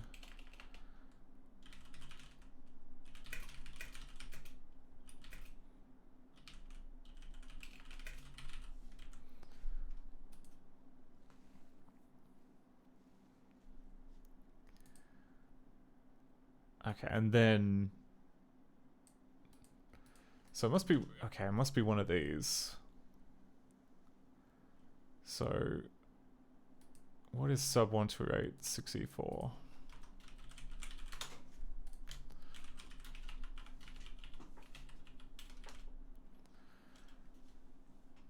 Ooh, alright, this looks promising.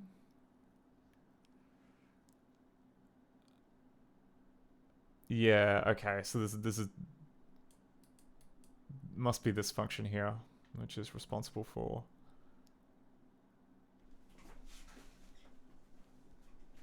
doing the zoom in effect.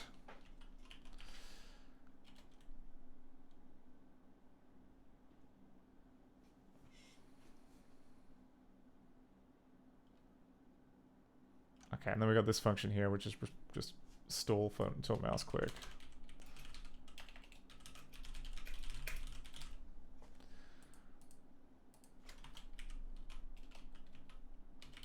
Okay, so why don't we see any of this? Oh, I think I know why we don't see any of this. It's because we don't have a delay.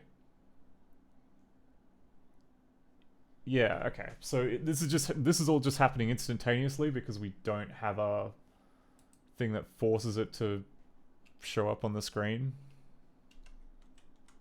I'm pretty sure.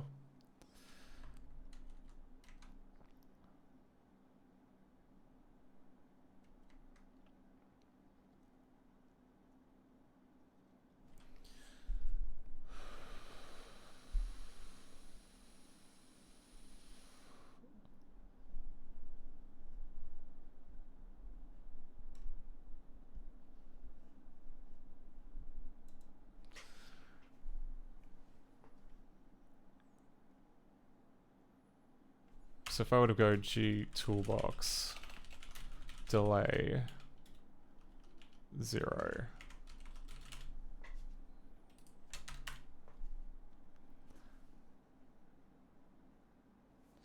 Memo says, I have that problem in June. There's not always a clear point where the current frame is finished.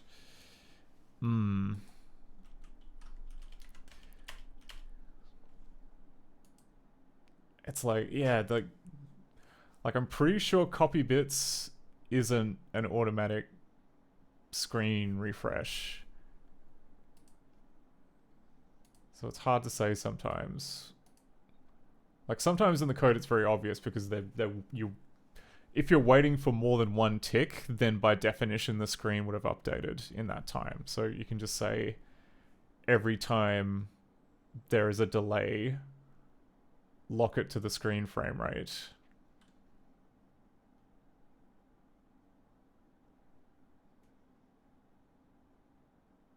Yes! Alright, we got it. So that's all that was. We just weren't refreshing the screen. And I'm guessing it just happened at like roughly, is expecting to happen at roughly how quick it takes to update the screen.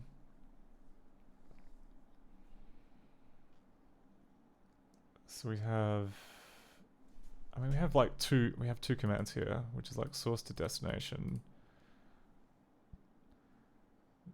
Then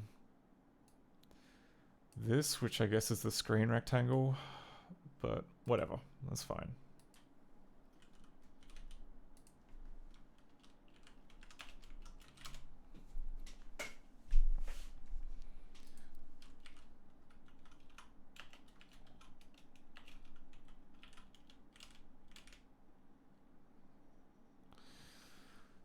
Okay, so we'll call it, we'll give that a name so that we remember it. So we'll just say,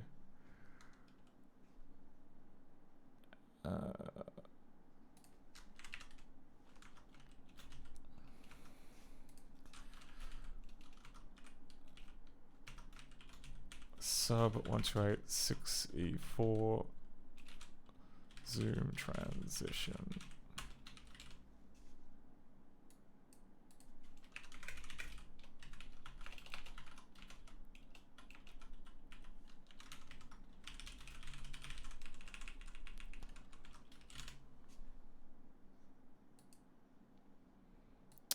Dang it, I didn't put in a...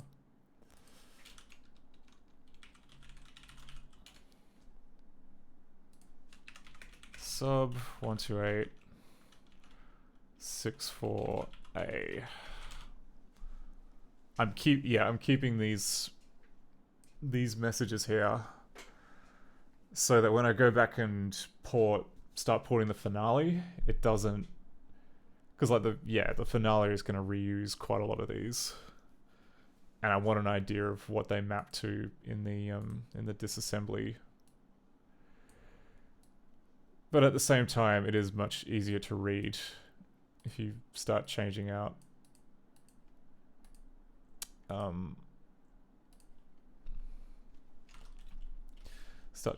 values now.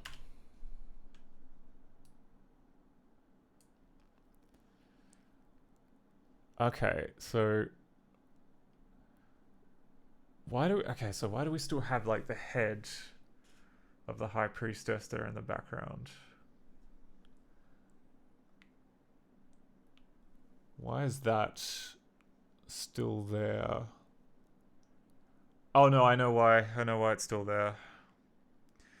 It's because it's that the one pict that we couldn't load because it oh, Manu says shouldn't it be inset transition. I just call it zoom transition because that's the name of the director equivalent of that. I think it's called zoom. Although honestly, it doesn't look as good as this one.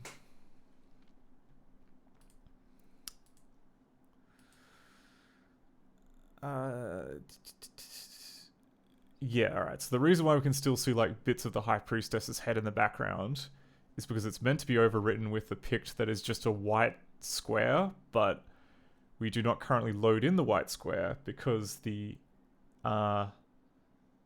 pict reading code can't support it. So I think we'll just save what we have.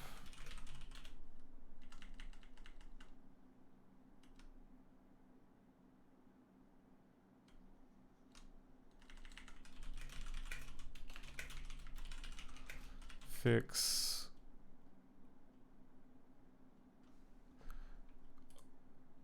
Also, actually, if we continue, we should be able to make it to the end now. So again, that should just be like a white screen with the sun, which currently is not being drawn because that uses the oval command, which you don't currently have. This should also be white with text. There he is. There's a boy. Okay, and then like leaving requires frame rect, which we don't currently have.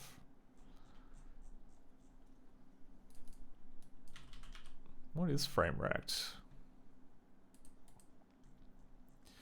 Oh, to draw an outline inside a rectangle, use frame rect procedure.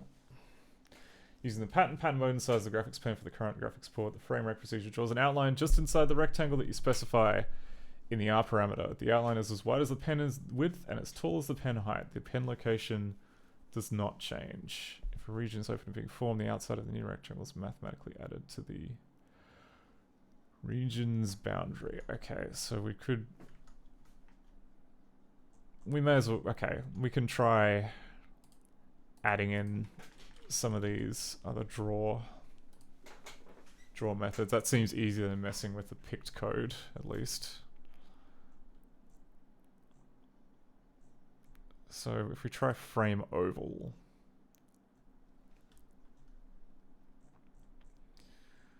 let's just copy the boilerplate from line 2.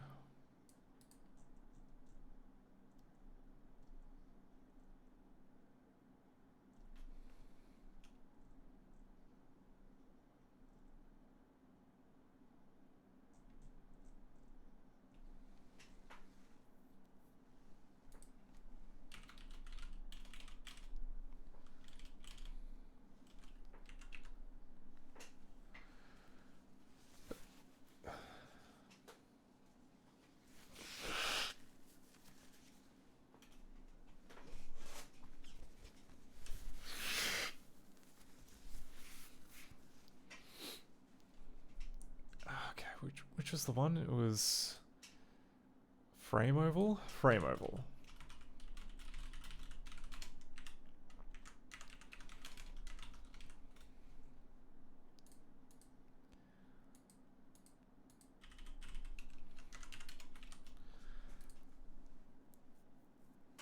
So we can get rid of all this.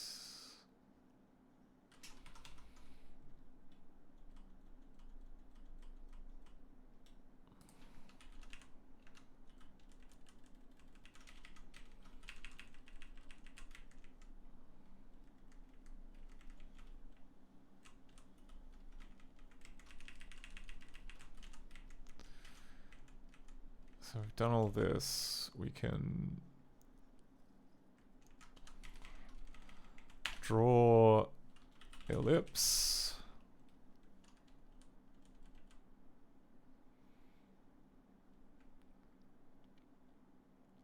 Which would be 0, 0.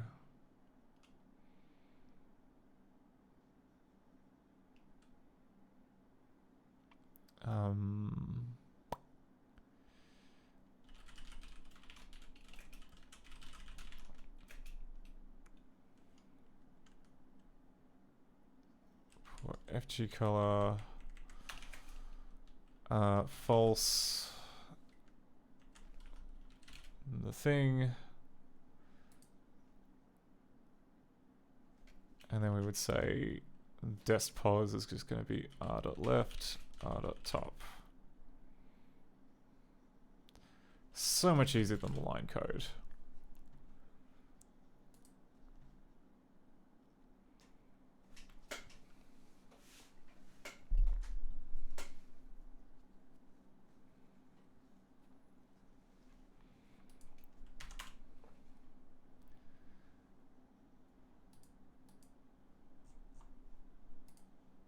And then, like, by that extension, we should be able to just do the same for frame rect.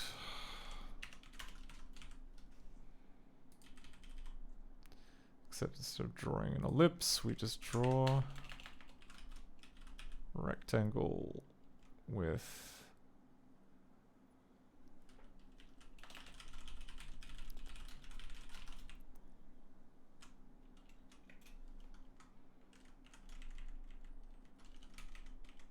actually draw rect.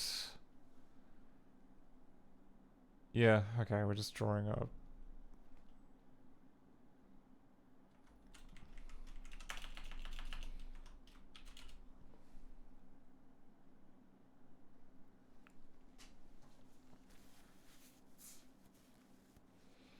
fun fact, Ken Sheriff, hardware reversing wizard, wrote the ellipse drawing code in GDI. Neat. What kind I'm not sure I'm aware of Ken Sheriff. Can you, if you got any links handy, let me know.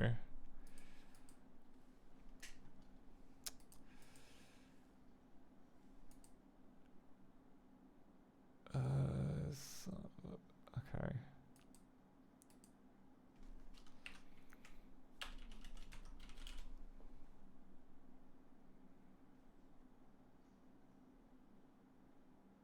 Let's try that.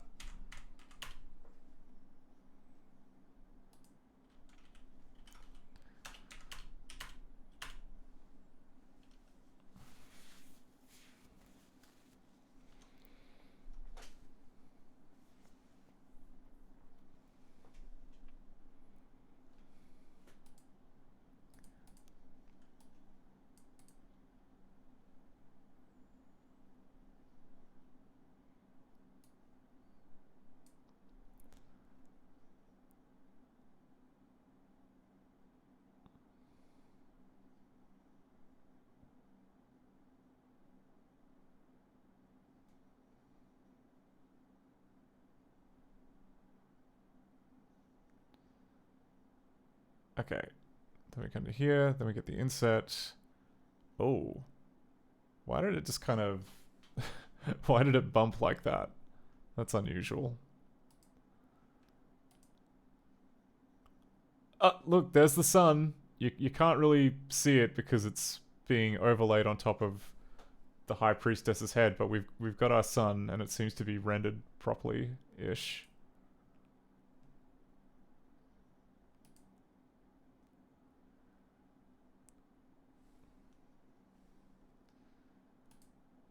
Whoa, okay. Alright,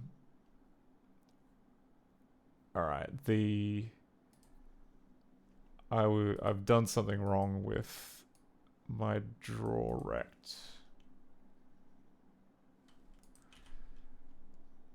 What is, okay.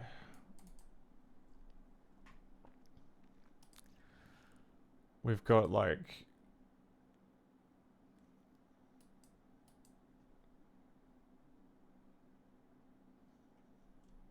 I guess like draw rect must like draw a filled rectangle by default. But I hang on. No, that can't be right.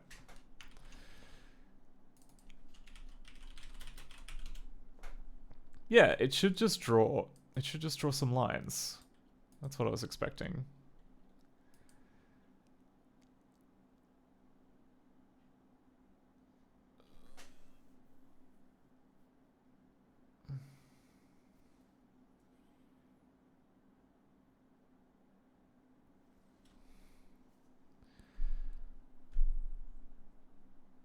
Draws rectangle outline with right and bottom edges.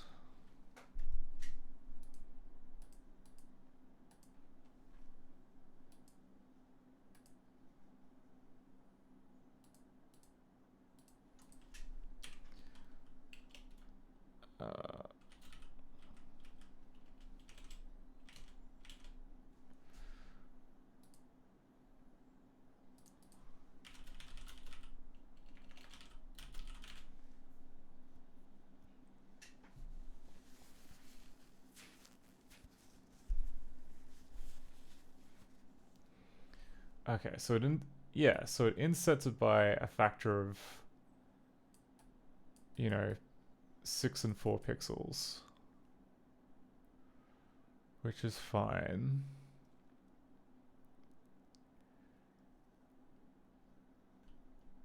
What was it meant to look like in the original? So this is what the sun is meant to look like in the original. And then when you quit,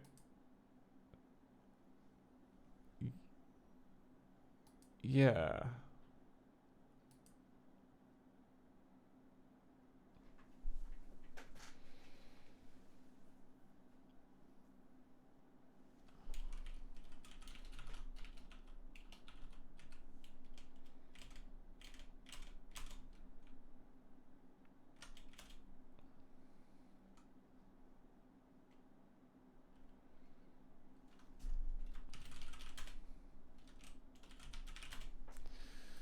That's right, I need to change that too. So we'll just go sub 12824A.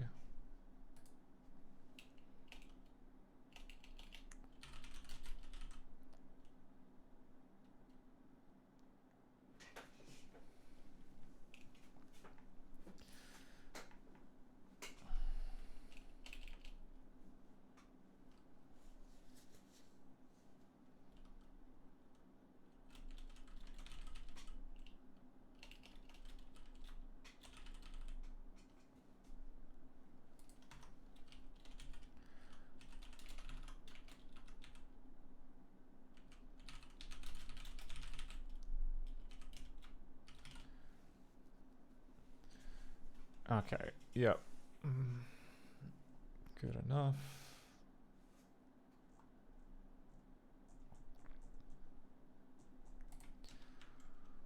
Okay, and then we've got like finale stuff after that.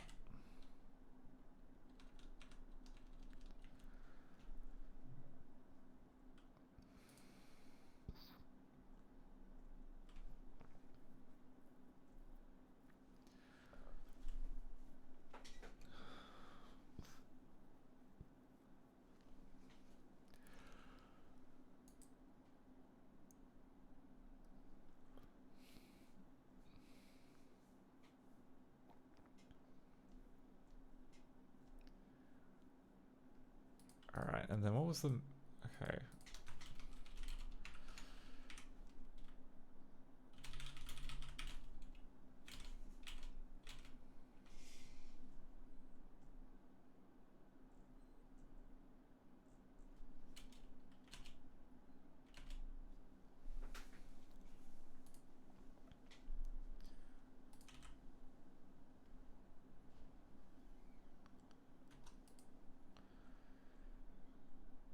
Okay, and then this is the...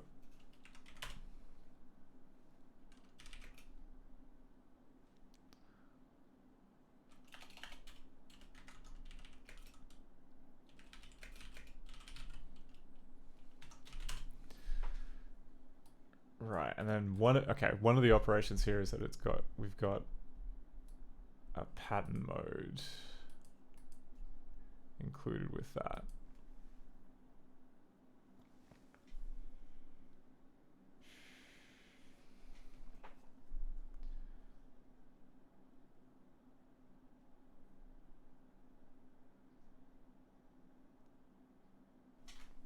Am I just misunderstanding what frame rect is?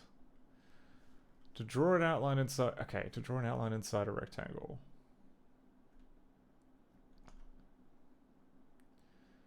It says, okay, but... Oh, I see. But we're doing it with a thick pen.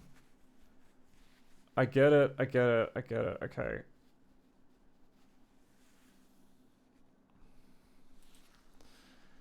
But it's... Okay. So then why...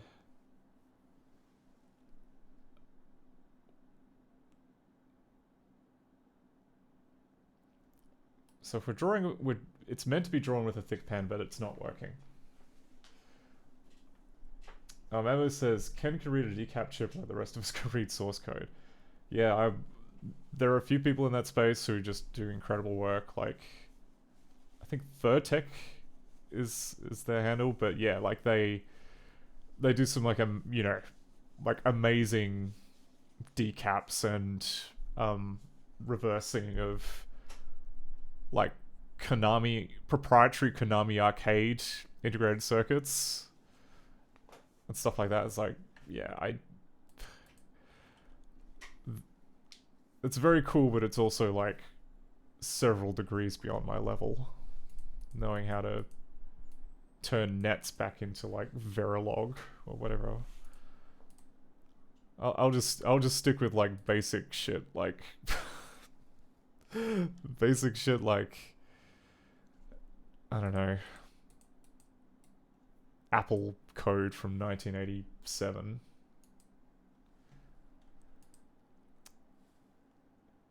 Nuki KT is also a wizard. Is that the person who did the nuked OPL emulator?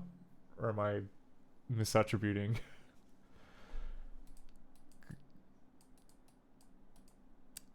Frame wrecked. Okay, well, let's...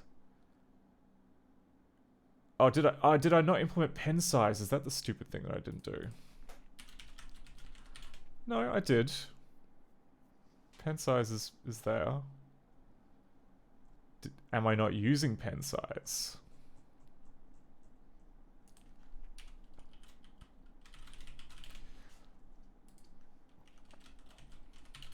No, we are using pen size.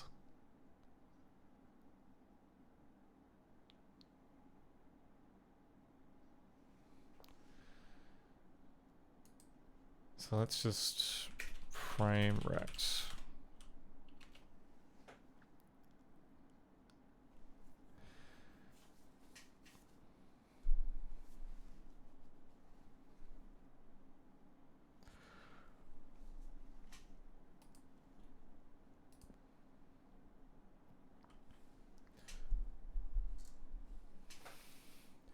Oh yeah, okay, they are the OPL wizard.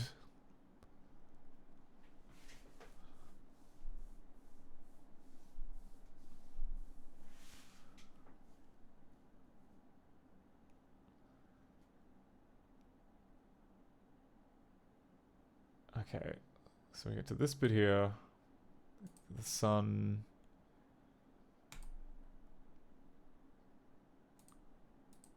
Okay, and then here we are with our first frame rect.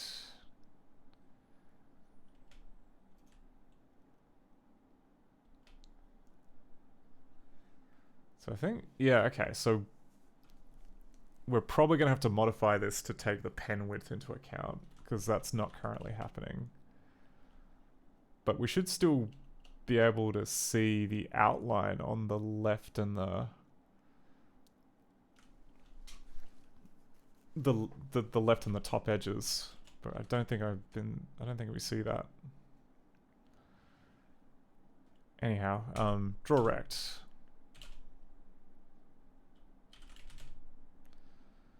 Okay, and then it draws a horizontal line. So then draws this. So then calls draw point, which is here in the Mac draw primitives. Okay, and then the thickness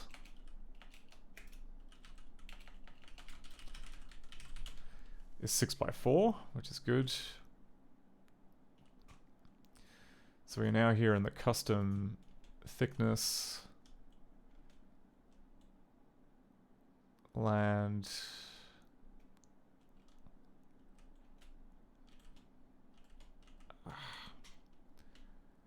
Okay, and then literally we're doing that.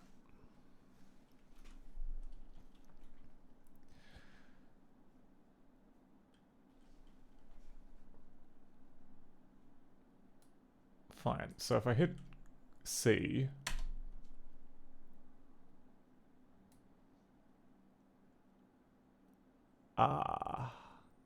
yeah, all right. So it kind of works, but we got problems. Actually, what's that weird ribbing? Why is there ribs? Create, screenshot, snap. Okay, let's look at the... Okay, there's... Ah, I see, I see. Not cool. I think what's happening here is that because the pattern is not being normalized, or not being set based on what the Cartesian coordinates are, we're just overriding it with itself, which then leads to this kind of weird stipply thing going on, which is funny, but also not what we want. So we're gonna have to mod the code here in draw point. I'm sorry.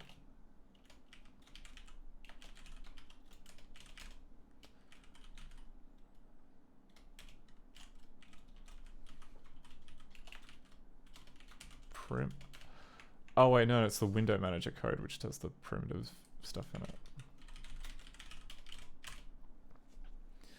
Okay, so we have this draw point.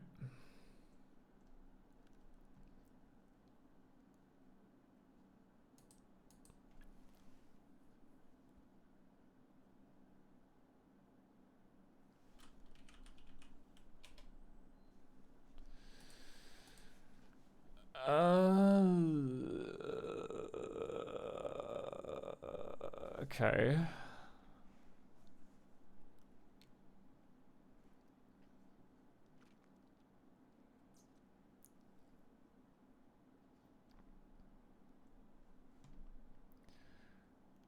I'm just gonna...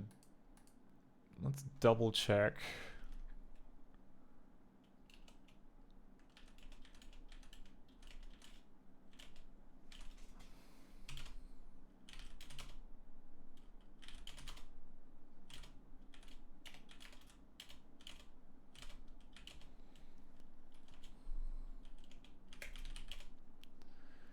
Okay, so we've got... I think this is the standard checkerboard pattern.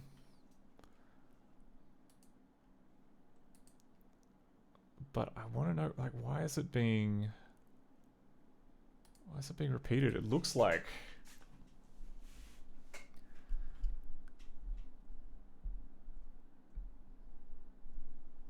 It looks like we're doing it properly.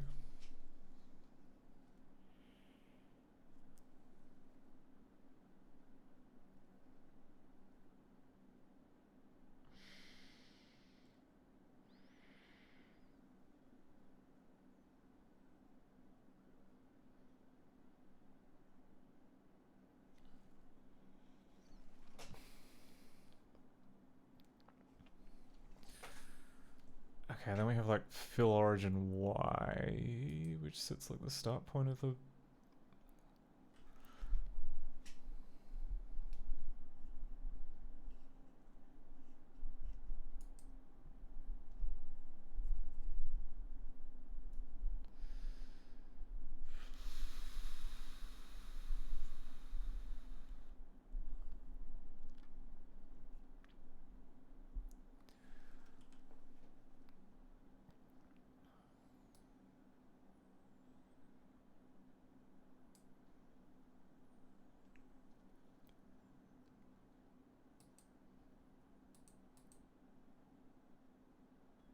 Okay.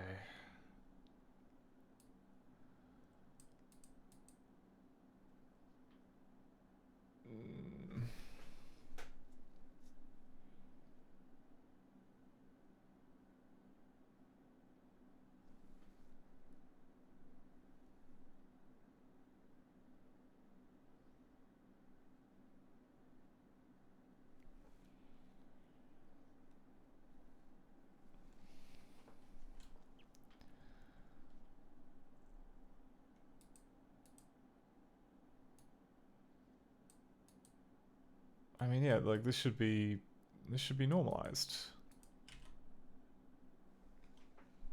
Like fill origin is not changing. That should just be 0.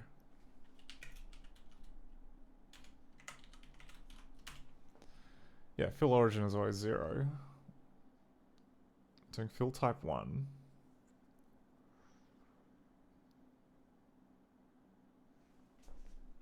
What?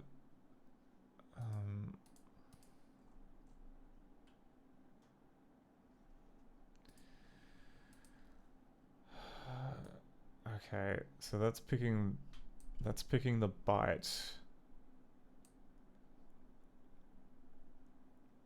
Wait a second. Wait a goddamn second. Oh yeah. Okay, so this is okay. So the Y position dictates which of the 8 bytes it is, because it's, you know, this is a pattern contains 8 bytes, and then it's basically like one line of 8 bytes, and from this picture here, it would appear that the Y component is fine. If the Y component wasn't fine, we'd see artifacting here. So it must be the X component which is cooked. And the way the X component works is that we do... Okay, we do like a logical AND with this value here.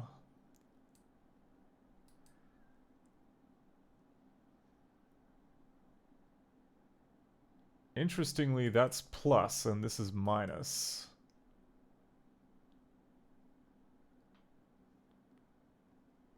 Like, why are those two different?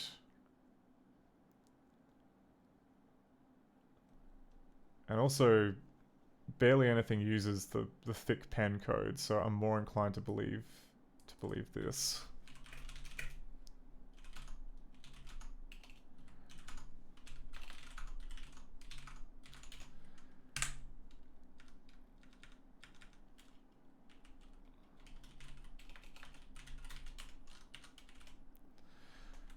Okay, let's look at the draw point code. Okay, Sev changed this on 2022. Oh, he changed both of them on 2022, but only one of them...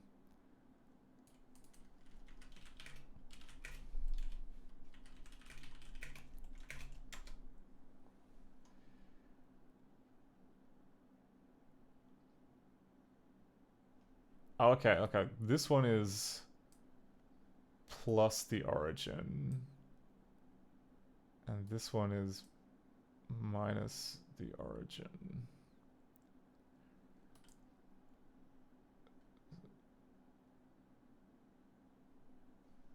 But if we were to... Okay.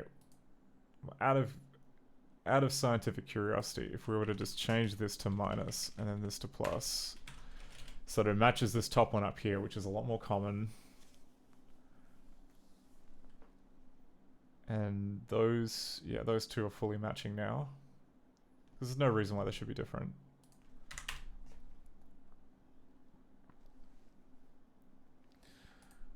Will that change our fortune with frame rect?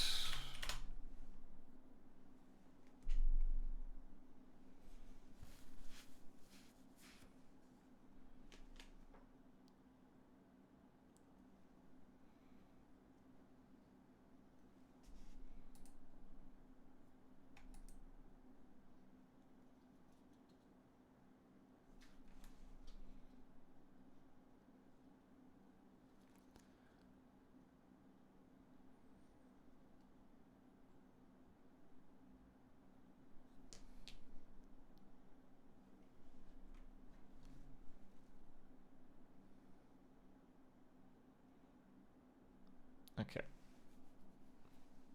That's still fine. Then we get to here.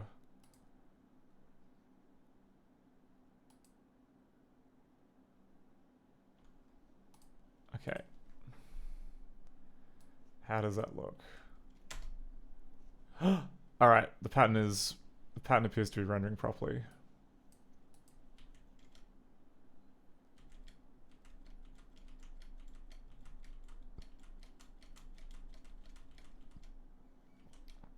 I think.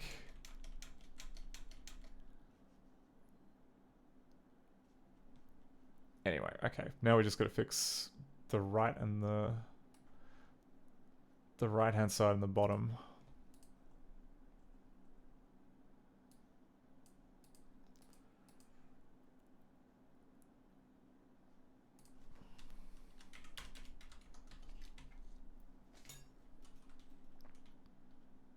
First, the dishes of Iron Chef Morimoto.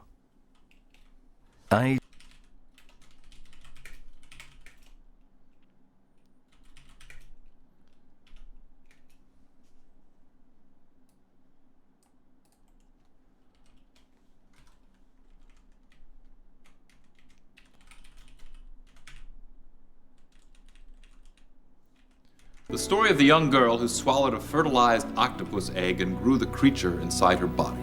True or false? Right. Minus. That one, I mean, that story sounds genuinely terrifying. Not gonna lie. The savory aroma of the charred octopus is nice, as I...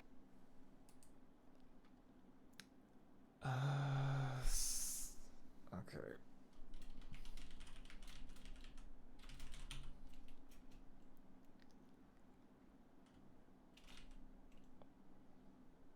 X minus 1.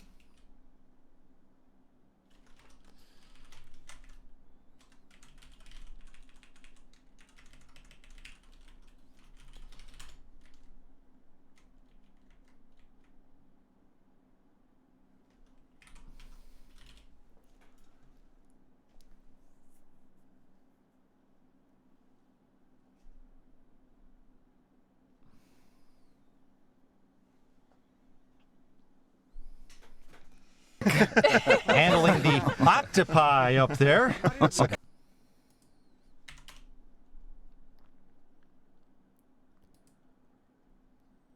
The story points of this one have been created by the imagination of our writers. It's fiction.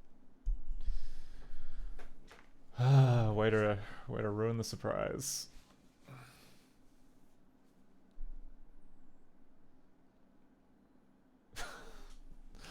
Oh, that's mean. You're making fun of Dick Clark Productions. What did they do to catch strays? They just wanted to make some wholesome afternoon entertainment with, you know, your buddy Jonathan Frakes just saying that the most I don't know, just yelling in. If you haven't watched Beyond Belief, you got to try. What about the writers who create these stories? What are their own lives really like? Frank, because like the fun of it is you watch these kind of like, you know, outlandish gripping tales, and then you gotta kind of the whole point is you have to kind of guess whether or not this is just like an incredibly embellished tale with like one tiny thing that's been, you know, that can be related to a true story. Or better yet, it's either that or it's just there is this book by this guy called Robert Trelans, and ostensibly it's true stories that he's been told, but they're all just kind of, you know, veering very heavily into like superstition and folklore and like nonsense. But because Robert Trelans wrote it down in a book, it's true. It definitely happened.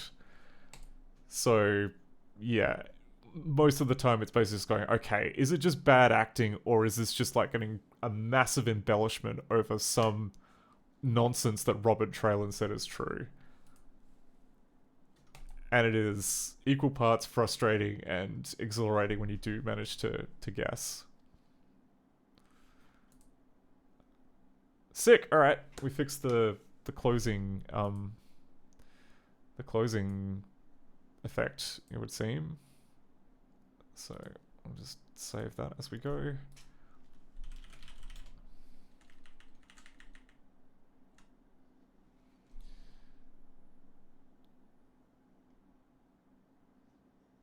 Actually, I'll go.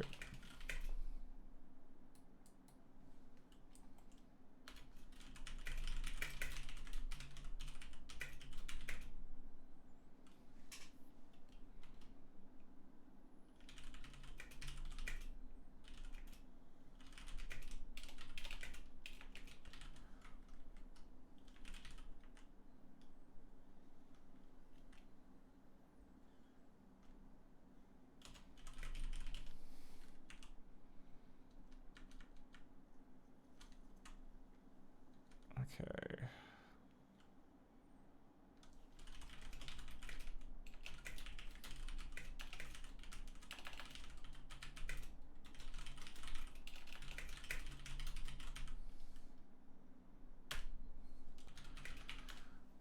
Alright. We're slowly running out of low-hanging fruit. Okay, maybe now's the time we gotta look at the picked decoder to figure out how to get an image which is just solid white.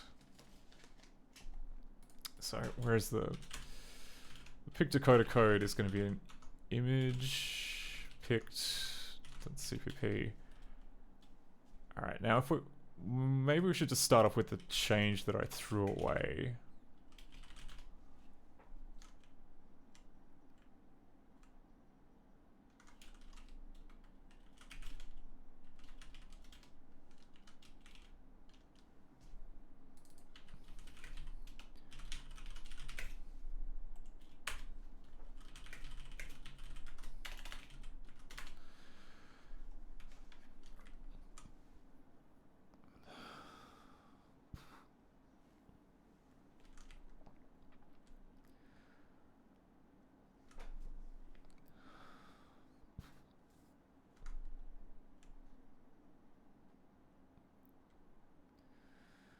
So, okay, so I'm kind of confused as to why this doesn't really work. Because all we're doing here is just moving the declaration of output surface here into load stream. And that seems to be enough to, like, wreck either unpack bits or... I'm guessing it's unpack bits, which is the one that we're relying on. But it's exactly the same. Like, why would you...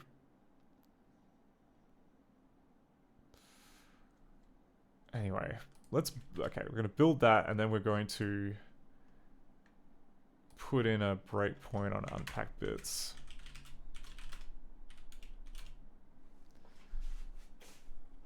Just to see why everything is cooked.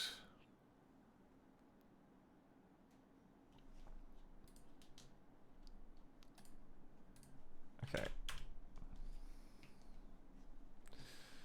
Okay, so we've called load stream, then there's on pack bits rect.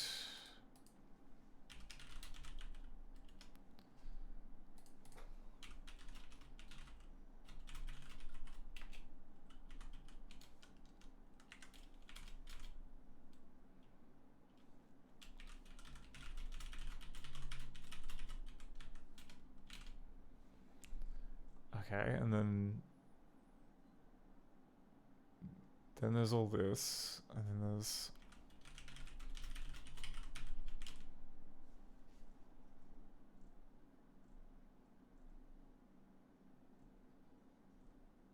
like all of this makes sense.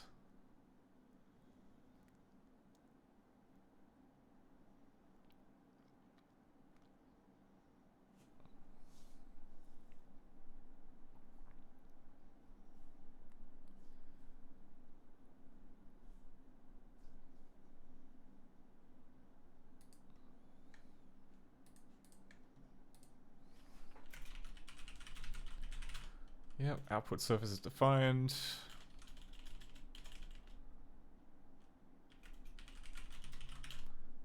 Output rect is that big. Yep. Did I not declare it with the right pixel format? I must have. Yeah, create format clut. What is that if not the correct pixel format?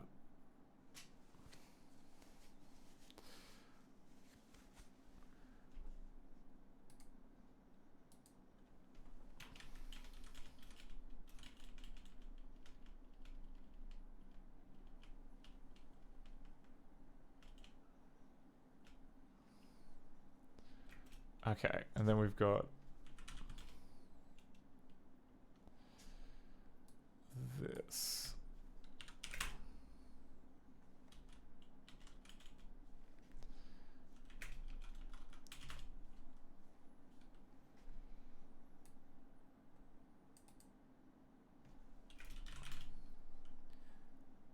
Yeah. Okay, and we've got pos, y, pos, output surface, get base pointer 0, 0.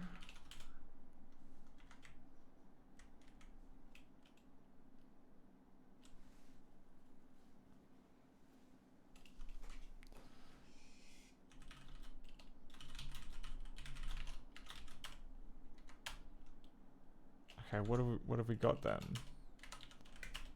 Oh, because I didn't print it. Yeah, fine. Yeah, okay. Okay, then we change it to a byte pointer. Okay, so we got 1, 0, 0. Okay, so it is drawing stuff. It is drawing stuff to the surface.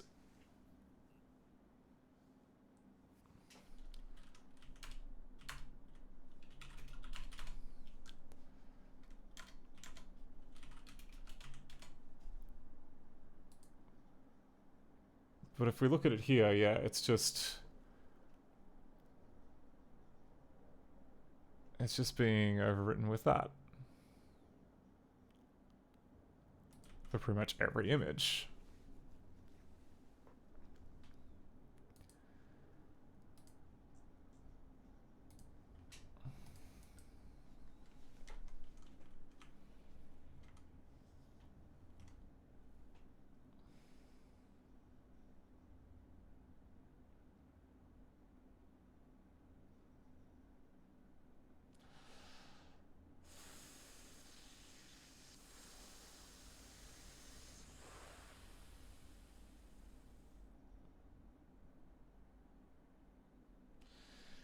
Okay, what could it be? Is it because load stream gets called it can't be because load stream gets called multiple times. I refuse to believe that.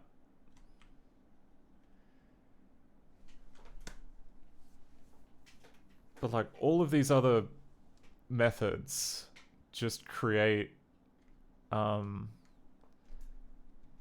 is it because unpackbixrec doesn't do a create operation?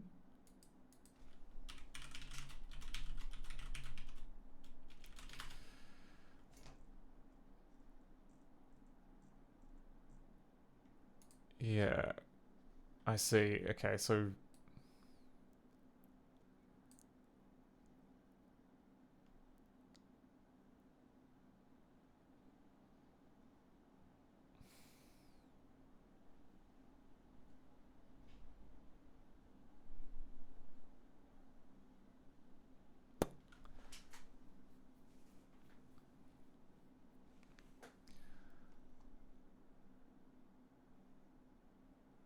is this being called earlier?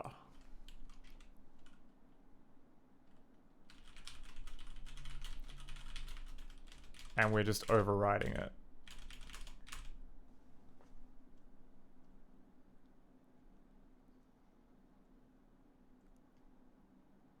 I'm an idiot. I'm an idiot. It's being called. We're writing. This is happening in the loop. I'm an idiot. Alright. And it's because...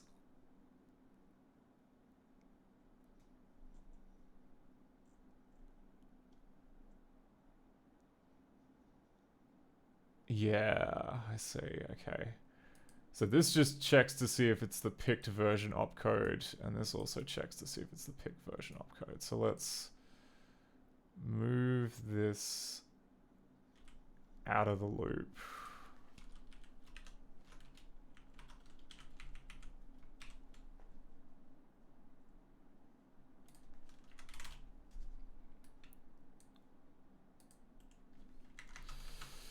Duplicate these into the two closing branch statements.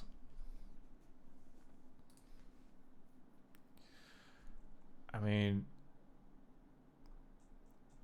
because image rect is defined up here. Yeah, okay, good. Good, good, good.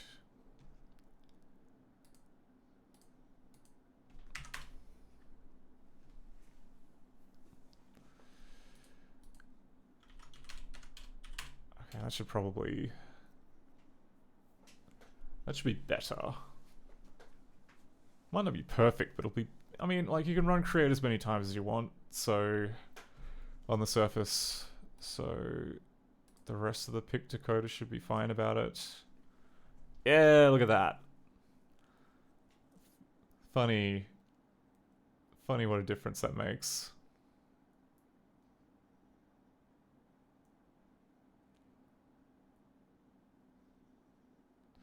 I do like how some raindrops just kind of get, like, cached on the image, which I think would be a bug from the original.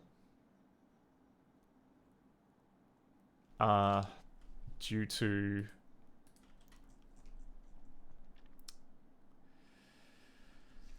Yeah.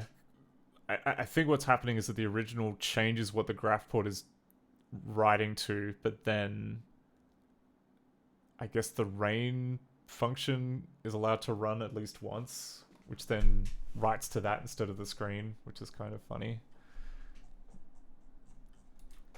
But happens in the original, so nothing... No grievances there.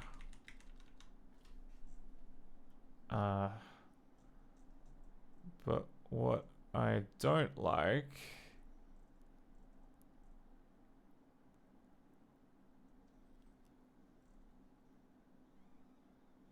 Hang on, well that time... It should have returned an image for...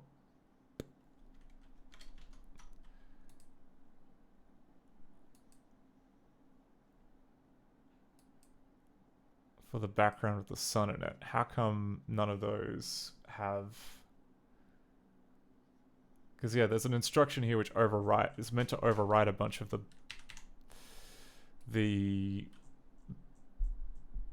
pages, I think, with the blank image.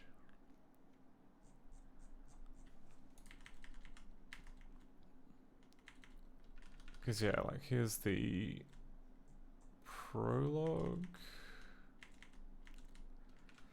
High Priestess face, Priestess on mountain, Priestess shooting lightning.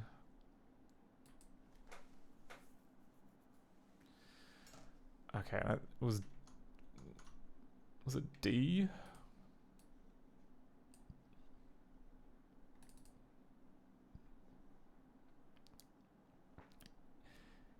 No, it was E.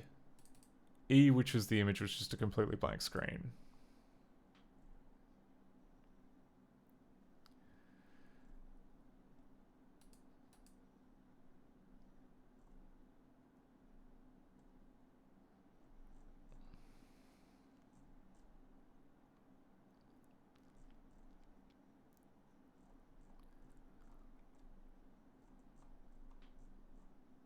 Okay, rectangle zoom to the cliff top scene. But before that happens...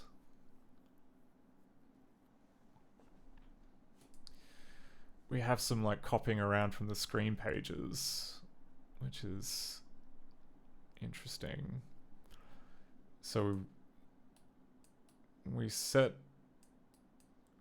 the screen page to 6. We fill the screen page with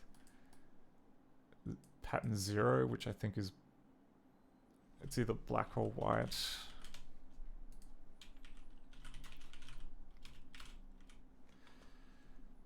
Yeah, okay.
Okay, so it's...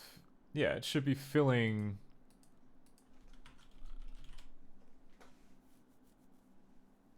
It should be filling page 6 with solid white color. And then drawing... whatever is in... Yeah, okay, should be drawing the full on top of that.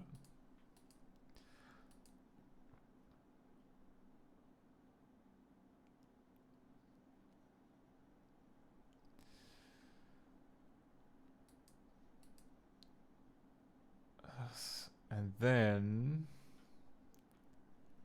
it should be copying page 6 to page 7.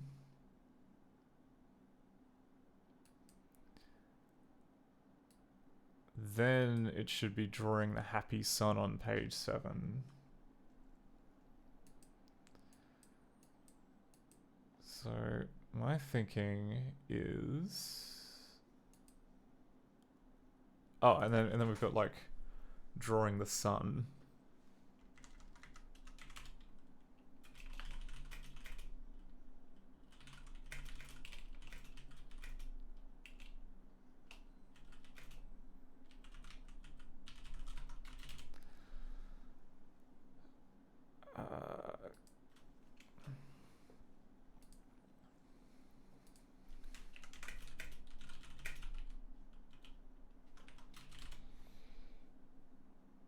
Okay, that's all fine.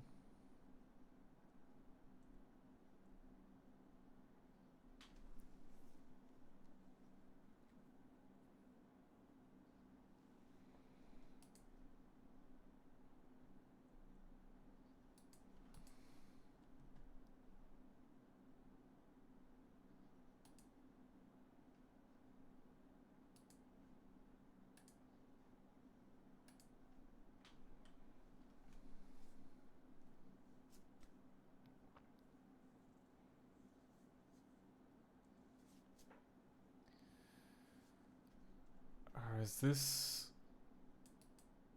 Okay. Is this possibly because we're in like XOR mode? Who can say? Alright, but then we free the... Okay, so...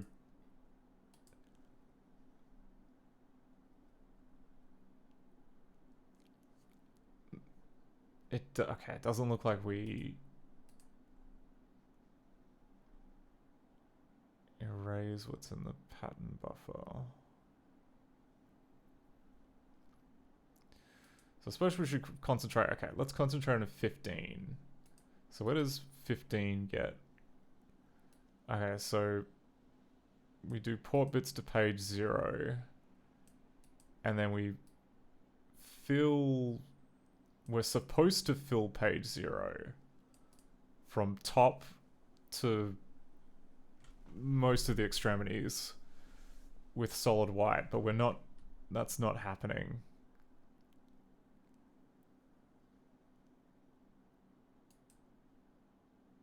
Or at least that's not happening the way that we expect it to.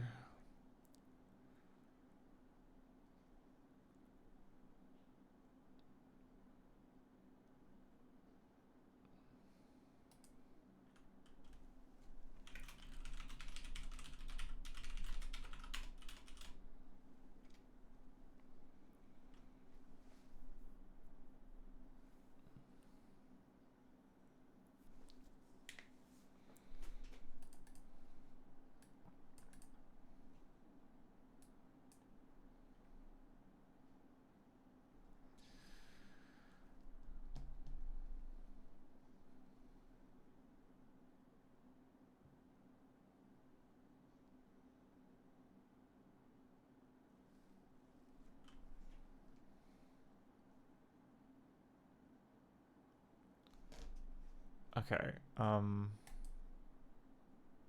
crap, really? Okay, try that again.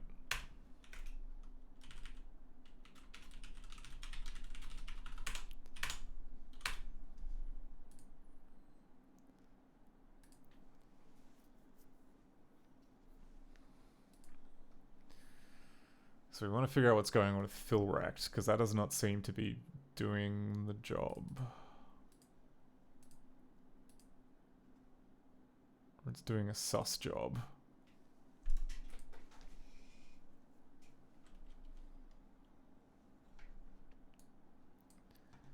Because that should, yeah, that should be filling it with solid white, but it is not happening.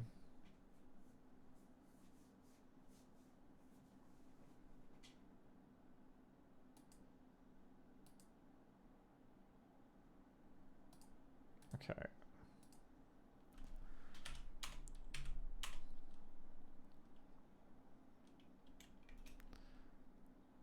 And then if we go into here, fine.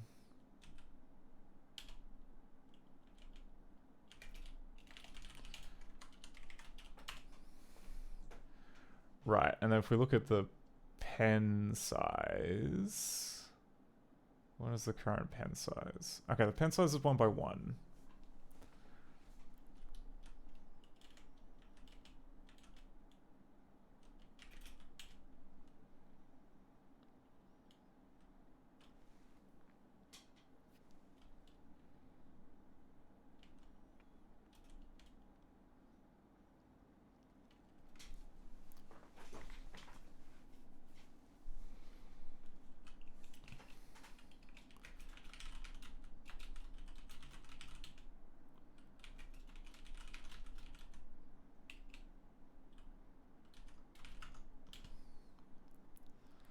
Okay, and the pattern that we've picked is solid, which means, yeah, which means all white. Okay.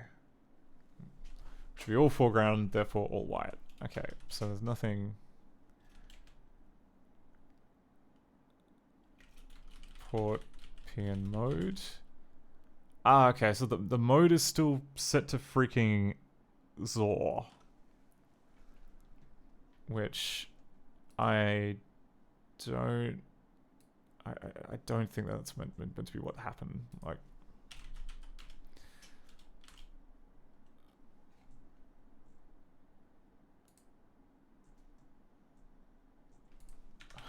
no, and that's in the finale.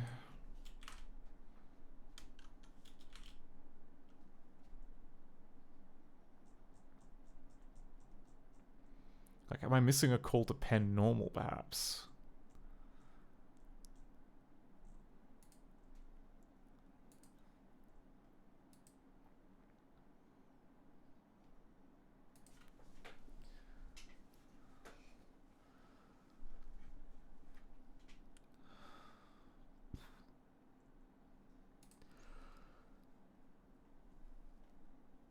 Because, yeah, we're down here.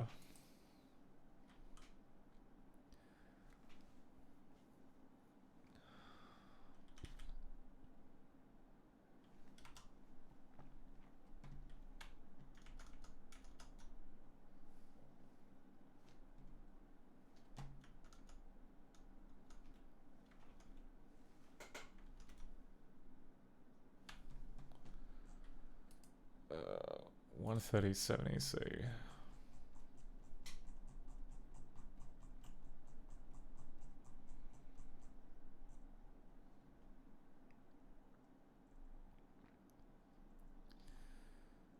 Tick count, release resource, release resource.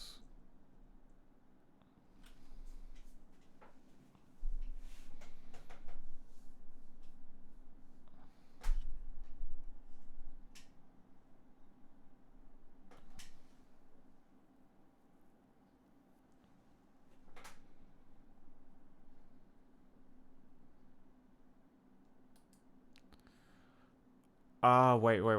That's right.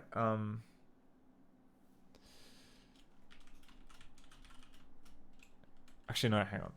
Because I was thinking there are definitely like full screen flashes which are used to denote lightning, but those are done with invert rect on like the whole screen. With the whole screen. Like, it would be very odd that you would do like a fill with the XOR. Okay, does let's look at the quick draw docs again. Fill rect. Does fill rect even use the pattern?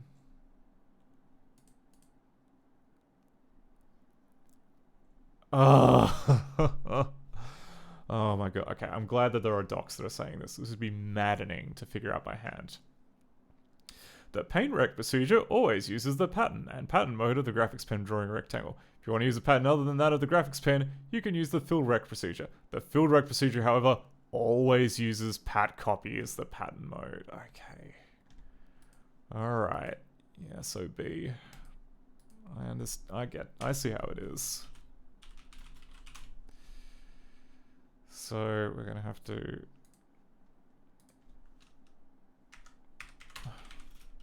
fill rect always uses pat copy.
Okay.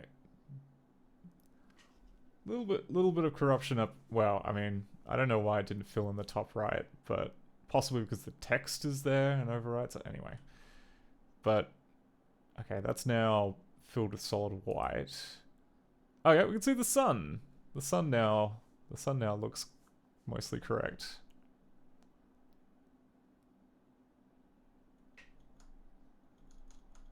I mean, we can go scene by scene actually and compare the two. Please, okay, get out.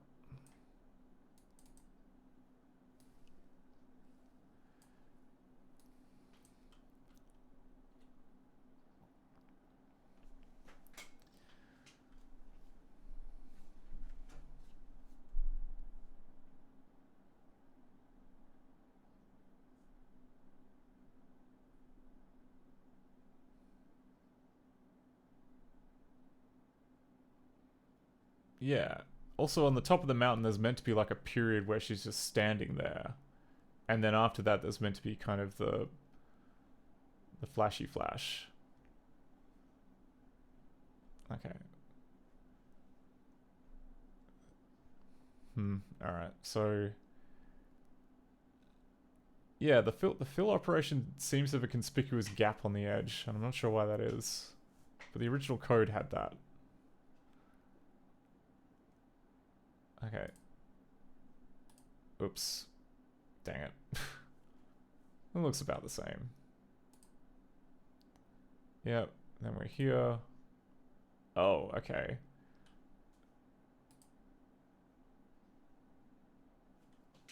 Yep. The full looks up a little bit.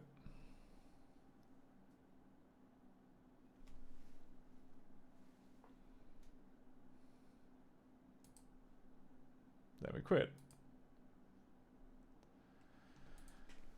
Well, it's getting better. It's getting closer to the ideal.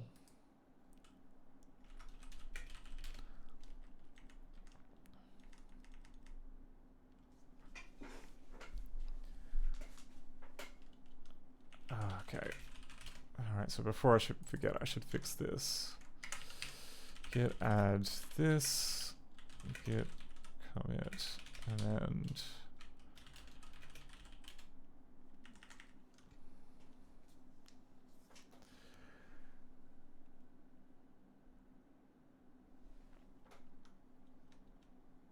so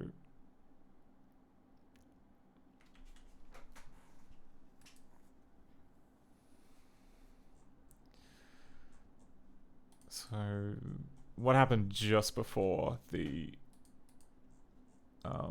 scan lines?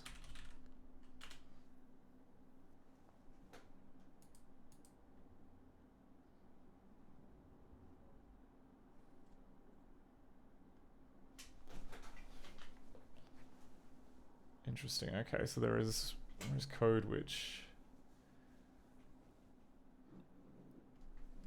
fills in this rectangle in the middle of the screen.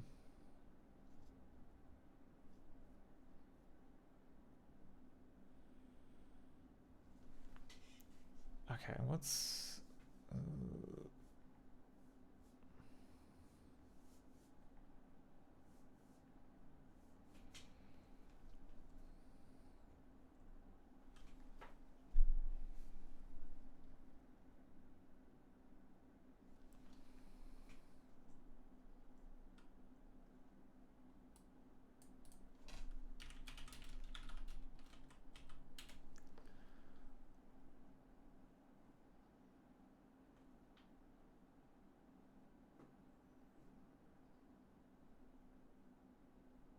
interesting?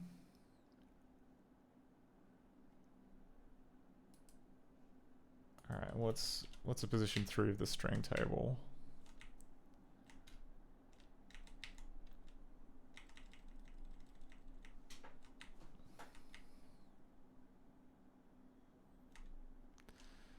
Position 3 of the string table is click mouse to continue. And click mouse to continue.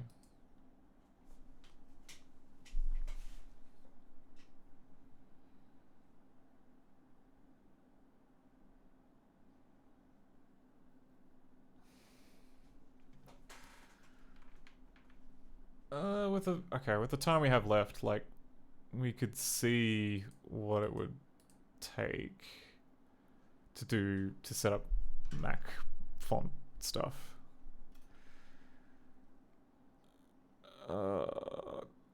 Actually, no, I don't think we've got enough time for that. I don't know. The text rendering engine is not fun. Not something that I'd want to kind of do on a half, I don't know, quarter full empty petrol tank, which is kind of where we are at this point of the stream. I'll need to, I don't know, self-medicate with a large amount of ice cream before I even consider looking at the text code. But I mean, we're getting like most of the primitive drawing stuff is essentially good. I want to know where's the invert rect code? Yeah, okay, so we have this code here which inverts the screen, and then we have this code here which inverts the screen. And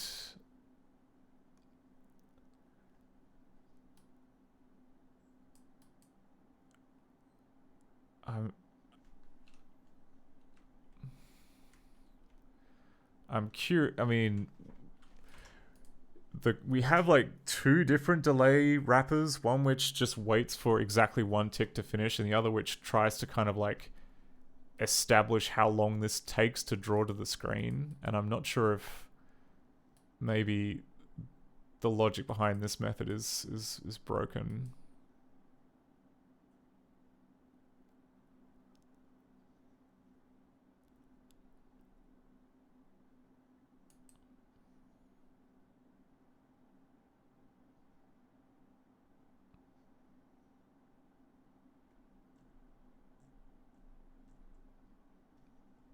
Also, there was no waiting on top of the cliff. Like, what's the deal with that?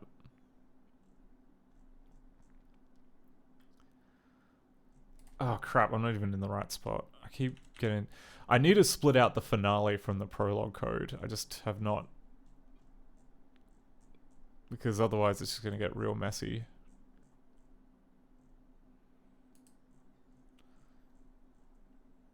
Right, so we have... the lightning close-up. Okay, that's just buffering all the images.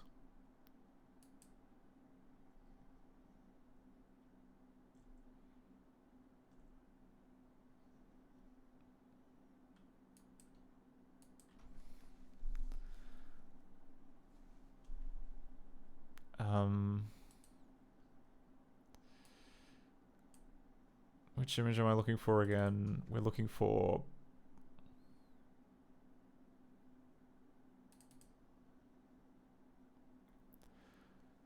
Okay, so picked 8 should be displayed for a short while, and then we get the lightning shooty shoot. But that doesn't seem to be happening for some reason. Which makes me think maybe I missed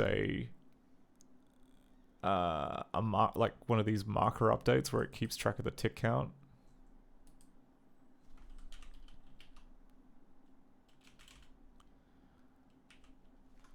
Ah, crap.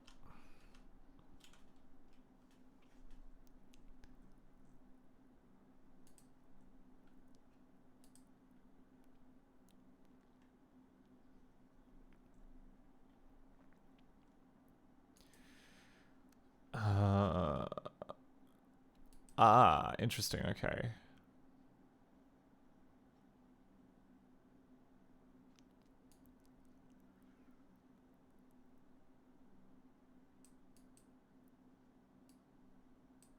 So, not yet. 9 is the first... Wait, is 9 the first one? No, 8 is the first one.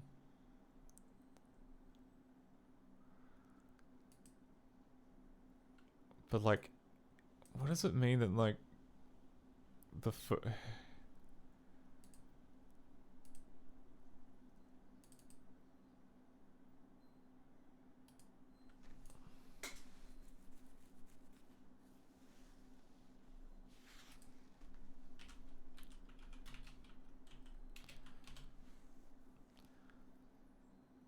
Huh, okay.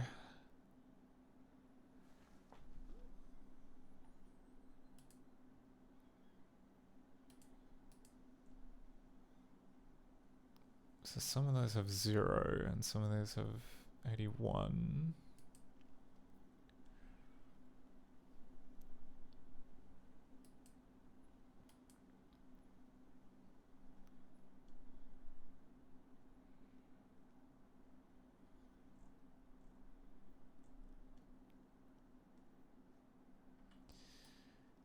Yeah, okay, so...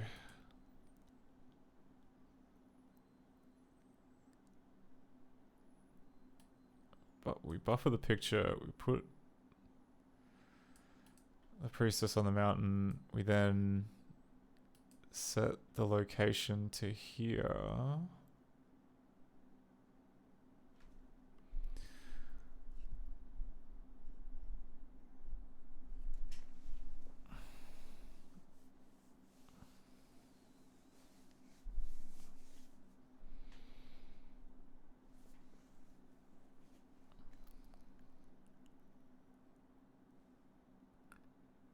And then, yeah, alright.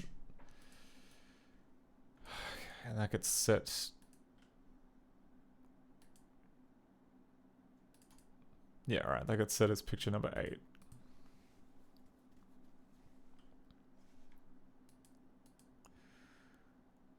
Or rather, no, sorry, it gets set to page 2. So it's resource number 8, but then it gets written to page 2.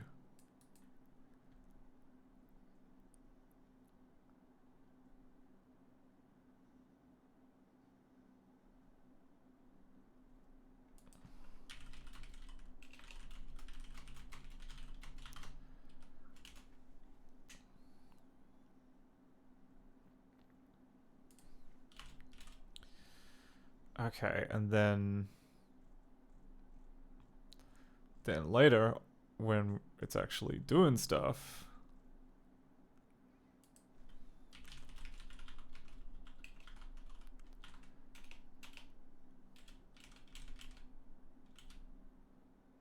we have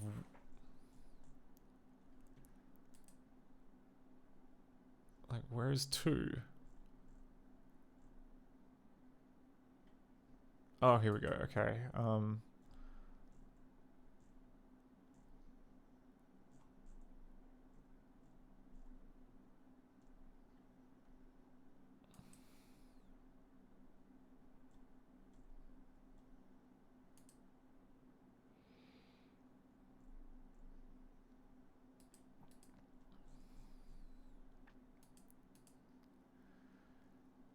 Right, okay, so 2 gets over, well, 2 to 5 gets overwritten by whatever's in slot 1. But where is number 2 used?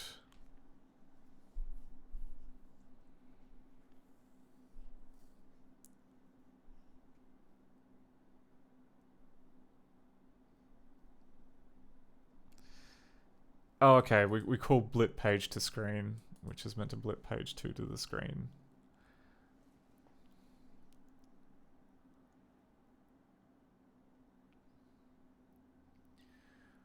But then we don't really...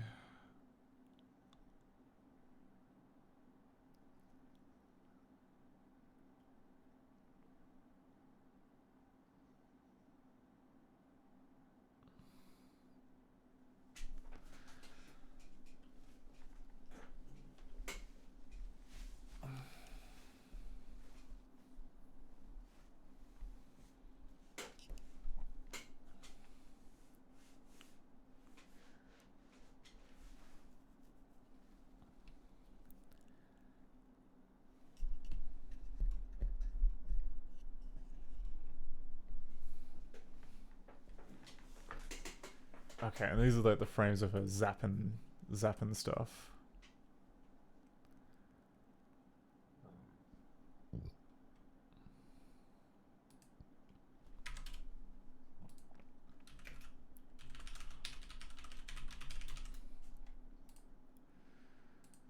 Eight, 9.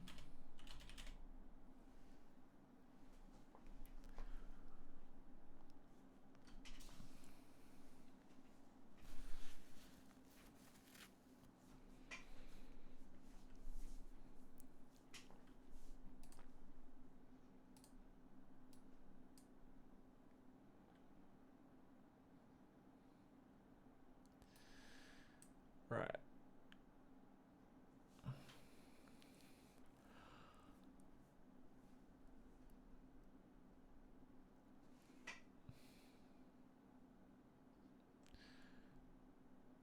Interesting. Okay, so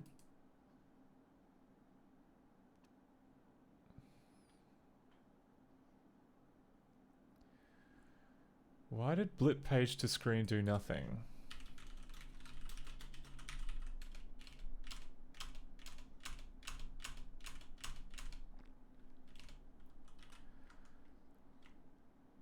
Is it because blip page to screen does not... Okay, blip page to screen does not do a delay. Which is important.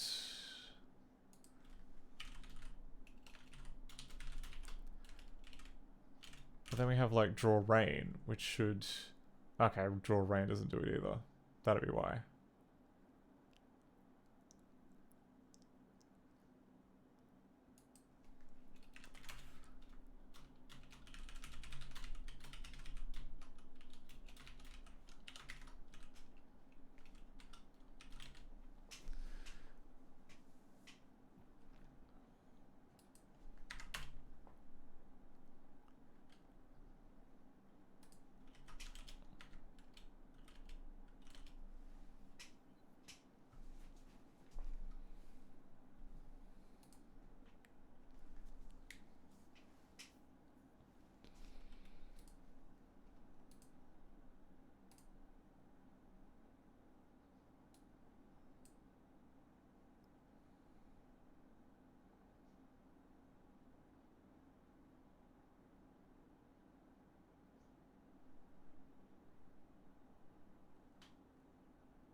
No, but then it just immediately just rockets into that.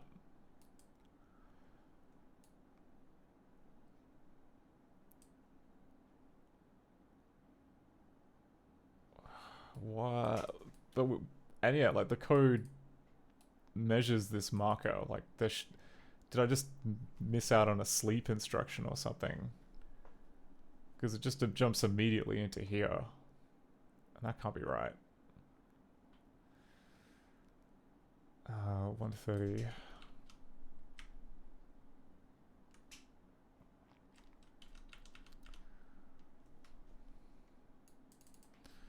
Okay, so this sets up these two loops. So it must be before that.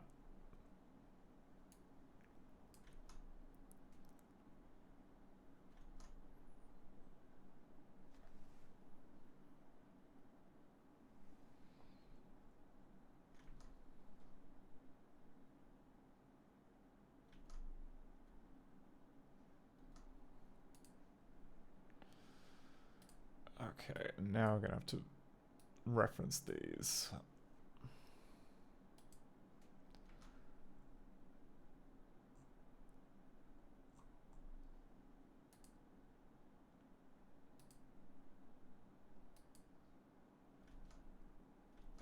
So 128 A8C. So we've got draw, rain, recycle.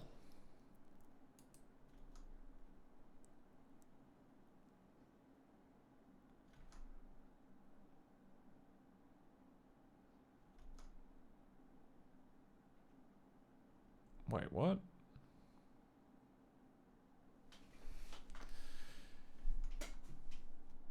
Okay, so already we've got two mixed up, I think.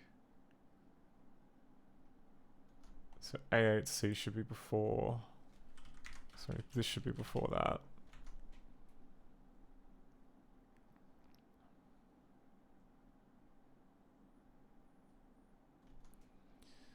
Okay, let's just go bit by bit through this. Okay, so we've got. So we set the tick count, then we invert the rectangle. And then we call 128.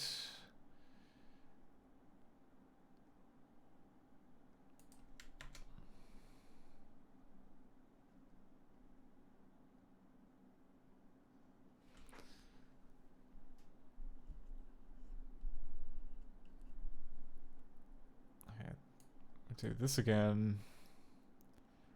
Then we invert the rectangle again.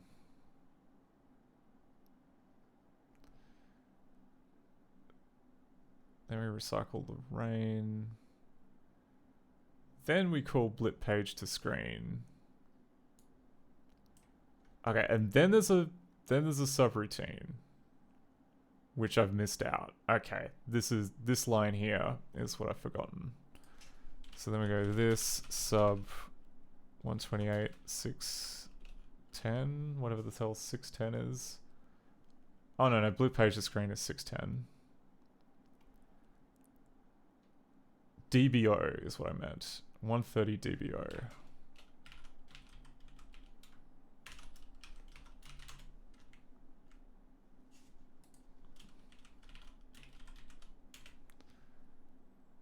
Okay.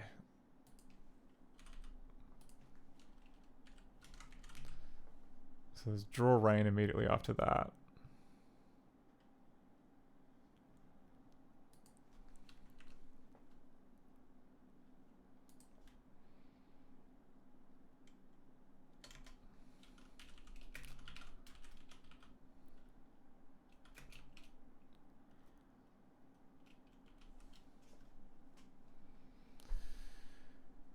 Okay, then we update the tick count. Then we call not draw rain but something else.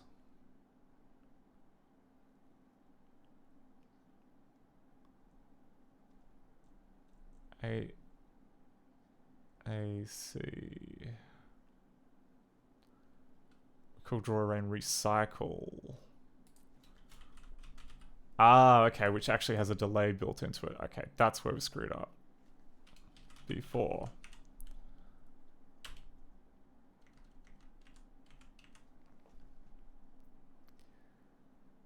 Okay, and then after that we got the call to set rect. Okay, that's why we weren't waiting for that screen. So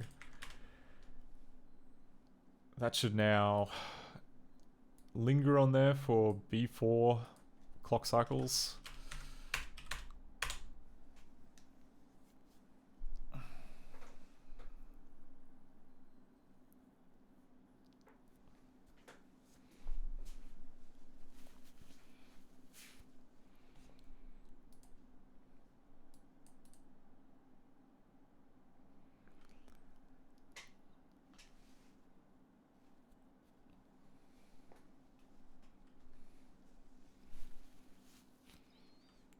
Alright, looking good.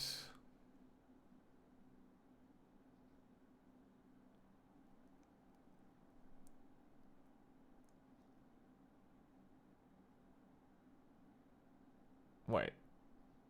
Did that just rocket on ahead? Oh my god, I wasn't paying attention at like the crucial moment, but it wouldn't surprise me.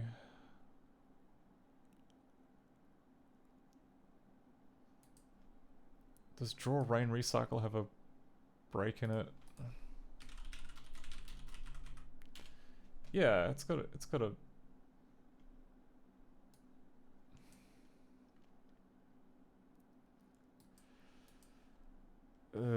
yeah, right. So it has a one of these.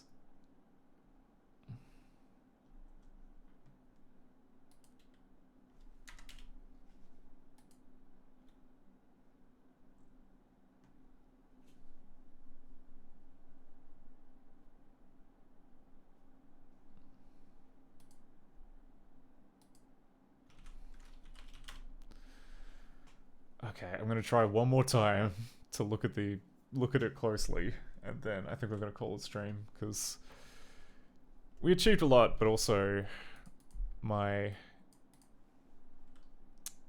brain's turned into jelly a bit.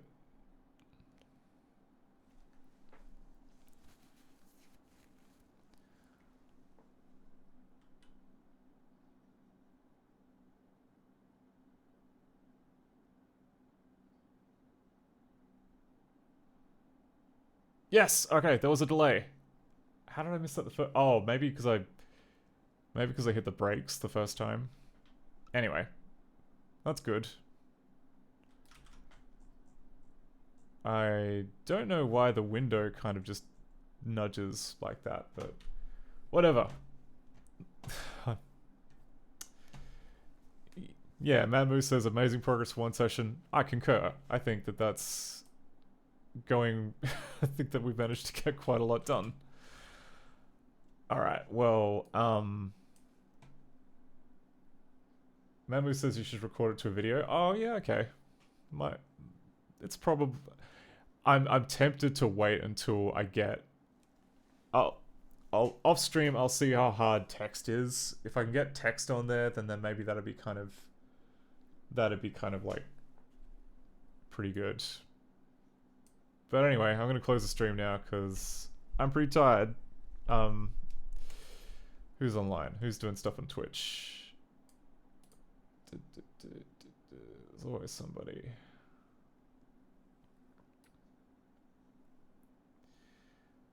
Okay,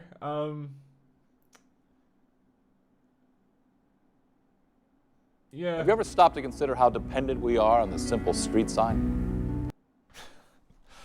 Not until now. But okay, Jason Scott from the Internet Archive is digitizing some VHS tapes, so let's bounce there. It's been a while since we've raided there. I will probably be back on Thursday. I know I said that the last two times, but then I've just kind of chickened out. But this time, I mean it for reals. Yeah, there we go. We may or may not be doing director stuff. Like, I do have something that I wanted to work on tonight, but it didn't arrive today. It's probably going to be arrive by Thursday, though, so we're going to work on it then. So, have a wonderful rest of your evening /day/morning. I don't know. We'll see you then. Later.